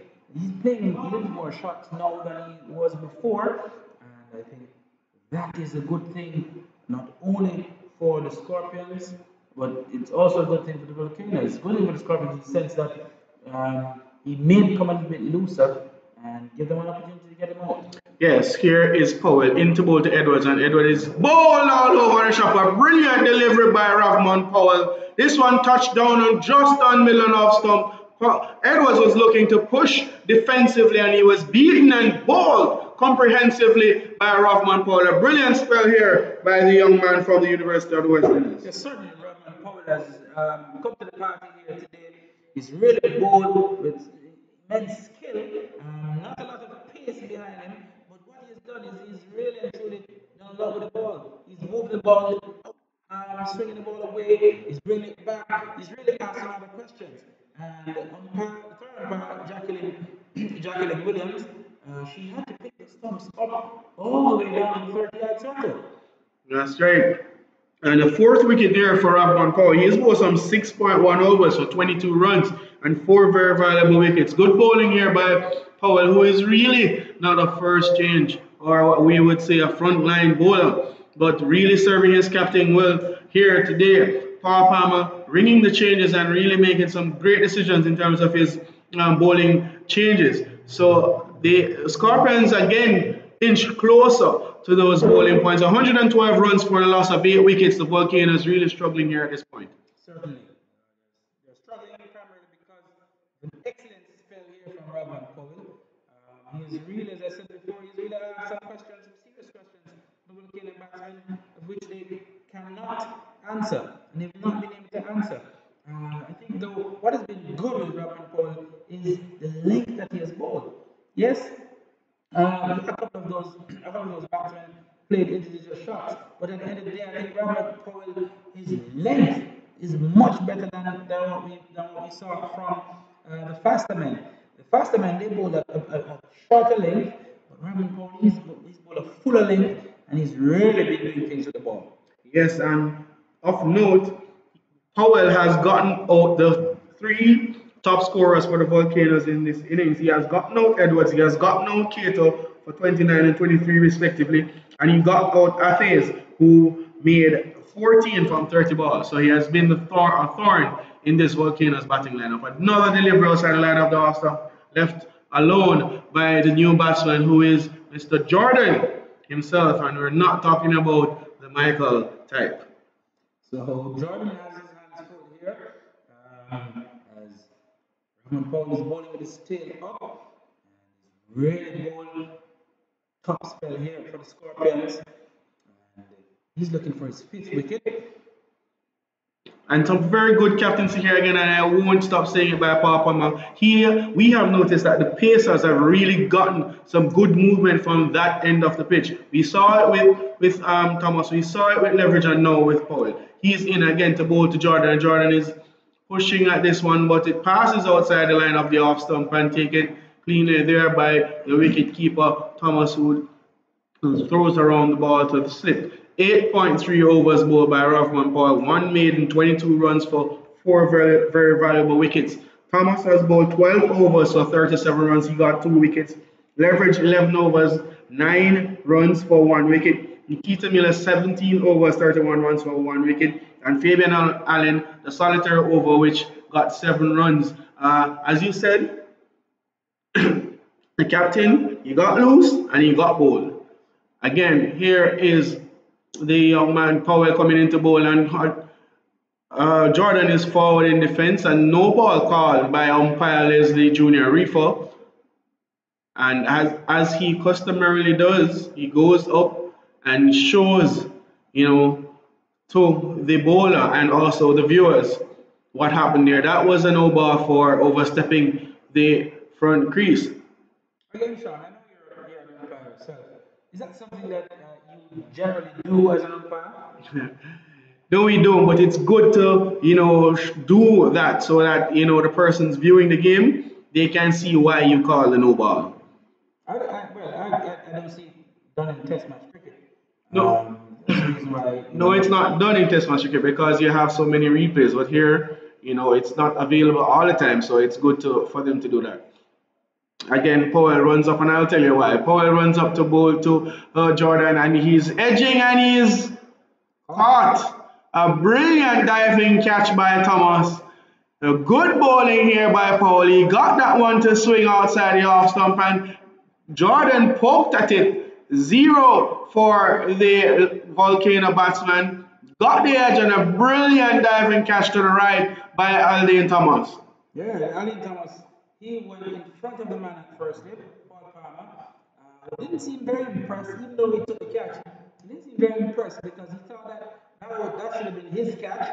But I'm always for the wicketkeeper to take it. Even if he believes that he can take the catch, I'm always for him to go and get those big gloves in catching that ball. And that's a big wicket for 5 very good wickets for Rahman Paul. I think that was a very good decision by the keeper to take that catch because that ball was dying, and I don't think it would have gotten to the man at first slip. And we've seen edges coming off the bat from Powell, but it fell in short of Blackwood, who was at second slip, and it also fell short of the keeper. So in this instance, the keeper made the early decision to go for the catch, and it fell in his gloves. He did the good work, fell on the ground, and that ball didn't pop out, and that's the 9th wicket for 113 runs. The Volcanoes under some pressure here at Sabina Park. Very good bowling here by Rahman Powell. 8.4 overs, 1 maiden, 23 runs, 5 wickets, and it's very good to see. While we welcome to the seat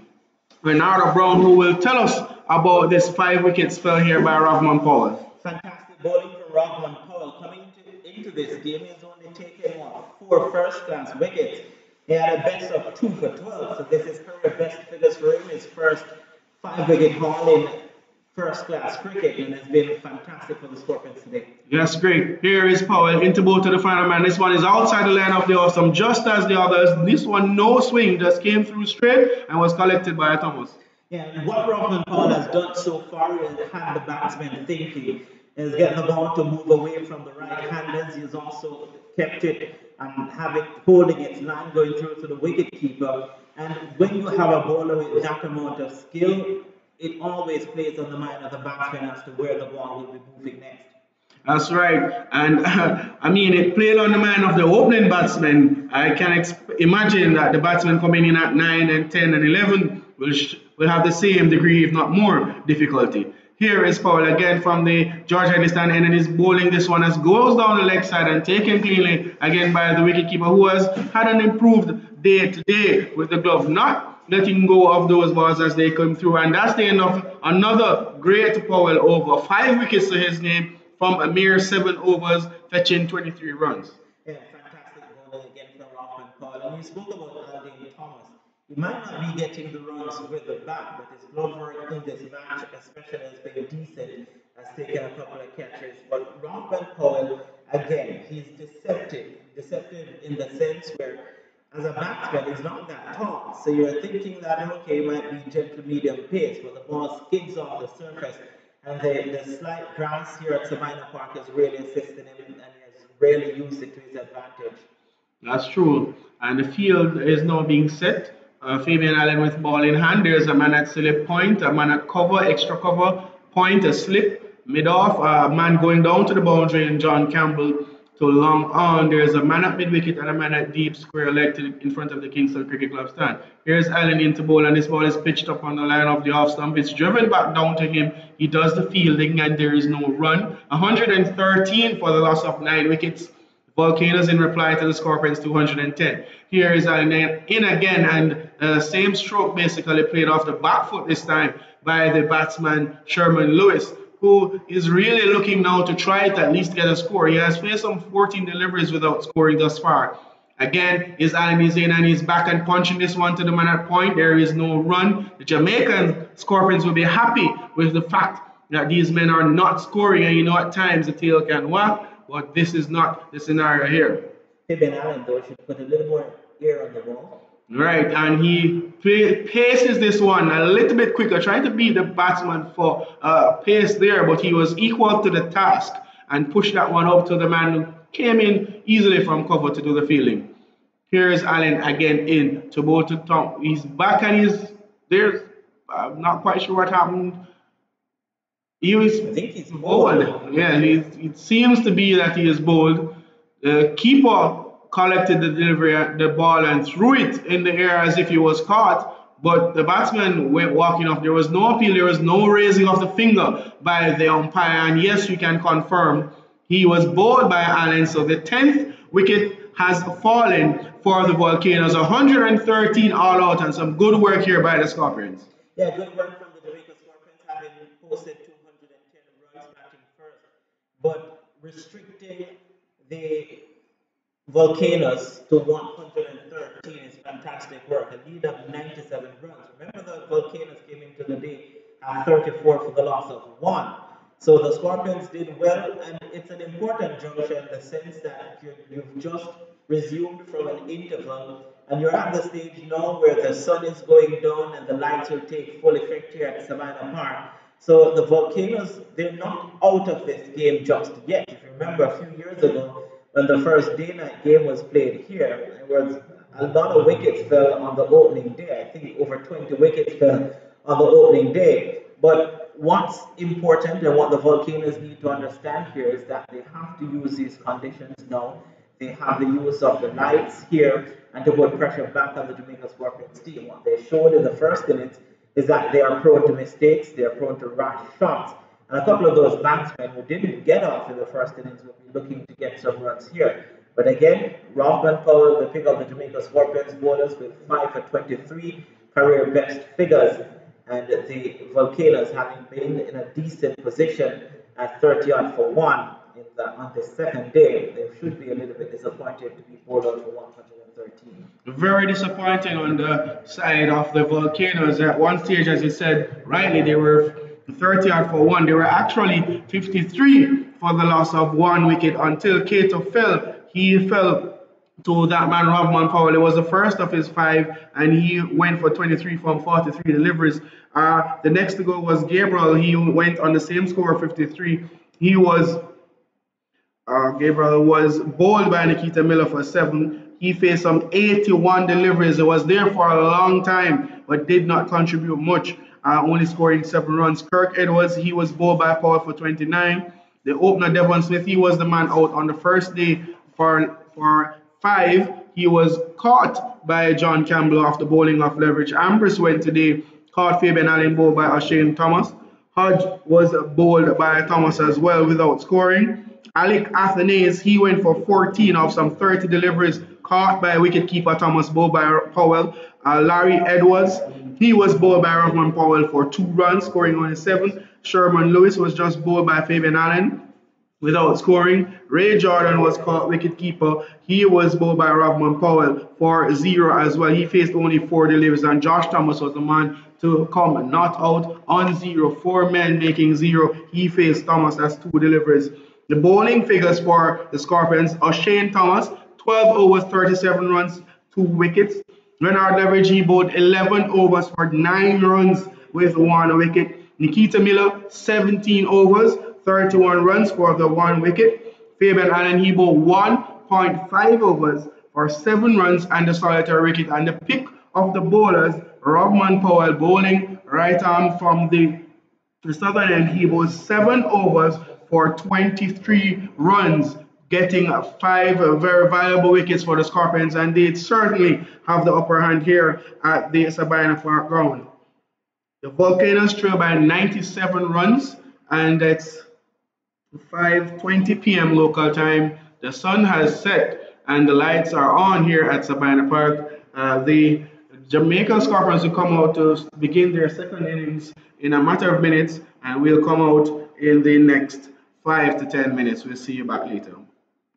And we welcome you back to the Sabina Park pitch, where the Jamaica Scorpions made 210 in their first innings. They have bowled out the Volcanoes for 113, a lead of 97 runs.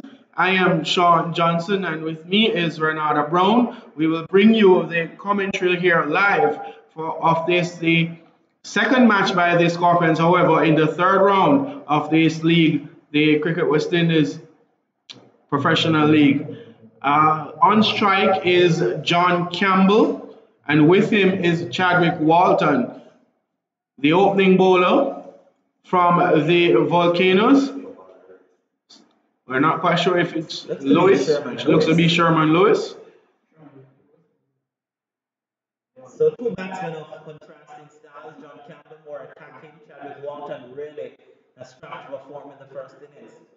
All right, and there are two slips on a gully and a man at cover to start as Lewis comes into Campbell, and Campbell is playing a what seems to be a flat batted shot. This ball ballooned in the air for a minute, and there's no run scored. John Campbell not looking to blame himself. More of the same from the first innings. Yeah, you get that from John Campbell. He's an attacking player by nature, and he won't try to change his style of batting. But the first delivery, you would think he would have gotten behind it and played into onside, an attacking shot coming forth. That's right. Lewis back to his mark again from the southern end, running into Campbell, and he's over the wicket now and bows a delivery which Campbell leaves alone outside the line of the off stump. A very good leave there by Campbell. And man at deep backward point to start this innings. Not quite sure what the captain is thinking. A man deep as well on the onside for square leg. There's a man at fine leg, a man at mid wicket, and the bowler Sherman Lewis bowling right arm over the wicket to John Campbell.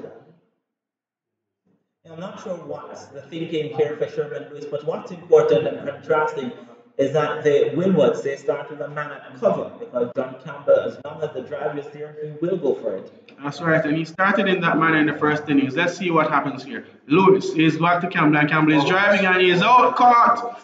He drove at this one. It was there for the taking, and as my fellow commentator said earlier, they would like to get the batsman driving early, and he did take it. Campbell goes without scoring, and the Scorpions 97 runs ahead, but they are now in this innings a 0 for the loss of 1 wicket. Very disappointing from John Campbell, and you saw it. You knew based on the field setting that John Campbell, they were setting him up for the drive. There were two slips, a man at goal, there was a deep backward point just in case he went for that cut shot. And then there was a man at short cover for the drive. And even though there was a man at short cover, the ball was pitched up. And he still went for the expansive drive having faced what? Just his third delivery of the second inning. So very disappointing from him.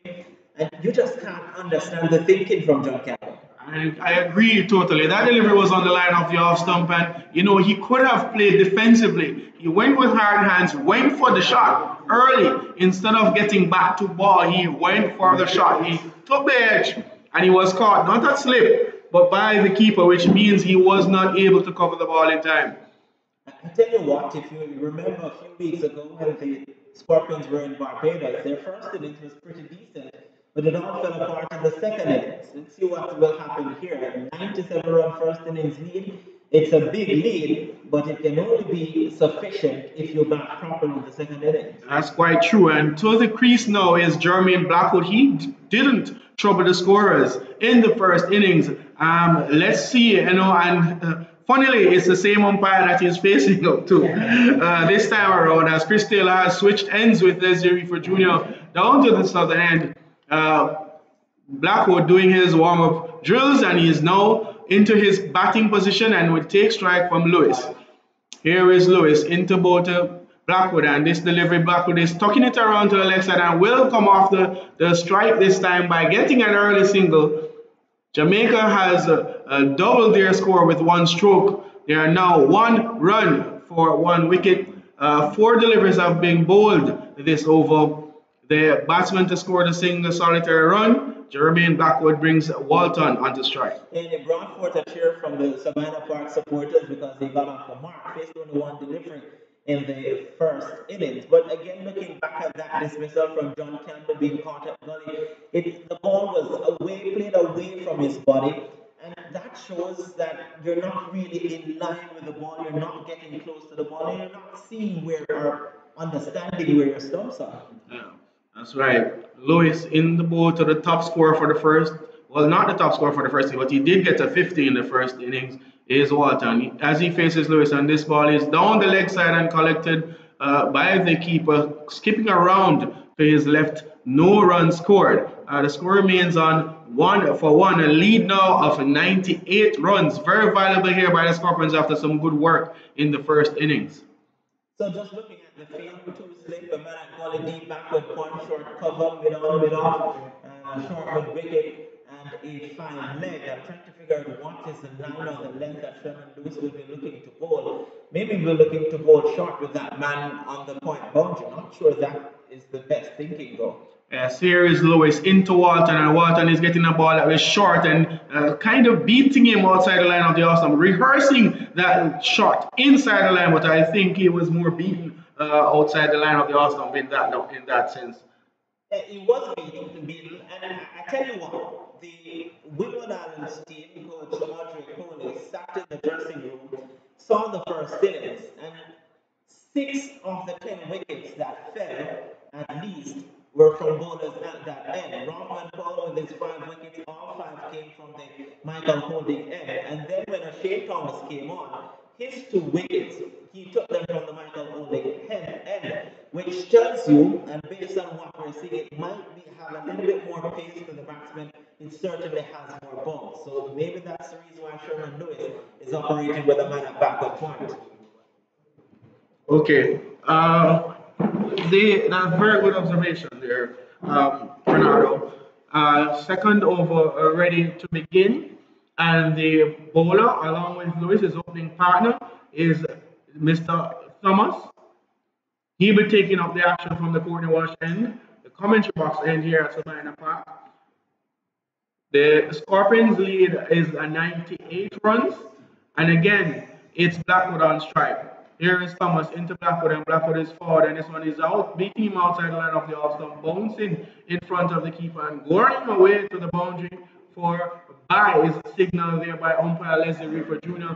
4 buys of them, and very welcome runs here by the Scorpions, taking their lead now into triple figures. 102 the lead is, score is 5 runs for 1 wicket, and Thomas wouldn't be too happy with that bit of work there from his wicketkeeper.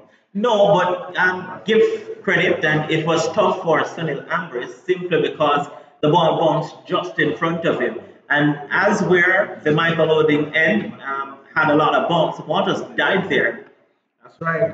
Thomas again into ball to Blackwood, and he's tucking him up on the left side, and there is no run. The man comes around from the mid wicket quickly to stop that run. The Jamaican Scorpions remain on 5 runs for the loss of John Campbell in the previous over, edging to Sherman Lewis. Very risky stroke there, and he really paid the price. What I want to see Kirk Edwards do is to attack a little bit more. Jermaine Blackwood has gotten 2 deliveries on the body and has just pushed them off. So maybe just get in a man at short leg here. Right. Thomas again into bowl, and this ball is on the line of the middle stump, and Blackwood is out early and pushing into that point position where the fielding is done quickly, and the Volcanoes fielders seem to be in a buoyant mood after getting rid of John Campbell, who they know can really damage them if he's stuck around. Yeah, John Campbell with a lead of 97 runs. If he gets in, he can take the game away from you very quickly in the first maybe 6, 7, or even 10 overs. So to get that early wicket, you now put the Jamaica Scorpions team on the back foot. That's right. Thomas into bowl his 4th delivery of his over, and Jermaine Blackwood is forward, punching this one over around. 1 bounce, 2 bounces into the rope, and that goes for 4. That is his best shot, and they gave him the ball, pitched up, and he dealt with it accordingly. Now, with someone averaging in the middle 30s in Test cricket, you just can't bowl there to them. Everyone knows that a Jermaine Blackwood, he will hit you down the ground all day long. You can't be too full. You can't be in that area. So the length, the line wasn't all that bad. It's just the length. Just pull back the length a little bit more, and you might have Jermaine Blackwood in trouble. And immediately we see Captain Kirk Edwards making an adjustment to the field. He has pushed back the man all the way down to the boundary and moved the man from third slip into cover to take a catch. Here is Thomas in and Blackwood leading someone outside the line of the Austin, where Ambrose does the collection. I'll tell you what, in normal circumstances, you will say that was a pretty silly move from the captain because you're now reacting. But I tell you what, with Jermaine Blackwood at that end, it could very much be a good move because you could pitch the same delivery and he hits the ball down the ground to the man at long off. That's correct. But the bowling plan, now the bowler has to work with what the captain does and pitch that ball outside the line of the off stump. Let's see what Thomas does with this final delivery. He's up to make it now, moves. This one is on the line of the mixed up, and I don't think that's where Kirk wanted him to bowl. There is no run taken. That's the end of the over. The score is now a 9 for the loss of 1 wicket. And I tell you what, Sean, again, if you look at that, how Jermaine Blackwood played that ball, that's why I say Kirk Edwards needs to get in a short leg to take that shot from Jermaine Blackwood, maybe have him playing a cross-batted shot to try and hit Thomas towards the Kingston Cricket Club. But if you leave that area vacant, then all day will be happy to fend off those balls in that onside region. But you need to put more pressure because this game can get away from you. Yes, and easily if the scorer score 150 to, I guess, another 200 runs, then the lead would be just about 300. And I'm sure the Windwards volcanoes, they would not want that. Again, here is the man Lewis coming into bowl to Walton, and Walton is a very big leave outside the off stump. A very good leave here, and Walton will look to add to his 58 plus runs in the first innings in this second time at bat. So I tell you what, the man at cover, short cover, is very straight. He's almost at a wide mid-off position, but he's short almost on 1, 2, 3, 4 pitches from the one that they're playing on. Back of a length delivery, you're asking Chadwick Walton to play the ball in between that man at short cover and the man at deep point, and it can prove risky. Right. Lewis runs up to bowl to Walton, and Walton is playing forward and he's edging and he's dropped. Dropped at second slip. A very good delivery there by Lewis. He immediately turned back to his mark as the ball was dropped, edging into that slip region, and I'm not quite sure if the ball is moving prediciously, but that end of the ground has really provided some assistance to the fast bowlers. And again, Chadwick Walton, they're going with an open face, which means the ball just maybe moving a little bit away from it. It's a good delivery, good line, good length, and it was Tariq Gabriel there at second slip. The ball almost hit him in the chest. Should have taken that.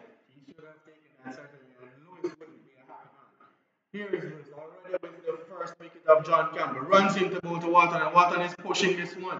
Again, playing it out to that man at gully. This time, no runs scored, and we see Walton rehearsing that forward defensive stroke. He seems to need to get some back on that ball, but he keeps on edging it and wouldn't want to fall victim to another outswinger from Juan Lewis. Looking at Chadwick Walton, as I said, he had a horrendous CPL season. He has not been that good with the bat, and that shot now, his back foot is coming around, which means he's almost in a chest-on position when playing those balls. So his eye line is not right behind the ball. That's correct. Lewis into Chadwick, and again he is fending this one off into the mid-wicket region, and again Lewis, a very decent set of opening overs here, having the Jamaicans on the back foot, literally, and he is now 1.4 overs for just 1 run with the wicket, and with some luck he would have gotten Chadwick out if that catch was taken. Yeah, and that came again from Chadwick Walton just closing up his stance a little bit too much with that back foot coming around, cramping him for room. He is not able to get behind the ball directly, and the ball is peeling off the outside portion of the bat. Here's another delivery from Lewis, and Walton is on the back foot, looking a little bit more comfortable. You can see why Lewis was rated by the West Indies selectors a few months ago. He's a nippy fast bowler, not express pace by any means, but he does have the ability to send you on the back foot, and he just moves it just enough to cause some concerns. He's certainly causing some concerns to Walton at the moment, and Walton, who is normally a hell for leather kind of batsman, but because his form has been so scratchy in the last year or so looking to be a lot more sedate. Great battle going on between these two. Yeah, Sherman Lewis actually went to the West Indies A team to England.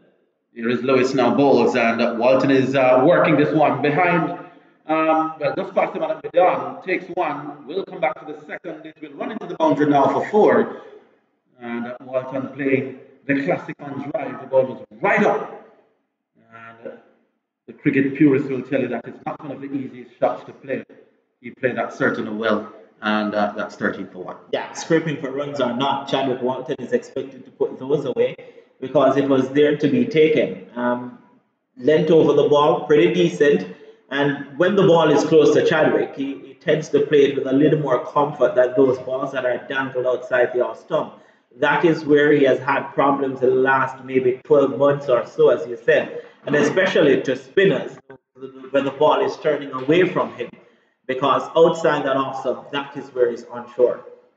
So Thomas will continue. His first over went for 4, and it was almost a disdainful 4 down the ground from Blackwood.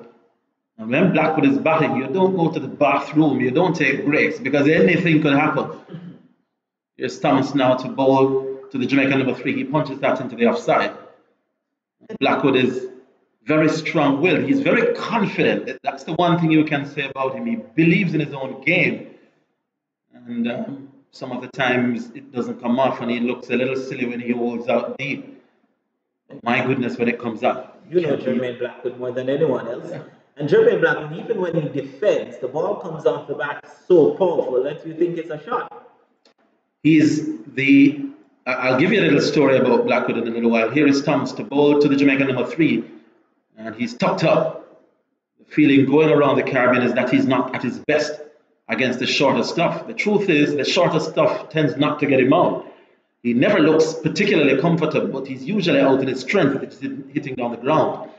But he's the last of maybe 6 or 7 brothers, and he had to grow up pretty quickly when you're the last brother and everybody's picking on you, which is one of the reasons why they call him Dada. He's always behaving a little bit bigger than his age, even when he was a little boy.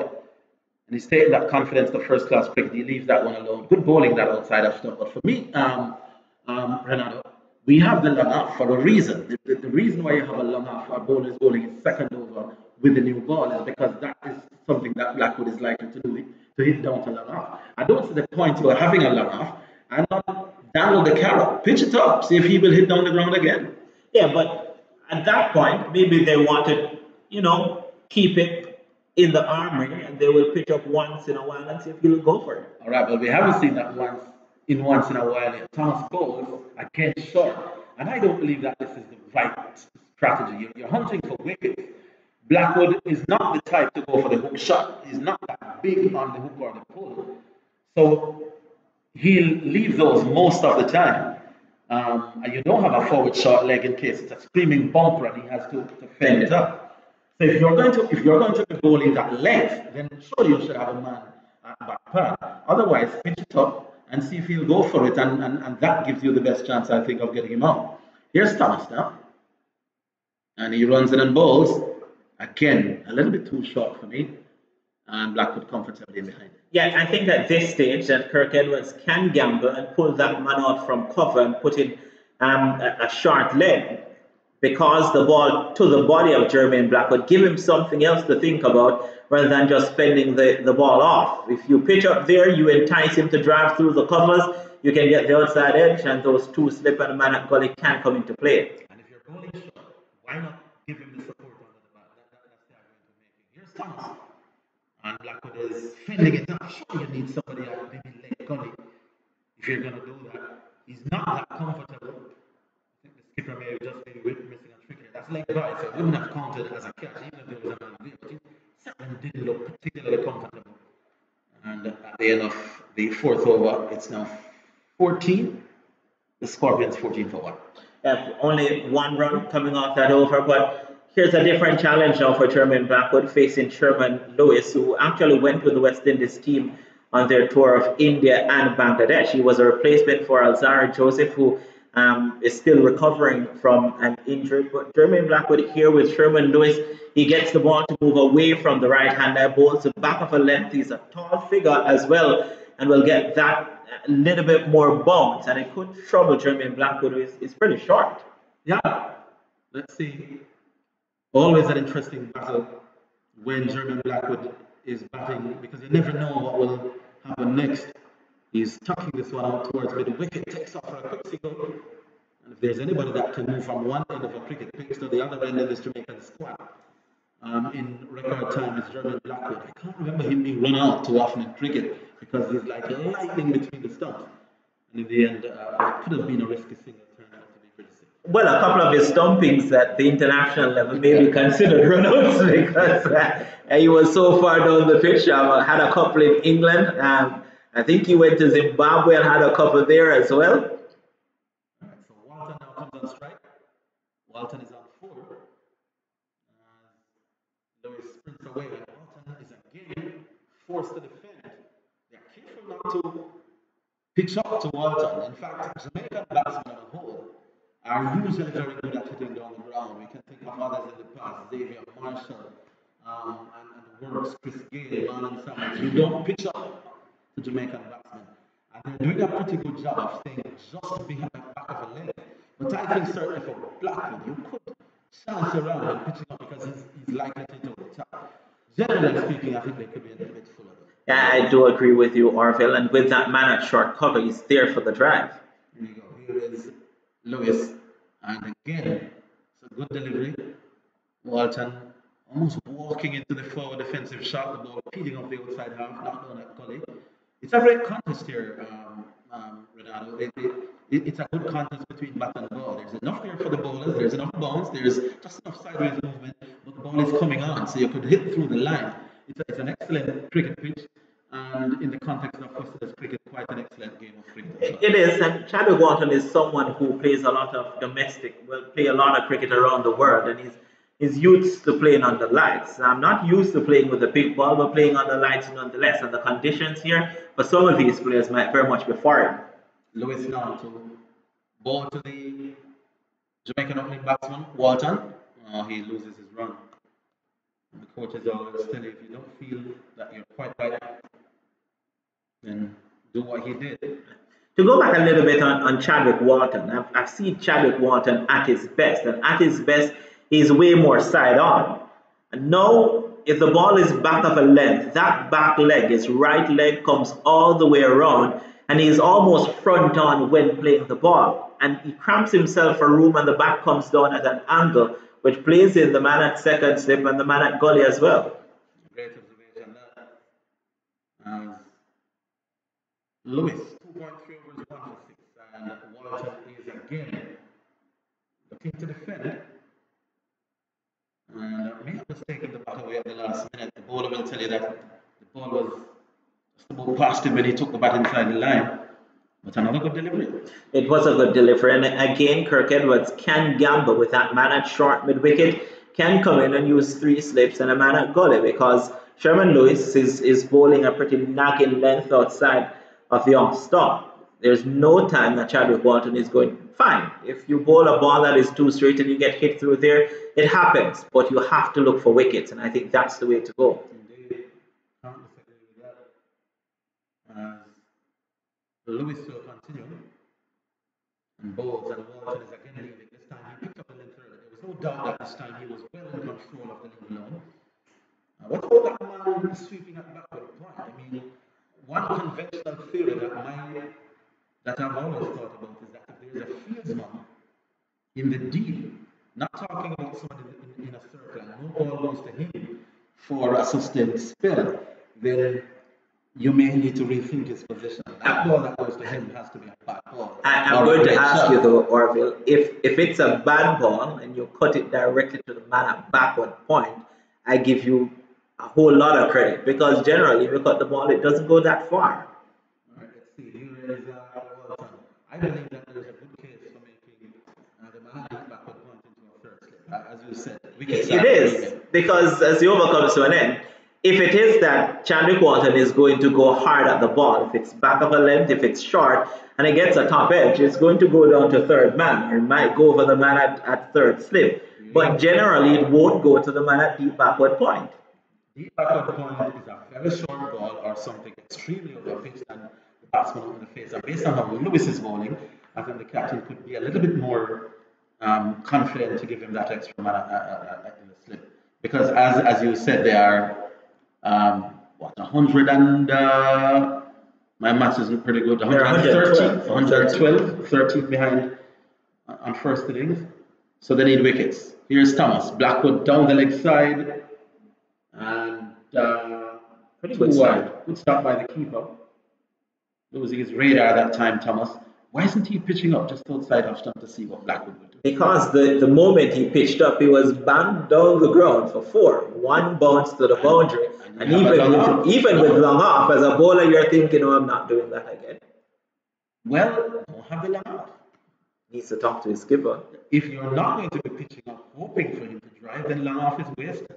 Get him at leg gully for those short deliveries. Here is Thomas. And again, Blackwood just looks a little bit jumpy. Short leg, short leg. Something in that forward short leg gully region. I don't know. When I used to play cricket, I used to be very proactive. I wanted the batsman to know that I'm coming at you every delivery.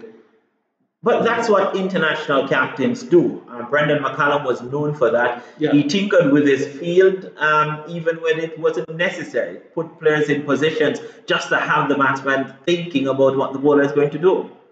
See if Blackwood will get another shortish delivery, or will Thomas go up a little bit more to him? Off the back foot, too short.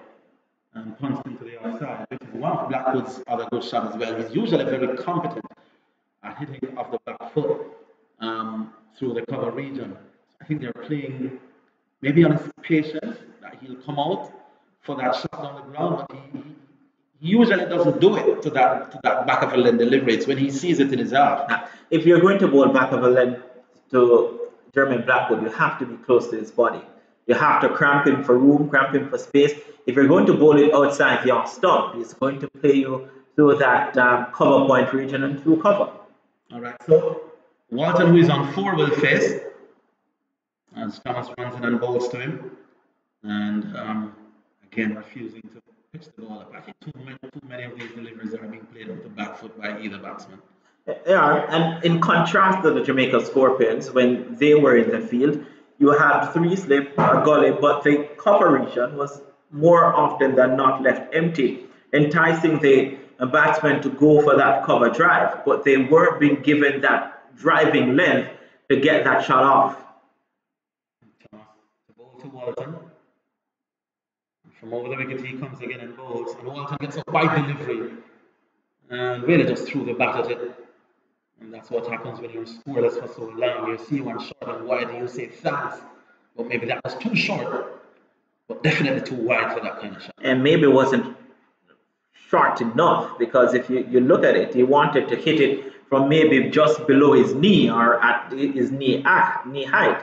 But Chadwick Walton, that's a delivery that you can allow to go through to the wicket keeper. You can't be out bowled LBW, you can only be out caught. His natural instinct is to attack. It must be very difficult for Chadwick to reel himself this way. There's Thomas bowls, and again wide. You can see for a split second he was winding up, and then he says, now, discretion has got to be the better part of valor. He allows it to go through to the wicket keeper, Ambrose. And the total after some 6 overs, it's 16 for 1. Yeah, so similar delivery. The first time Chadwick Walton went for the cut shot, missed it. This time allowed it to go through to the wicket keeper. But again, these 2 batsmen, so far, they've put on 16 runs since that dismissal of John Campbell. And you think this partnership is very important. This partnership can determine what it is that the Windward Island Volcanoes will do. What will their approach be? Because if you remember in their first innings, the opening pair, Sherman Lewis and Thomas, they bowled for maybe a combined 15 or 16 overs before the spinners were brought on. In this second innings, you think the spinners will be brought on quicker than they were in the first innings. And it's not just due to the conditions, but due to the fact that at this point, neither fast bowler has shown the intent or the inclination to get a wicket here. All right, so Lewis will continue. And Jermaine Blackwood stands poised at the other end to do battle. This one again fended off down the leg side. And I can understand that the short ball into the body, but certainly you must have a field to support it. Hey, I'm not sure why you don't have a leg gully. You're not supported. The field that is set with two slip, a gully, deep backward point, not sure why, short cover, and a man at mid-off. It is set up for that full delivery, that good length delivery outside the off stump, enticing the drive. So far, they've opted to go short to the body of both Chadwick Walton and Jeremy Blackwood. All right, so the score now 17 for 1. And the lead building all the time, slowly but surely, as Lewis balls and Chadwick Walton this time playing definitely inside it. Again, another back of a length delivery and safely through to the keeper. Had Chadwick Walton gone for that shot, Orville, I am pretty sure he would not have gone to that man at deep backward point. No. It would have gone over the slips over third man. So I'm still not sure why is he there. He has not touched the ball since being placed there. So I'm not understanding the thinking of Kirk Evans. Then again, I could have Chadwick Walton hitting one straight down his throat. You never know. Such is the luck of commentators. Here is Lewis, and Walton is again on the back foot, again steered it square. It just seems to me that the two opening pace bowlers are a little bit too afraid of getting hit down the ground. But you can't be. International cricket and cricket at any level, you have to use the new ball. You're not getting the best out of the new ball if you're banging it in the pitch. If it is going to move, the batsman will have a lot of time to see it move and pick up the line, pick up the length. You have to put that ball in an area where you entice them to drive, and the slightest of movement might be an outside edge or hit them on the foot. You can get LBW. Seeming to be a little bit conservative, again short, and unlike Jeremy Blackwood, Chadwick Walton is looking fairly sound to those short deliveries. And I know we've been saying it ad nauseum here, Ronaldo, we've been maybe sounding like a stop record. We have to call it the way we see it again, maybe just too much on the short side. Yeah, too much on the short side. And what happens here is that you have only opened up yourself for one dismissal, and that is them being caught. They're not attacking the stumps, they're not attacking the batsmen, they're pretty much just bowling the ball into the wicket and hoping for a mistake from Jeremy Blackwood or Chadwick Walton. And more often than not, those deliveries can be left alone. So, Lewis to Walton, this time he drives. Well, finally the man at the backward point comes into the fray. Will he prevent it? No, that's 4. But that was a rank half volley that Walton is saying, thank you very much. He hasn't seen anything pitching up that close since he's stepped this afternoon. But I prefer to see that happening and you adjust from there. Good shot, maybe a little bit too full, but I'd rather the bowlers to err on the fuller side. Certainly when the ball is new and is more likely to make movements. After 10, 12 overs, then you can adjust. It's a starting point. A full delivery, Chadwick Walton onto the front foot drive. If you pull that length back a touch, you'll have him doing the same thing and he could nick out the slip. And also Orville, the man at deep backward point, couldn't even stop that ball. Yeah, true. Here is Lewis, again short. Typical fast bowlers response. They don't like being hit. And almost as if he's saying, who dared you to do that? That was a good bumper, by the way, but Walton played it easily, almost as if he was expecting it. Straight ahead. It was, but if it's a situation where you're bowling more short deliveries than full deliveries, then the batsmen normally set up with the thinking that you're going to bowl short. So if you pitch up and be hit for 4, then they're going to think, oh, well, you're going to bowl short again. All right, so after the expert works of Ronaldo Brown, Kerry Scott, who knew a thing or two about leg spin bowling, don't know if he's attempted to bowl fast in his life, and he'll slip into the chair.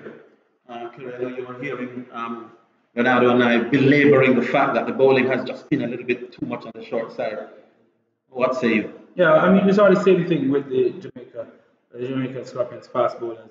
They were a little bit on the short side as well until Rahman Paul was introduced in the attack. He bowled a fuller length and he got all the rewards that you can get from that. I was really and truly hoping that he would have bowled a fuller length and primarily because the Jamaican Scorpions team, they commenced their innings at a very tricky time. That was when the light was changing over. So, you had to be, they could have gone on the attack, bowler full of length, because at that time when the light is changing over, the eyes would not be acclimatized to the change, and there are a lot of different things that would be happening at the time. But nonetheless, the bowler was a bit too short, and they allowed them to settle. Now they've settled, especially Chadwick Walton. He has settled quite nicely. Jeremy Blackwood, he has also seemed a little bit more settled. One just hopes that he'll be able to bat a few more hours to try and get himself a nice score. Indeed, introduction of spin for the first time. That's Kareem Hodge, who took 4 wickets in the Scorpions' first innings. Blackwood is forward, and that plays it back down to the bowler. You get the feeling at all times that Blackwood is almost like a coiled lion in a cage. He just hates to be bogged down, very busy in his intent. And it's always entertaining. Hodge bowls and Blackwood is driving out towards the man at cover. Can't beat it. Run. I think the introduction of the left arm orthodox spinner was always coming. I think maybe they may have waited a couple of overs a little bit later than I thought they would have introduced him. And look what happened, Kevin. He hit directly to cover, then hit directly to short extra cover. And then this one, he hits back to the bowler. All 3 in the middle of the bat. There is maybe 20 yards between that catching extra cover and cover. And he picked out the 2 men to a T both times. This guy is hitting, and again, for a minute I thought that it could have gone the aerial route. But it was. It didn't quite carry. It didn't quite carry the man. But that's a very important place that they've lodged that man. Who's a short cover region there. He's right beside the pitch, maybe about 5 yards away from the pitch. But that's an extremely important place. I think they've done their homework. Blackwood tends, against the spinners, Blackwood tends to drive that ball in the air and right off that little area there. And it almost paid dividends for them. Yeah, it would have been a careless and soft dismissal. Which is why Blackwood sometimes is all or nothing. He doesn't give you scratchy 30s, does he? He gives you blazing half centuries or 40s or low scores. He's been there for a while now, though. 7 from 24 balls, which is not his pace of scoring. So you can see he's itching. But to his credit, you could see he's trying to bide and rein in himself. I think the bowling has been very good. They have not really given him anything much to go at. So he knows that he's in for a fight. All right, so this one outside the off stump, Lewis. And again, just too wide of the off stump. I'm not sure maybe what they're trying to do is they're trying to bait Chadwick Walton into playing at one of those. That is why to maybe see if they can get him to nick off to the man, to the keeper or somebody at slip. But I don't believe that it'll be very long before we see the introduction of the other left arm orthodox, Larry Edwards. In fact, it's Thomas who's switched ends. And see bowls and Walton off the backfield. Out to that man at deep backward point. Another short ball. And Walton capitalized. Single out to the man in the deep. Goes up to 9. Chadwick Walton plays that shot very well. That backward punch. Square of the wicket. He plays extremely well. I think that Captain Kirk Edwards, he has really and truly got his tactics right. We saw immediately him having the man at long off after Blackwood went the aerial route, and since then Blackwood has not raised his bat in anger. No, not at all. Here is Blackwood outside the off stump. He was tempted. You can see he was tempted. That one was a little bit more pitched up. He thought about that big launch down the ground, and maybe remembering that he hasn't scored too many runs in this season so far. Went cheaply in both innings. In the opening game against Barbados Pride, went cheaply. In fact, went off the first ball in this game here. So he's gone 3 consecutive failures. Wouldn't want to have a 4th. So you could see that it's playing on his mind whether or not he should go all out attack. He's on the back foot, steering up towards gully and doesn't score. And again, T is some 45 minutes away, and one believes that Blackwood certainly would want to be there at T Um, you generally wouldn't want the Volcanoes to bowl maybe another 11 or so overs before tea. So Blackwood, he won't be in any great rush. You would hope so. Well, you hope that he would be in any great rush.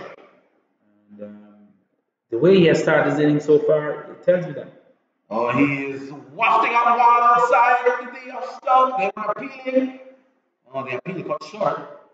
And Kevin Scott, for a minute, threw his hands up in the air in exasperation at that shot. That was an awful shot. It was so wide, he almost had to throw the bat at it. And he walks away to square leg. Naughty shot that from you, Jeremy Blackwood. Was lapsed in concentration. And that is the dilemma he faces because he's kept scoreless for so long. Certainly. So he likes, as I said, he's one of those players who like to feel the back on the ball. That is not happening. He's not scoring runs. He's going to try and create something. He's trying to hit down the ground again. Oh, so there is the carrot. This time he may have been attempting to go on the ground, but that was wide enough for him to have left alone. So the bowler would have had moral victories with a short, wide ball, with one that was pitched up. And if this was an over judged on points between the bowler and the Jamaican batsman, then Thomas would have had the edge. Yeah, certainly. And again, these are the fine margins that you have to understand and learn if you're going to go up the next level and stay there. One of the things that Blackwood has been naughty at is he's not knowing where his off stump is and always trying to flail at those balls wide up the off stump. You know, if you're looking to bat for sessions, you have to be in the kind of mode where you say, okay, fine, these are my scoring areas, and anything that is not within that area, I'm not going after it. But then again, that may have been one of the areas that Blackwood counts as a scoring area. There you go. So Hodge will continue. And in behind it quite confidently is Walton. A solid defender, Charlie Walton, not the football type. Here's Hodge, and this one is driven out to cover, can't score, can't beat the man. Walton, to his credit, is prepared, it appears, to be in it for the long haul. He's naturally allowed himself to be subdued because we know what he can be.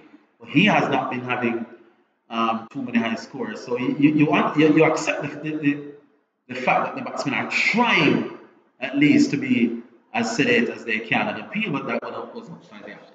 Yeah, good delivery there by Hodge. That ball was flagged down the line of the off stump, got a little bit of turn, and Walton was looking to push it down the ground, and it spun away from the outside edge.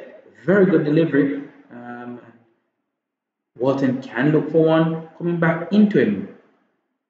He's forward, second delivery, not spinning away, but angling in with the arm. You could also see Walton with the arm showing that that ball was one that came back. Right. Hodge is he's pretty predictable.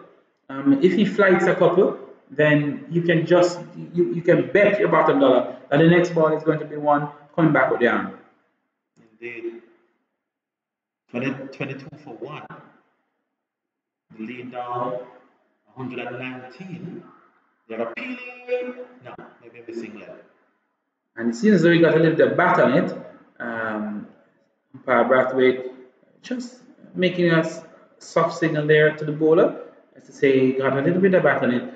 Walton was up very quickly. He didn't seem perturbed any at all. He didn't seem shy.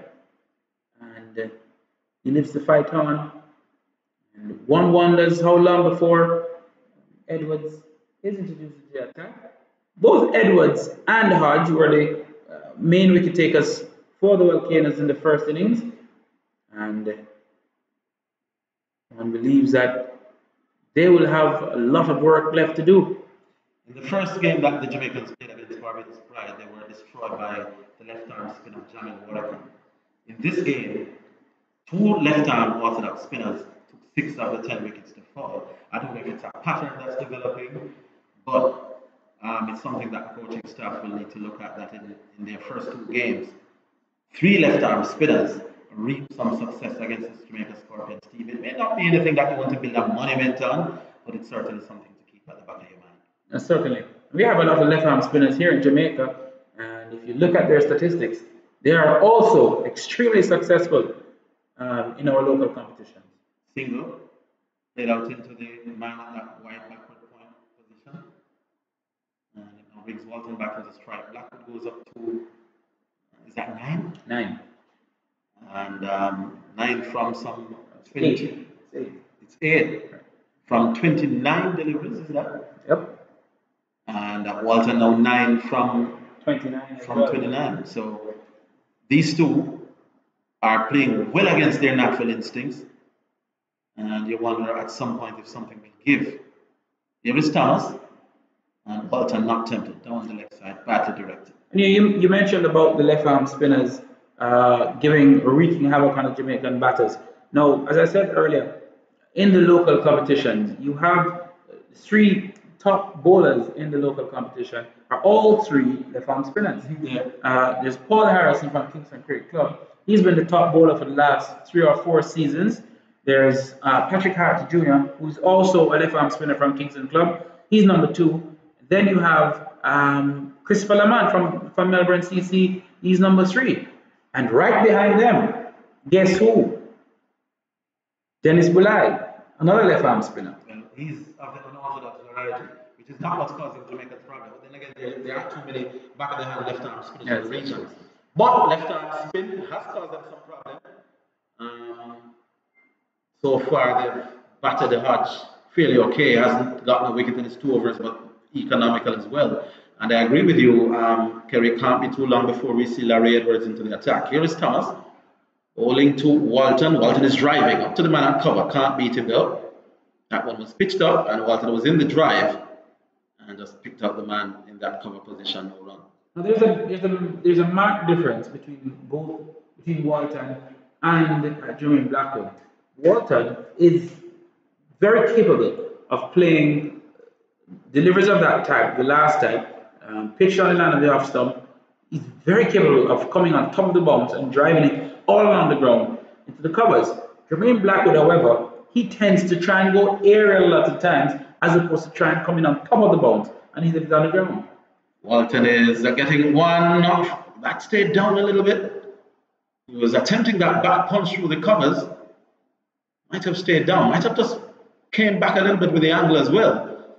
And he was lucky maybe not to have gotten an inside edge onto that. As Blackwood just calling for a mid-pitch shot. Yeah, he was back. He was on the back foot, looking to squeeze it past him at that point, but it was low, and he came back as well. So he was beating all ends up, and I think he should consider himself lucky didn't get an inside edge onto his stumps. Here is Walton playing forward. That one was straight, and he was well and truly in behind it and held the pose, which is usually what a batsman does when he wants to convey the message to the bowlers that he was well and truly in control. After a few words from Kerry Scott, Sean will take you through for the next half an hour or so. So the Jamaica Scorpions, I'm sure they have another maybe 30 minutes or so to go before, they have supper, and one believes that if Charlie Walton and Jermaine Blackwood are still there at supper, it means that Scorpions should be in a commanding position if they're able to bat through this very tricky session. That's right. Again, Hodge is here from the commentary box and bowling to a Blackwood who is back and punching defensively up to the man at cover who does the fielding. There is no run. Reminder of the scores at this time: 23 for the loss of 1 wicket. The Scorpions in the second innings, and Blackwood again is an appeal for LBW. Not out, says umpire Leslie Reefer Jr. And Hodge trudges back to his mark. 2.2 overs bowled by him, 2 maidens. They haven't scored off this left-arm spinner who got the wickets in the first innings. Again, he's into Blackwood, and Blackwood is hitting this one over the top, and he peels off through the square leg region, and they've gone for 1 and coming back for the second. A very lucky shot there by Blackwood, Kerry Scott. Yeah, so Blackwood again, he was trying to hit that one through the covers. I think what he did wrong was he, rather than trying to hit the ball on the full, he tried to hit it on a half volley. It came back a little bit with the arm and got a thick inside edge and ran behind square, and they picked up 2. Luckily, and he's back and cutting this one very close to the off stump, and he gets it out of the man at point. That does the feeling there is no run. The score remains on 28 for the loss of 1 wicket. Blackwood on strike with him is Chadwick Walton. Here is the man Hodge again. Blackwood is forward and in defense comfortably this time. There is again no run. The ball runs back up along the pitch. Hodge picks up, goes back to his mark. Gets ready again, he's moving left arm around the wicket to Blackwood, and he's in and goes, and Blackwood is back and in defense. No run, no worry. Over is the call. That is Blackwood's Hodges a third over, only 2 runs coming from his 3 overs. There's no wicket, the solitary wicket to fall to this innings thus far. That of Campbell, he was caught off the bowling of Lewis for no runs.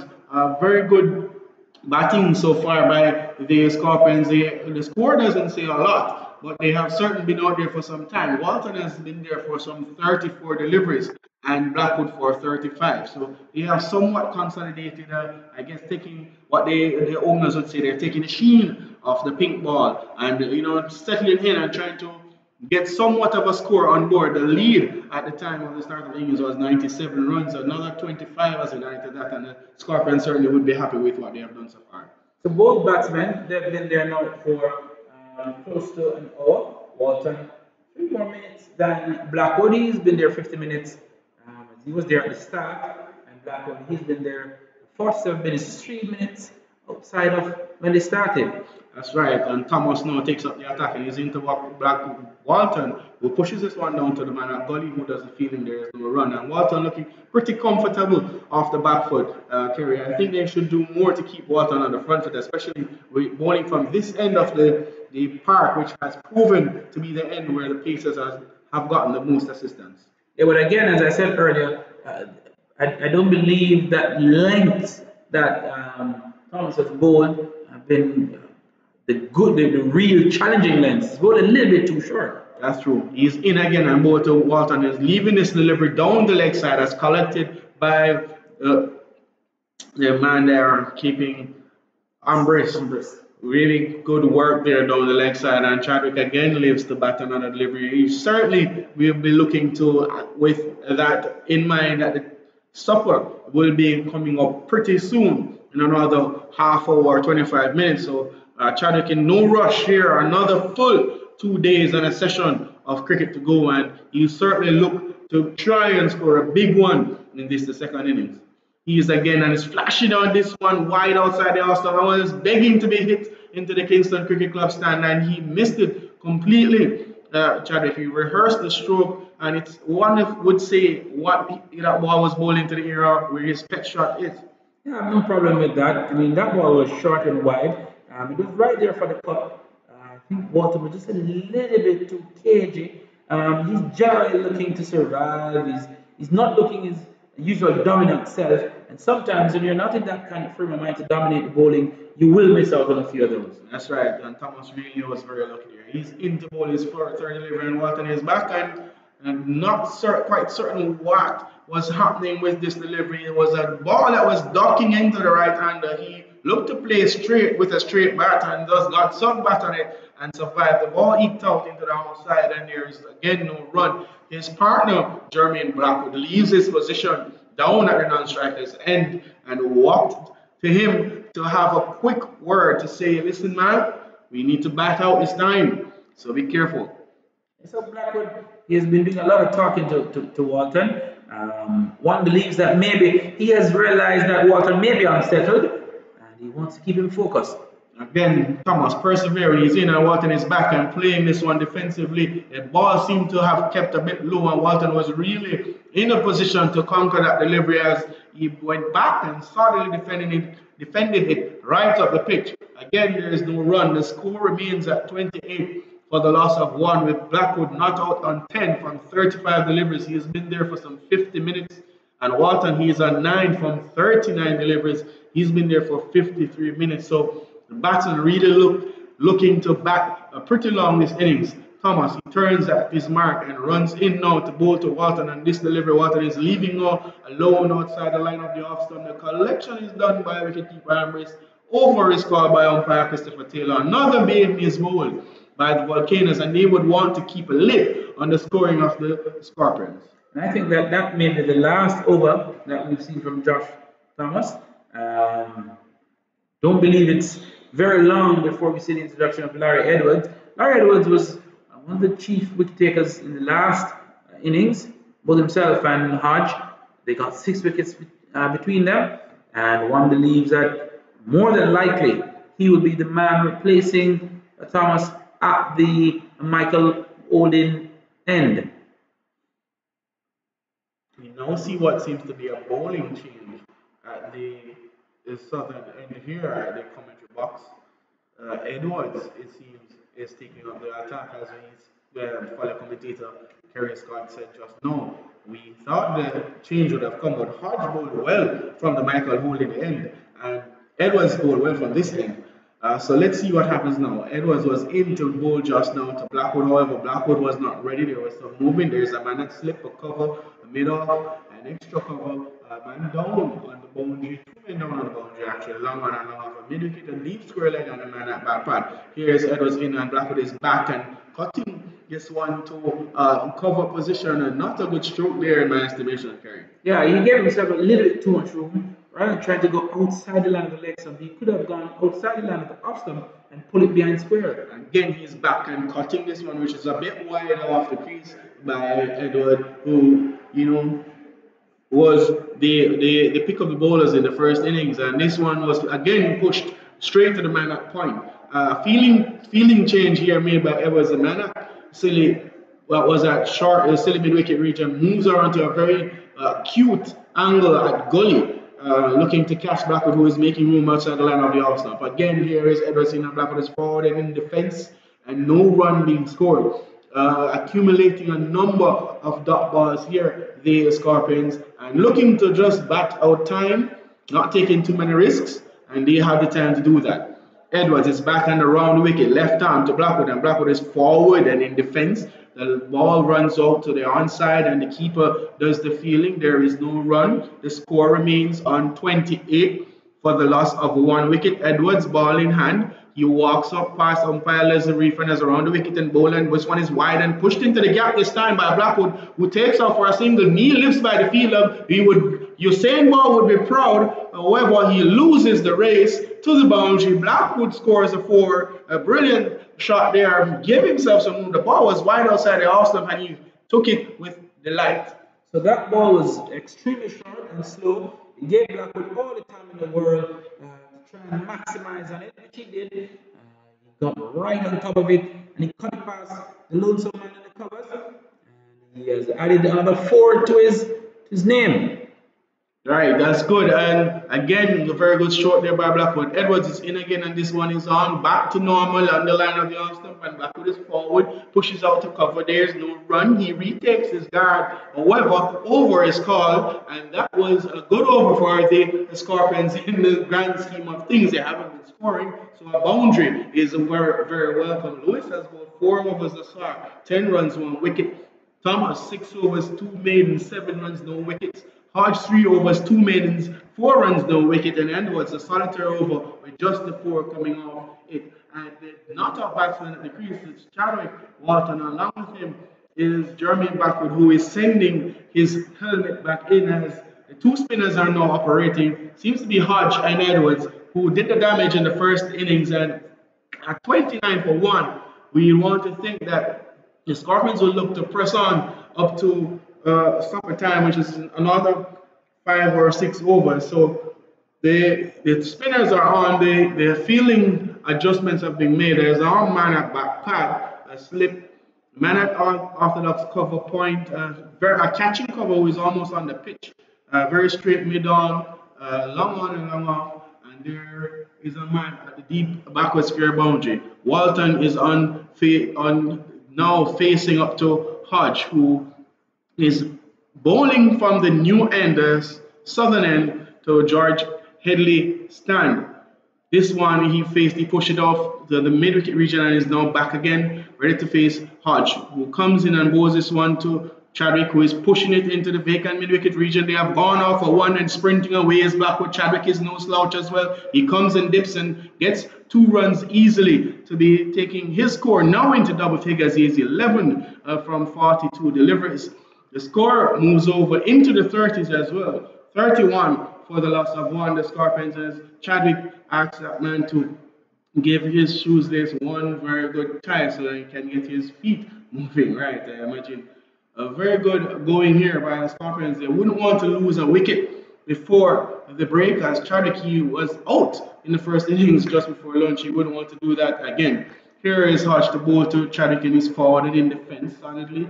There is no run. The score remains on 31 for the loss of 1. As the not-out batsman, again, Walton, he's on 11 from 43, some 59 minutes at the crease, and Blackwood, he's 14 from 41, some 56 minutes at the crease. Here is Walton again, and he's back and punching this one. He will get one easily down to the man coming off the long on boundary, who does the fielding now. Throws in, his score moves up to 12.